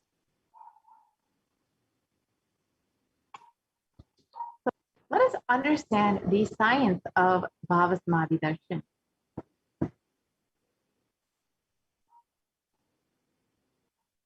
And it is described in Bhagavan Krishna describes Bhava Samadhi Darshan. When Krishna once saw his own extraordinary sweetness reflected in a jeweled wall, he was amazed and said, "Oh, how unprecedented and astonishing is this deep and indescribable sweetness of mine. Alas, when I see it, even I become greedy to enjoy its sweetness. Just like Radhika, when I see my own sweetness in the mirror, I become eager to taste it. But I can't. After due consideration, I find that the only way to relish this sweetness is through the Radhika."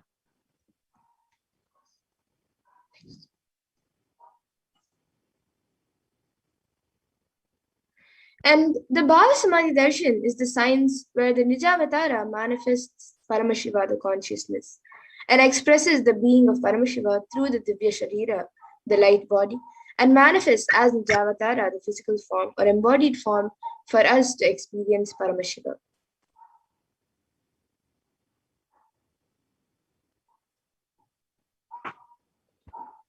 And the Shastra Pramana for this, as we saw earlier, is from the Malini Vijayottara Tantra, verse 60. Katana Shakti Padatva Yadva Padavalokanat Prasadat Svaguro Samyak Prapyate Paramam Padam. And by the enlightening teachings of the Guru Katana, by the Shakti Pada, the graceful transmission of the spiritual powers from the Guru, by looking at the sacred feet of the Guru, or by the complete loving favor of the Guru, Prasad, the ultimate goal in space, Paramam Padam, is attained.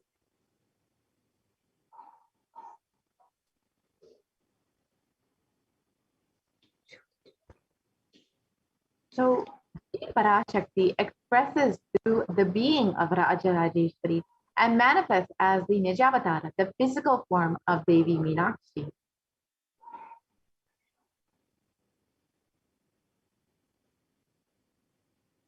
And Bhagavan Paramashiva expresses through the being of Subramanya and manifests as Nijavatara in the physical form of Bhagavan Murga. All of you can see.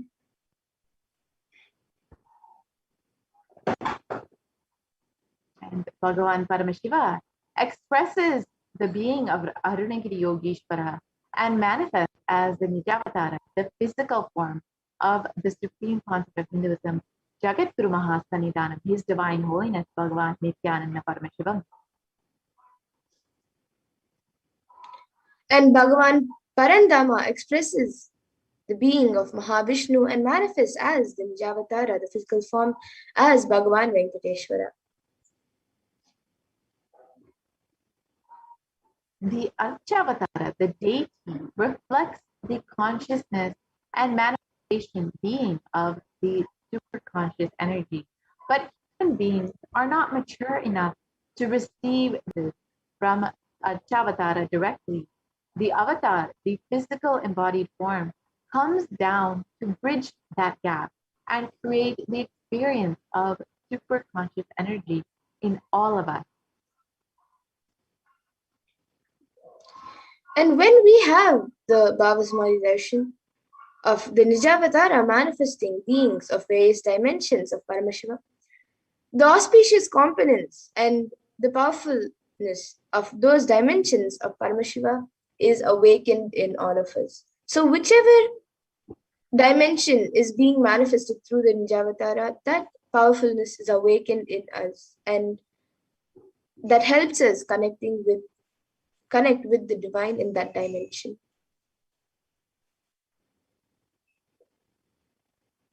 So let us, the dimension of Paramashiva manifesting in the Nijavatara for us to experience the same is Bhavasamadhi darshan. And the Bhavasamadhi darshan is the direct experience of causeless bliss. And during the Bhavasamadhi darshan, our being comes alive and celebrates the energy wave of existence itself.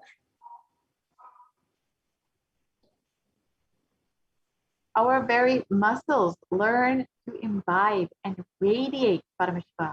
Bhavasamadhi darshan is like a window to the infinite expanse of consciousness, allowing us to glimpse the formless in a way that we can understand. And even without much effort from our side, our very biomemory, our very inner space awakens to the space of Paramashiva, the ultimate consciousness, during the Bhavasamadhi darshan.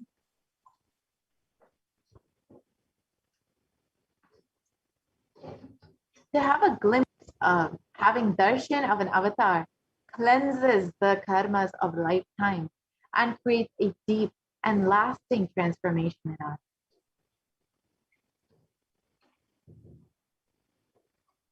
And gratitude is the space which enables the reflection of consciousness in all levels: physical, physiological, psychological, and ultimately the conscious level.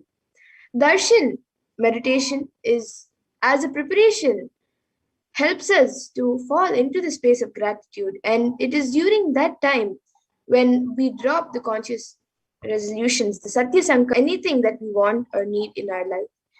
So be ready to reflect the consciousness of Paramashiva. That is all you need to manifest the best of your life and lives of people around you. So the right context to receive darshan is, I know you are the source of everything.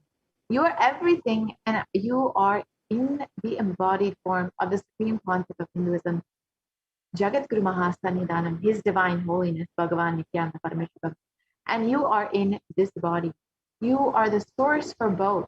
Let me connect with you. Let you reveal yourself to me. Let me be in the Bhava Samadhi of you.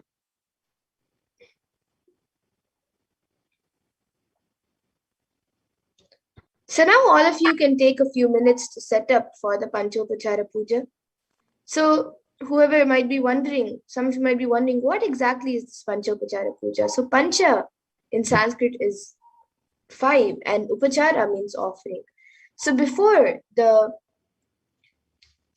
darshan, before we all receive Devi Parashakti, we will be doing the Panchopachara Puja. So all of you can set up, for this puja, you can set up some sandalwood paste or powder, some flowers, some incense, a lamp, and a food offering, the Naivedyam. And if you would like to offer your Naivedyams, you can sign up in tiny.cc/food donation. So all of you can take a few minutes to sign up for this.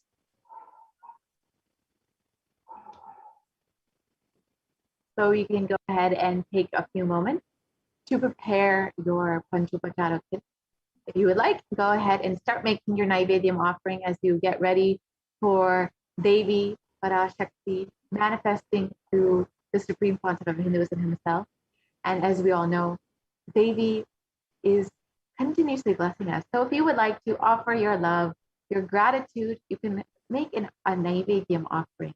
And you can also offer through the YouTube super chat option in the live YouTube comments. You can offer anything that you want out of your love, out of your gratitude for Devi continuously manifesting in your life. And when you make this offering, you can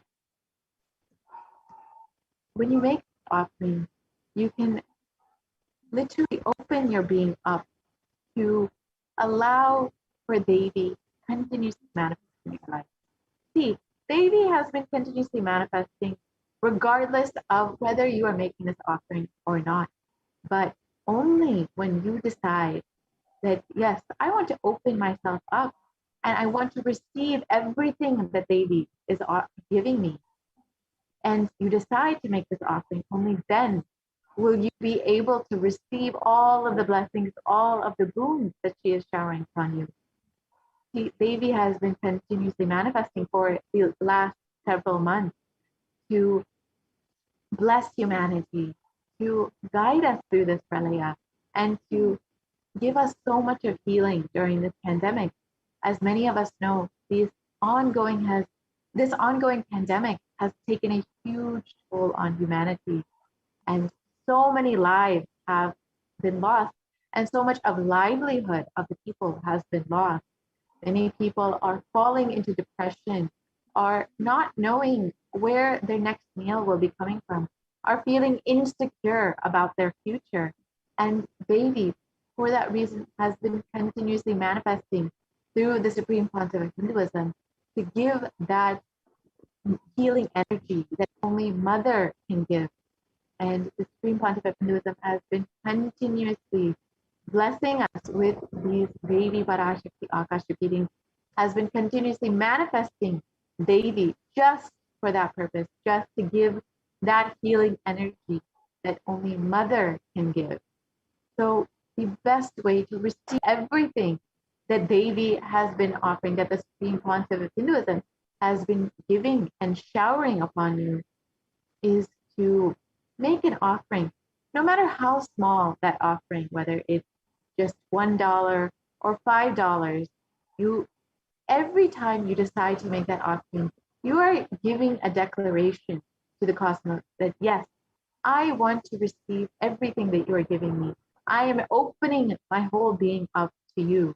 And you are allowing for the Supreme Pontiff of Hinduism and Devi Parashakti to continuously guide you in your life. So if you would like to make an offering, you can go ahead and make an offering either in the YouTube chat. You can make a super chat or a super sticker. You have various options to make a donation at any amount that you would like, or you can make one of the offerings of the sevas by visiting tiny.cc/Devi offerings. And you can make any offering that you would like to Devi.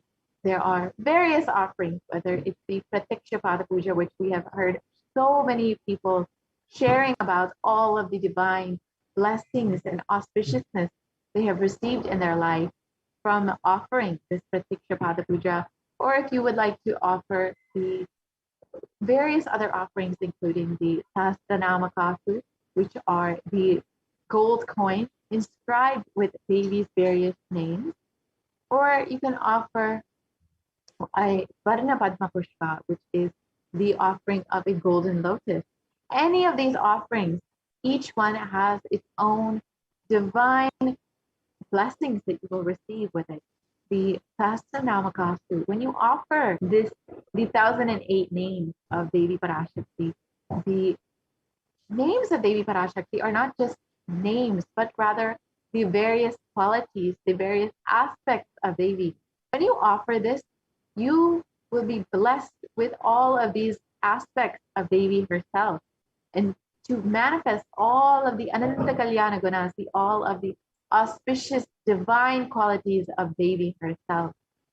And if you offer any other offering, you can visit the events.nithyanandahinduuniversity.org and make any offering that you like. So let us get ready to receive Devi Parashakti, who is manifesting through the Nijavatara of the Supreme Concept of Hinduism. If you would like, you can ask any of your questions, any of your boons, any of your prayers in the comments below, and you can have your blessings directly blessed by Devi Parashakti herself, by the Supreme Concept of Hinduism himself, and literally have your life guided by Devi, have your life guided by the avatar himself. Many, many, many people have already received blessings and the boons that they are asking for. So if you would also like to have all of your boons and your prayers answered, you can ask your questions either in the comments below, or you can visit our Instagram page or our Twitter handle, and you can tweet at us any of the questions that you might have. You can tweet at the official handle of Kailasa's HDH Nithyananda, or you also ask your questions on Facebook, or you can ask your questions on WhatsApp as well. And all of these ways you can connect with Devi and directly have your blessings blessed by Devi. So let us now take a moment to go ahead and ask any of your questions, ask any of your prayers that you want answered, and receive all of the divine grace, the divine blessings of the Supreme Concept of Hinduism, manifesting Devi Parashakti.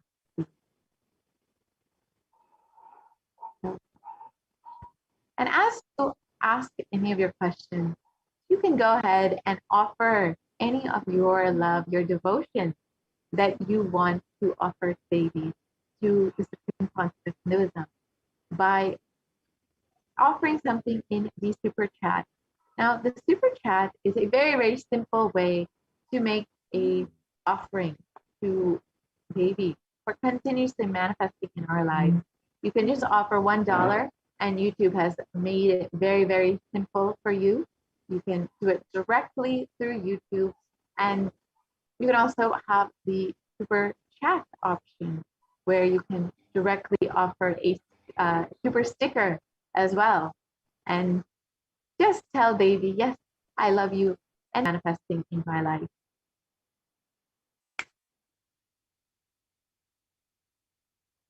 So with this, we will take a very short break and get continuously prepared for the live Akashic readings from Devi Parashakti, manifesting through the Supreme Concept of Hinduism. And the live Akashic readings will be happening at 11 p.m. IST. So do stay tuned for that and ensure that you are preparing yourself to receive Devi. And we will be right back after a very short break.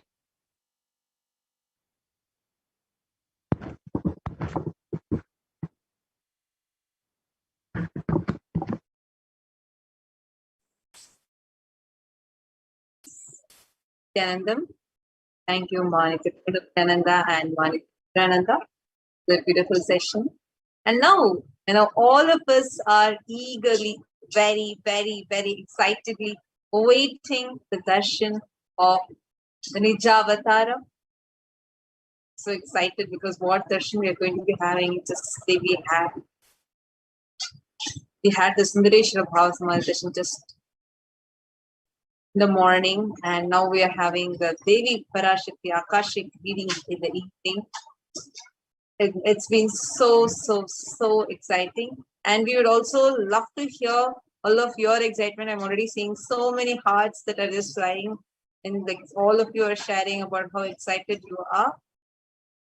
Because everyone, you can go ahead and post it in the comment section, and we also encourage you to become a member as a part of the YouTube e-Kailashian community, become part of this e-Kailashian family. And as you become a part, and you can also get the chance to post your prayers and request for boons and ask your questions and have a karmic breakthrough directly through Devi Parashakti herself.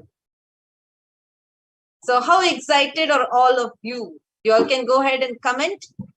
Okay, I'm seeing Yogesh, Shri Rajagopal, Shri Induja, Aditya Kothare, Tanja Deverne. Lot of you, Erez Blazovsky, who have started commenting. How excited are all of you? Go ahead and share with us. So what exactly happens to us during this Devi Parashakti Akashic hearing? As we all were listening, you know about this mirroring of neurons that will be happening, where whatever is happening in the avatar, in this brain, superconscious energy, what is happening in him will start reflecting in us. And that mirroring of neurons is so powerful because when that happens, we'll also experience the same manifestation of superconscious energy through our body physically. Actually, as all of us are going to be receiving the darshan of Devi Parashakti, as she manifests to attend to each of our prayers, giving us boons, manifesting powers through us, and giving us the powerful cognitions, leading us to the path of enlightenment, and ultimately even giving us the experience of Paramashivoham self. All these is not just limited to when Devi answers your questions. No, just the sight of Devi, when you just behold her form, her grace, her beauty, her motherliness, her compassion, all of them by themselves will just put you into that space, a very powerful transformation process. Now, how do you receive the best of Bhava Samadhi Darshan? How do you receive the best of having the darshan of Devi Parashakti? Please understand, a very, very powerful method to receive anything, to open up yourself to anything, is to give. Please understand, when you are opening up yourself to give, you are naturally opening up yourself to receive. All places in life, even a mother's love, when she opens up and when she gives, she naturally starts receiving more. Every relationship, every business, every job, every aspect, every facet of life, this is a fact. And when it comes to the divine, this becomes even more intense. This becomes even more powerful, even more subtle, and even more powerful and divine. When you are going to be sitting in the presence of Devi Parashakti, and just to let all the viewers know, whether you're here for the first time or whether you're here after listening to the exciting announcement that Devi is coming live, you have joined back, you have gathered. Please understand, Devi, the supreme pontiff of Hinduism, out of his extreme compassion, is manifesting Devi and making himself available in all the social media platforms, including YouTube, Facebook, Instagram, WhatsApp, and Twitter.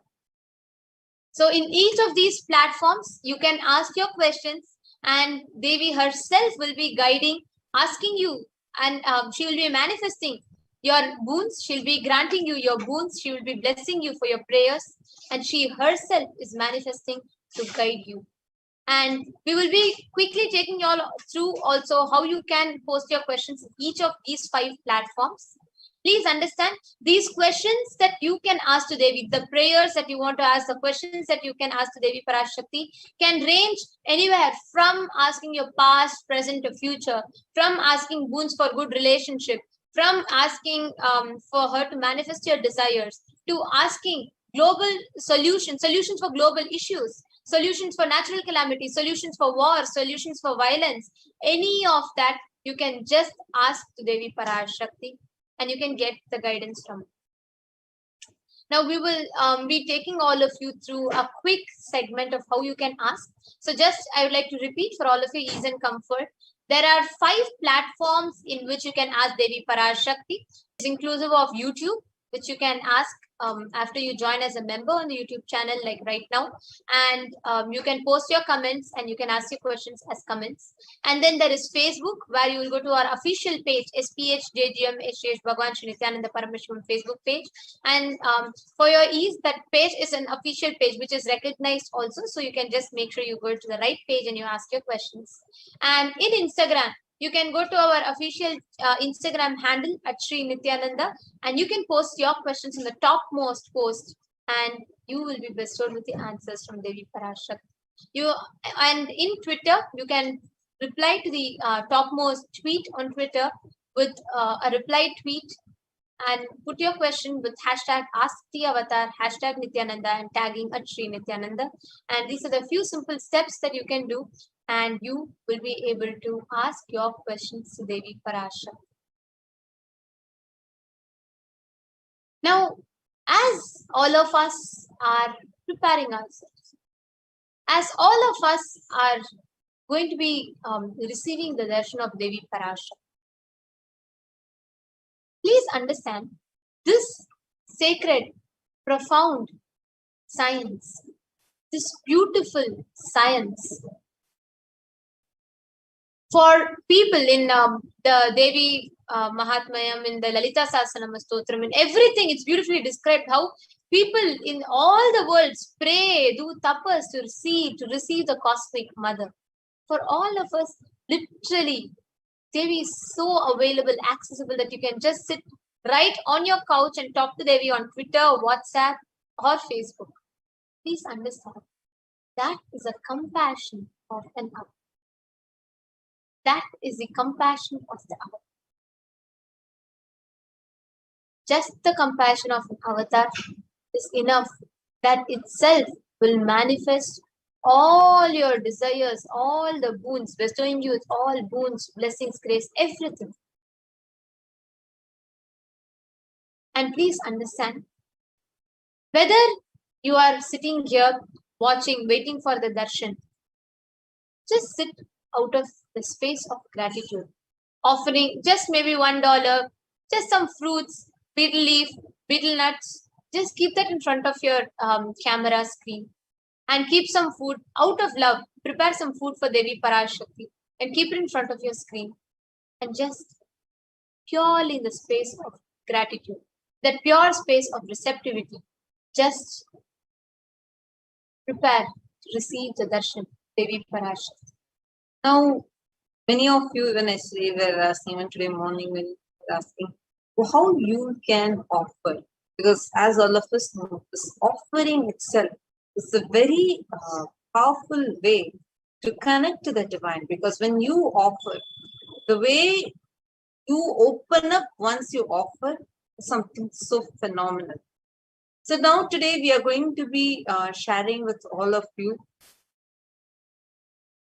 one amazing, amazing way how you can connect with the divine. Pratyaksha Pada Puja. See what Brahma writes it is, and what we call as faith. Neither Vishnu nor Shiva nor any other god can change it. But it is only Guru's feet. Just the toe, he can dust it off and chill in fresh. So today we are going to be taking all through how you can offer Pratyaksha Pada Puja and burn all your karmas of lifetimes together. And we are also having some of the sharings from different people, so they can share about their experiences with you on how they experienced after Pratyaksha Pada Puja. How oneness manifested for a person just after Pratyaksha Pada Puja. So let us hear from her now.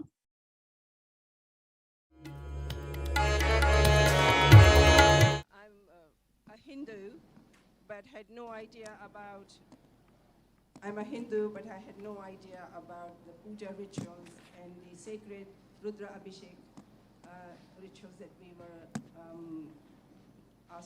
requested to do in the mornings. A rebel in me had to be overcome by total will persistence, and it helped because I didn't manage to miss a scene. However, what I noticed was that it's not even while you're doing the puja, there are little occurrences either with you or around you that can really annoy you, nag you, and it doesn't help you to have an enjoyable, wonderful experience. And with Swamiji's grace, I had a breakthrough 2 days ago and managed to create a space within me about Sadashivatvam where I said to myself, no matter what, I am going to have a wonderful puja experience every single day with integrity, with deep reverence and devotion to Swamiji, our Guru, and Sadashiva himself.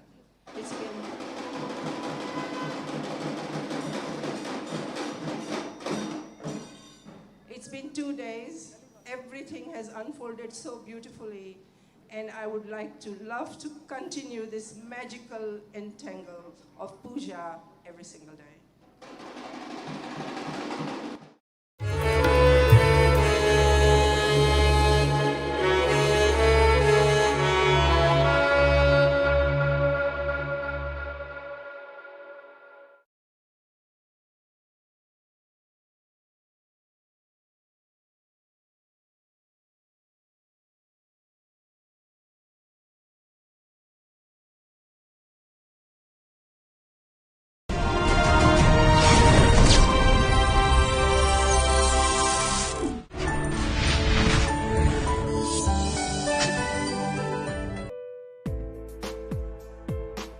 But I wanted to share this amazing miracle that happened yesterday.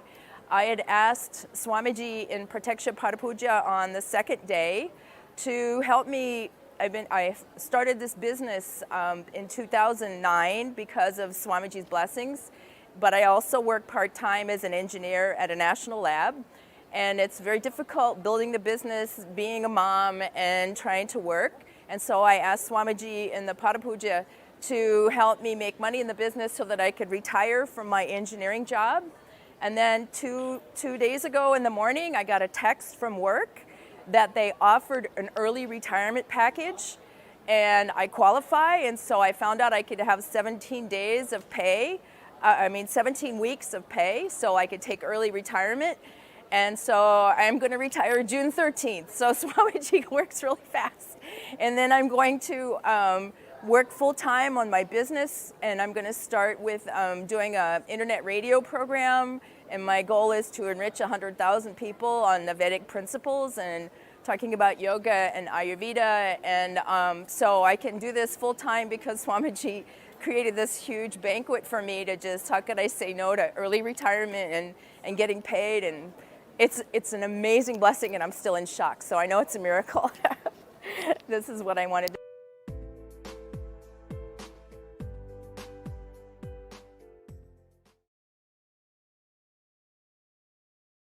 Like each of these devotees shared so beautifully, connecting to Swamiji, connecting to the avatar, connecting to the cosmos is one of the most profound things, because that is a formula to manifest almost anything instantly. Like how just out of her connection to Swamiji, she had manifested her whole early retirement fund. She just out of Swamiji, that boon that she got from Swamiji, just out of that gratitude, when she experienced that space of that gratitude and devotion in Pratyaksha Pada Puja, and just that boon, just that one word, just that one blessing that she received from Swamiji. Actually, we can I see hope how it has manifested. all of you are hearing. She just offered Pratyaksha Pada Puja to Swamiji and got one boon. She asked for getting the wealth, for getting enough money for retirement. And Swamiji worked really fast.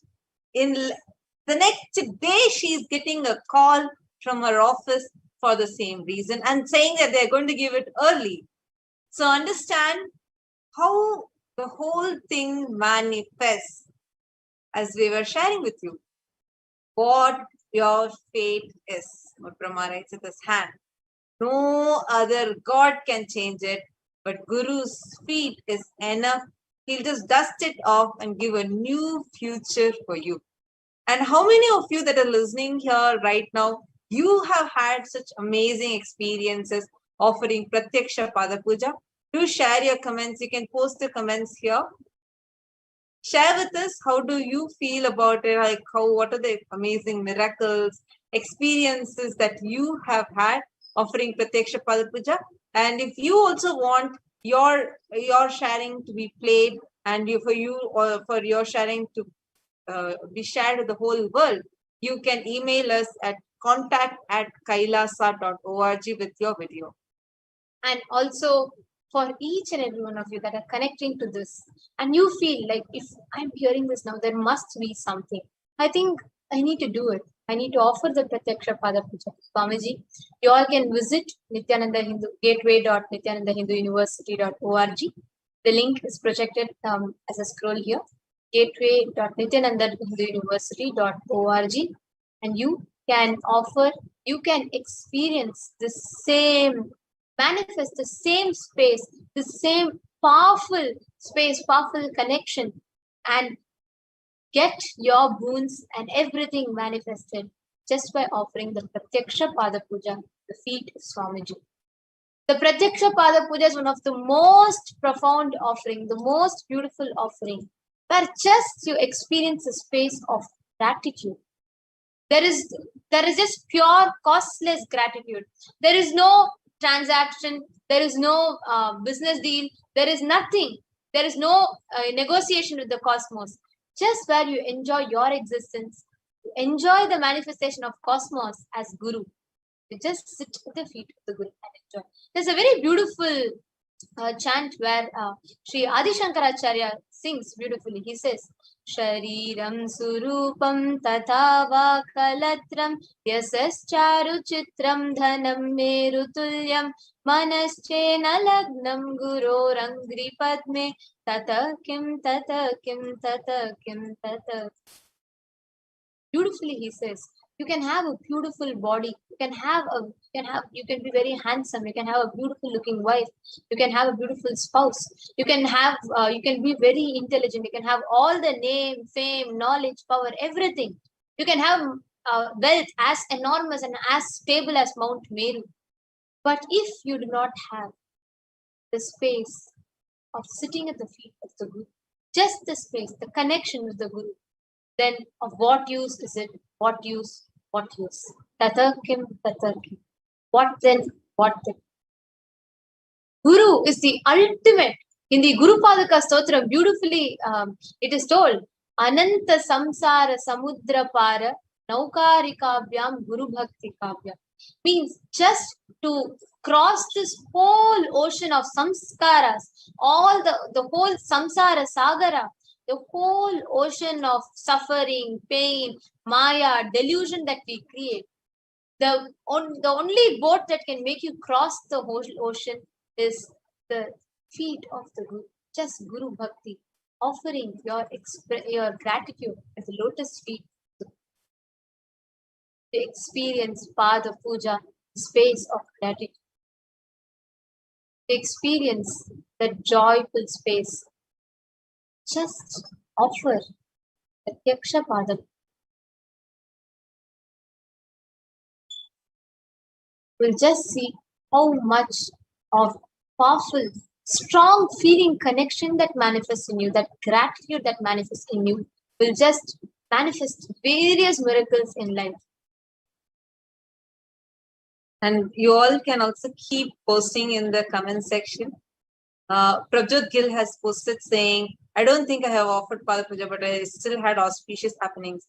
When if I just requested with open heart. Beautiful, Ma. And I really recommend if you offer Pratyaksha Pada Puja, the way how things will start manifesting in your life, because janmas of karmas that you have, right? It gets cleansed completely, it just gets burnt during Pratyaksha Pada Puja. That is why when you just go and sit at the feet of Guru, you'll see a whole being will just melt. Whole being will melt. you'll experience something, the way you experience about yourself, the way whole thing is manifesting for you, everything will be so auspicious for you in your life. Actually, we have more and more sharings that people are sending. And we also request if any of you have any amazing miracles, like I think Ma Dharmadara has posted, saying that tears are, like she's in cloud nine, very blissful and best oneness at Swamiji. Beautiful.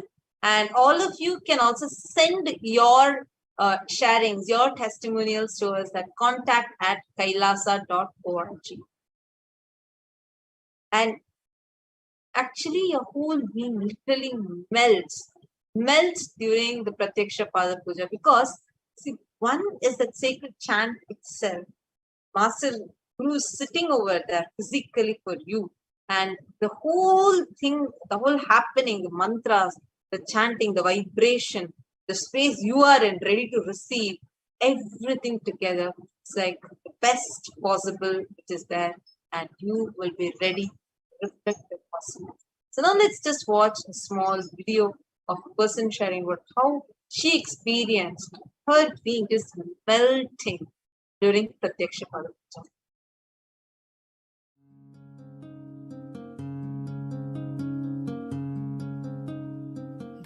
My name is Debbie, and I'm from St. Louis, Missouri, and I just want to talk to you about a Pratyaksha Pada Puja experience that I had. Actually, it was my very first Pratyaksha Pada Puja. I was in Varanasi in October of 2015 for an Inner Awakening program, so I actually wasn't too far from Swamiji's feet during this puja. I just remember being really excited. Yay, I get to do my first Pratyaksha Pada Puja. This is awesome. They give us all the puja items and get us ready, and we're sitting there, and Swamiji's sitting there on the chair. Ankles are crossed. You can see his feet. So then the puja starts. I'm thinking, I'm going to be in such a state of bliss, which I was. But the tears just started coming, and they just kept coming. And I was basically just sobbing during the puja, through most of the way, probably 3/4 of the way through the puja. I finally got myself together towards the end. Such a release. I mean, I had no idea that I would actually have that reaction while doing the puja. I had never experienced anything quite like it. And it wasn't tears of sadness at all. And it's just such a beautiful place to be, beautiful space. And hopefully you can someday enjoy that as well. There are many opportunities to do Pratyaksha Pada Puja with Swamiji via two-way video conferencing, which is still very powerful, even though you may not be physically at his feet performing the puja. It's still very, very strong space to be in. And that's what I want to share today. I just want to share that it's a powerful ritual, connecting with the divine in that space of gratitude. And I just hope that those of you who have not offered Pratyaksha Pada Puja could actually experience that. Thank you very much for letting me share this. Nithyananda.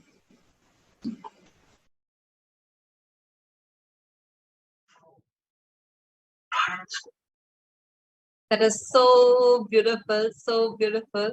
And it's just, thank you so much, Ma Devi, for that beautiful sharing of yours. Yes, because Swamiji is not just in this physical form, because as Swamiji has said, he's so intensely available. It's much 100 times more intensely available in his Divya Sharira form, the light body. And during Pratyaksha Pada Puja, his Divya Sharira, he'll be sitting with you, and you will be offering the puja at his feet. Oh my God. Anybody who wants to avail this opportunity, this blessing, this boon, go ahead and offer Pratyaksha Pada Puja at gateway.nithyanandauniversity.org, and you can also leave your comment here. And if you want to offer this, if you also want to avail this huge blessing, do leave your comments over here. And also please understand, many of us might think, yes, I have never offered the Pratyaksha Pada Puja, or I'm waiting for an opportunity to come. But I do think, like I'm just enjoying Swamiji's with me. Of course, Swamiji manifests with us in every situation and he's always with us. Pratyaksha Pada Puja by itself is a huge, that by itself is a huge and a beautiful process that your being experiences. Just offering Pratyaksha Pada Puja, it's an experience of lifetimes. You might have even gotten blessings in some other way. Everything is fine. But Pratyaksha Pada Puja is a very, very powerful. It has phenomenal, tremendous healing in your inner space. And in just that is an experience you definitely have to add it in your life. Actually, if you are hearing this now, even if you're just here, by mistake you came, or maybe you thought like, oh, I just offered Pratyaksha Pada Puja and you're sitting here, or you just saw the live announcement and you came here, or you're just watching here and you just want to listen, or you have just put your phone on so you can know when Swamiji is coming, and you're just, whatever you're doing. But if these words are falling in your ears, it is your call, it is your existence through this moment is reminding you to give your being this experience of Pratyaksha Pada Puja. Yes, I also request the social media managers to kindly post the link, the YouTube comment section. And all of you can see the link also projected on the live for you. It's gateway.nithyanandauniversity.org. Go ahead and make your offering. Gateway.nithyanandauniversity.org. Go and choose the option of Pratyaksha Pada Puja and you can offer it. And it's so exciting actually. One Devi is going to be coming and we have this opportunity to offer Pratyaksha Pada Puja, that karmic breakthrough is going to be happening. And we also have one more person who's sharing about how he feels when he is in the presence of Swamiji. How literally it just feels like moon rays are radiating through Swamiji during the Pratyaksha Pada Puja. So let's listen to it from.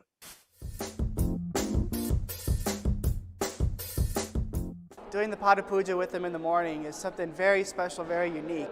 Being in his breathing space and being so close, just the radiance. I did it on Chitra Purnima, and the radiance emanating from him is something that you could see it on the camera a little bit, even during two-way, satsang. But being actually physically in his presence, it's just like almost like moon rays. It's so bright, but it's so calm and gentle. It's really indescribable.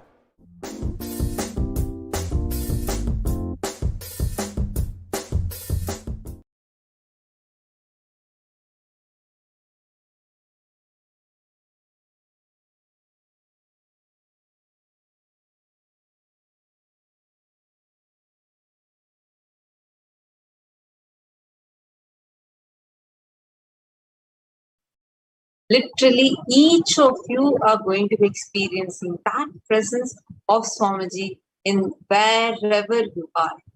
Anybody who wants to offer, even if you have an intention to offer, do let us know and we will get connected with you. We will help you to make that intention of yours as a reality. Go ahead and you can post it in the comment section. We will have our team which will be attending to you, and we'll get connected with you and help. Actually, we were sharing even in the morning today about a very important thing that Swamiji had shared. The difference between dana and dharma. See, when you offer something at one time, great. It's a good thing than not offering anything, but you offering once, it's good, but not great. Because at that time, when you offer, it is like giving might help temporarily to keep that ecosystem alive. But continuously giving is a responsibility for Hindus, because only that is going to keep the entire ecosystem alive. Understand, that is the dharma for all the Hindus. When you give once, for example, if you have, okay, Ma Prabjot Gil, I want to offer, I do not have the funds. I get some assistance, please. Sure, ma. We will have our team that will connect with you and that will help you. So stay tuned. The team, our team, you can even email to us. And you can also sign up at tiny.cc/Bhavasamadhima. Our team will reach out to you. And yes, you've requested for assistance. Sure, ma. Our team will reach out to you and you will be assisted so you can manifest your reality to have the greatest boon of offering Pratyaksha Pada Puja. Please go ahead to tiny.cc/Bhavasamadhi. It's case sensitive. It is tiny.cc, all in lowercase. Tiny.cc/Bhavasamadhi, BHAVASAMADHI. So you can fill this form, and I request the social media manager to also post the form for the ease and comfort, so she can immediately she can fill the form. So please go ahead and you can fill it at tiny.cc/Bhavasamadhi. And everybody else that are watching now, how many of you feel, yes, you have the call now. You have to experience Pratyaksha Pada Puja now. Please post it on the comment section.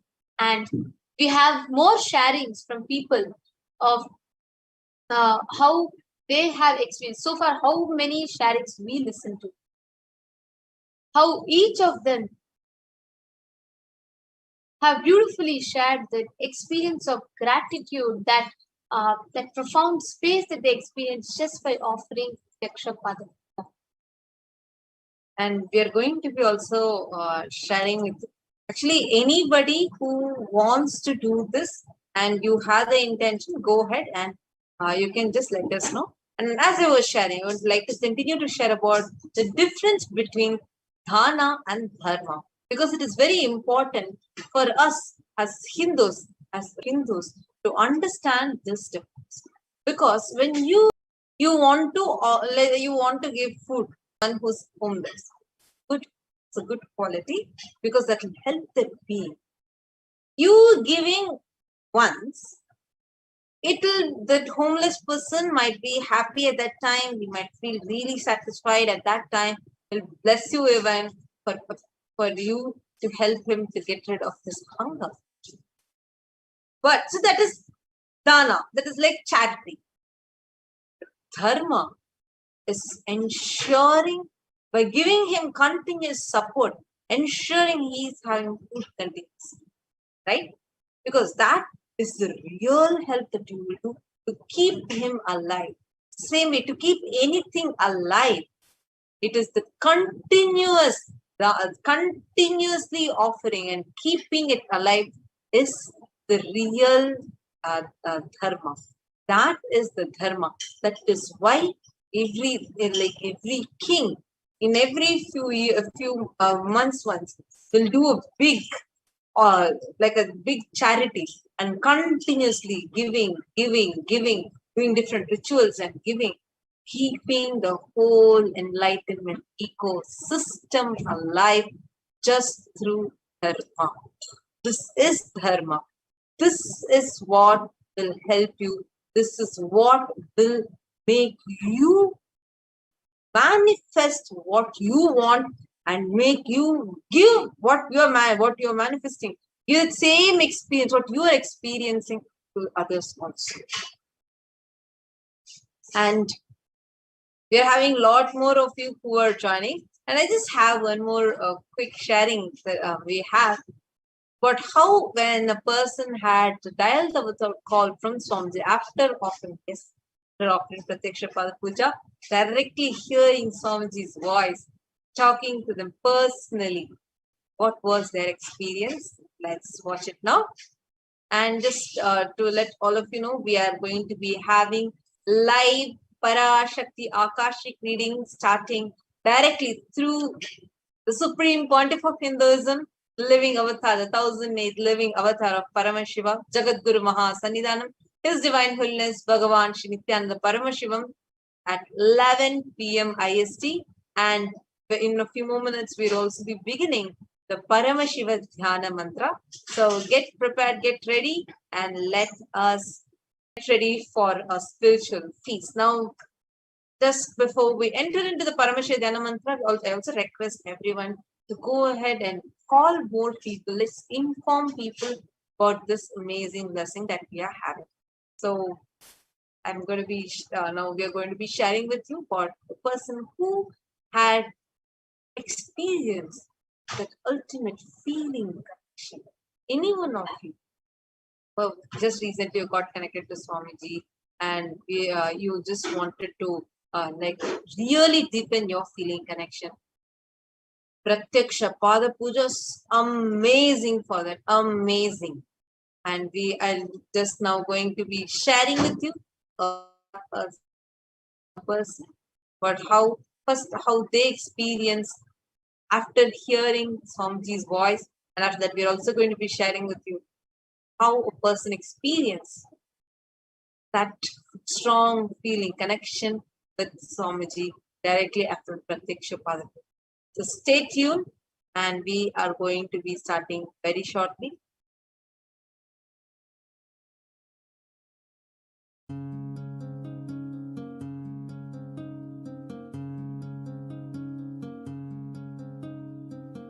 My humble pranams at the lotus feet of Swamiji.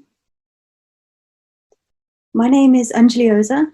I'm from the UK, and I would just like to share a small snippet of my connection with Swamiji. So it began earlier this year in January. My mother was due to have her Dali Avatar call, and I was witness to her phone call, which was projected on a television screen.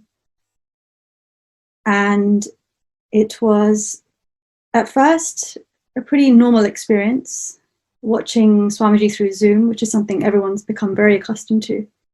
For me, it was all still quite new, but it was captivating from the very first moment.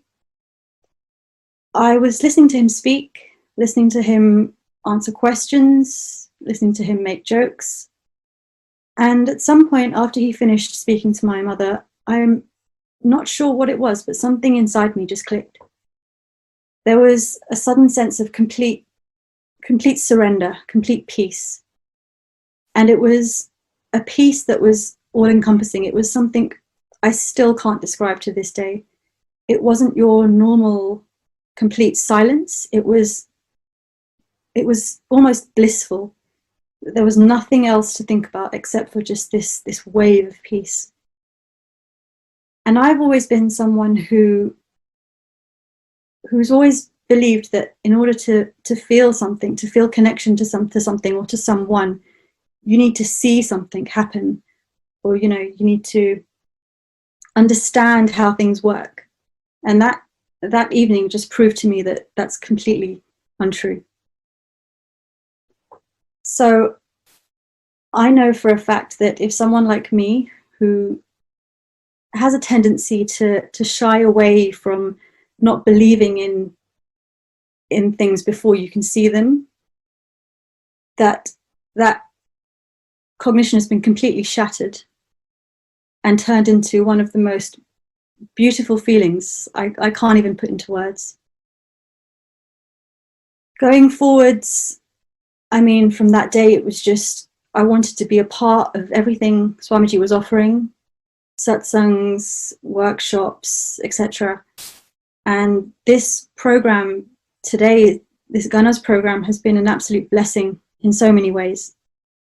I can only hope that it helps me to expand and grow even more than it has done in the last month, and even more so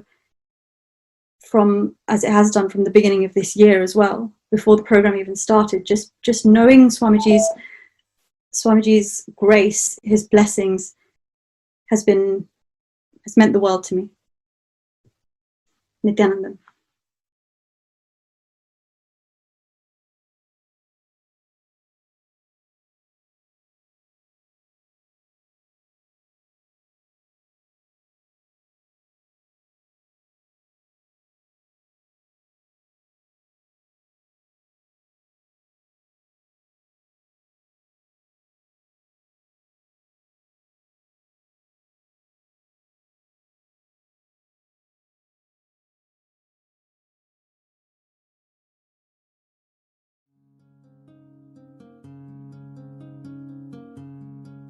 Nithyananda. Je suis Lina Forbin. Je suis récente dans la communauté de Swamiji. J'ai connu Swamiji en commençant par les séminaires de temps en temps, jusqu'au jour où j'ai eu l'initiation à l'Altalmingam. C'est l'année dernière. Donc, je l'ai eu plusieurs fois. Donc, et puis après, j'ai commencé à faire le yoga. Et de plus en plus, je sentais, dès qu'on parlait de Swamiji, j'entrais dans la photo et à travers les satsangs, les datchangs, je sentais que tout mon corps bougeait. Donc, j'avais même peur au début, je comprenais pas. Et j'ai su que c'était la connexion avec Swamiji qui se faisait en moi. Donc, de plus en plus, j'ai eu envie de continuer. Le programme a été proposé pendant le confinement. Je l'ai fait, le premier programme Paramashivoham, numéro 1, saison 1. Donc, je l'ai fait. Et puis, de plus en plus, tout ce qu'on propose, il y en a beaucoup, mais j'essaie de faire parce que je sens que j'ai envie de l'enseignement, cet enseignement-là me plaît. À travers l'expérience des autres, ça me donne envie de continuer. Les autres sont épanouis, bien. Donc, ça me donne envie de continuer et que je sens de plus en plus la connexion. Donc, je pratique un peu tout ce qu'on propose dans le programme, pas tout parce qu'il y en a beaucoup. Un peu de yoga, pas tous les jours, mais je fais l'unclenching. Et puis, j'ai envie de continuer, j'ai envie de me sentir vraiment dans cet espace-là pour être très bien. Donc voilà, je sens l'appel de Swamiji, je sens que j'ai envie. Voilà mon expérience, voilà, gratitude à Swamiji.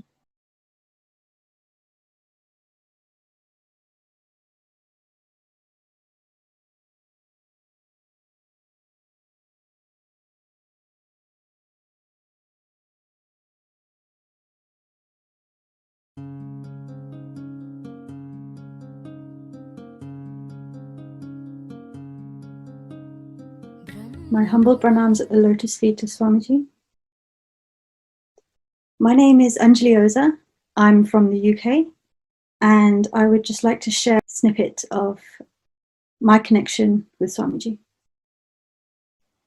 So it began earlier this year in January. My mother was due to have her Dali Avatar call, and I was witness to her phone call, which was projected on a television screen. And it was, at first, a pretty normal experience, watching Swamiji through Zoom, which is something everyone's become very accustomed to. For me, it was all still quite new. But it was captivating from the very first moment. I was listening to him speak, listening to him answer questions, listening to him make jokes. And at some point after he finished speaking to my mother, I'm not sure what it was, but something inside me just clicked. There was a sudden sense of complete surrender, complete peace. And it was a peace that was all-encompassing. It was something I still can't describe to this day. It wasn't your normal complete silence. It was almost blissful. There was nothing else to think about except for just this wave of peace. And I've always been someone who's always believed that in order to feel something, to feel connection to something or to someone, you need to see something happen, or you need to understand how things work. And that evening just proved to me that that's completely untrue. So I know for a fact that if someone like me, who has a tendency to shy away from not believing in things before you can see them, that cognition has been completely shattered and turned into one of the most beautiful feelings I can't even put into words. Going forwards, I mean, from that day, it was just, I wanted to be a part of everything Swamiji was offering, satsangs, workshops, etc. And this program today, this Gana's program, has been an absolute blessing in so many ways. I can only hope that it helps me to expand and grow even more than it has done in the last month, and even more so as it has done from the beginning of this year as well, before the program even started. Just knowing Swamiji's grace, having his blessings, has meant the world to me. Nithyananda.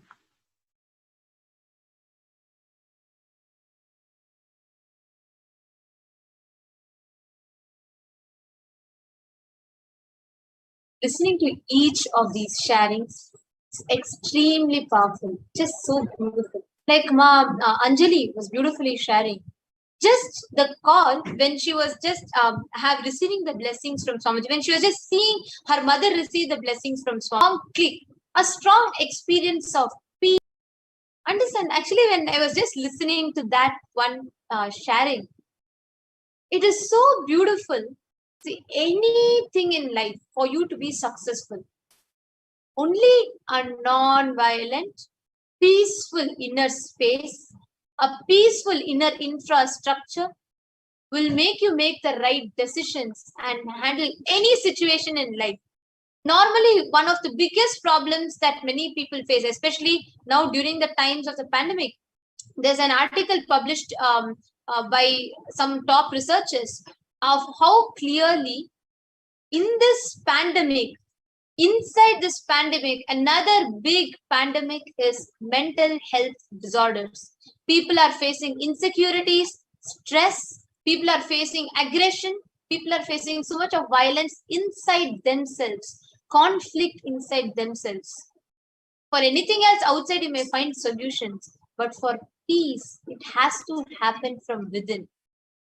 Like Ma Anjali was beautifully sharing, effortlessly, just when you're in that space, that pure non-violent space of an avatar, naturally the peace happens in your inner space as a byproduct. When you just share that, when you just experience that peace, any decision you make in life, you immediately see how successfully those results manifest. Just we have an article here about the implications of COVID-19 for mental health and substance use. So all of us can see here how much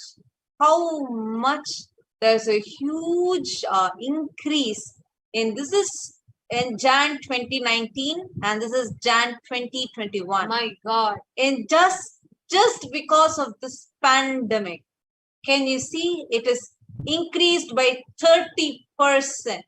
30%. And this is just in a small area. Imagine what level it is impacting us in. Please understand, when we say health, it even includes like difficulty in sleeping and consumption or substance use and worsening chronic conditions, which is due to worry, stress, and stress about the coronavirus, the whole thing. As the whole pandemic is continuing to take its toll, that as it is damaging, as much as it is causing deaths, so many people, even who are not impacted by the COVID directly, are impacted by the whole ambience that this coronavirus has created. This mental impact, I'm just going to be reading it out. Young adults have experienced a number of pandemic-related consequences, such as closures of universities, loss of income, that may contribute to poor mental health. During the pandemic, a larger than average share of young adults report symptoms of anxiety, depressive disorder. Compared to all adults, young adults are more likely to report substance use and suicidal thoughts. Prior to the pandemic, young adults were already at high risk of poor mental health and substance use disorder, though many did not receive the treatment. Understand, the pandemic is directly affecting the mental disorder, the mental health of people. creating huge number of mental disorders, more and more and more, more and more. People are becoming unpredictable. People are losing the peace which is there inside themselves. And most Just importantly, like Ma Anjali, she was sharing, like we had we listened to the sharing of Ma Anjali. She was sharing how just one call from Swamiji, hearing him talk to her mother, brought tremendous silence, peace, but a peace that is not just silence, dead silence, but vibrant peace in her. Just one call. Understand?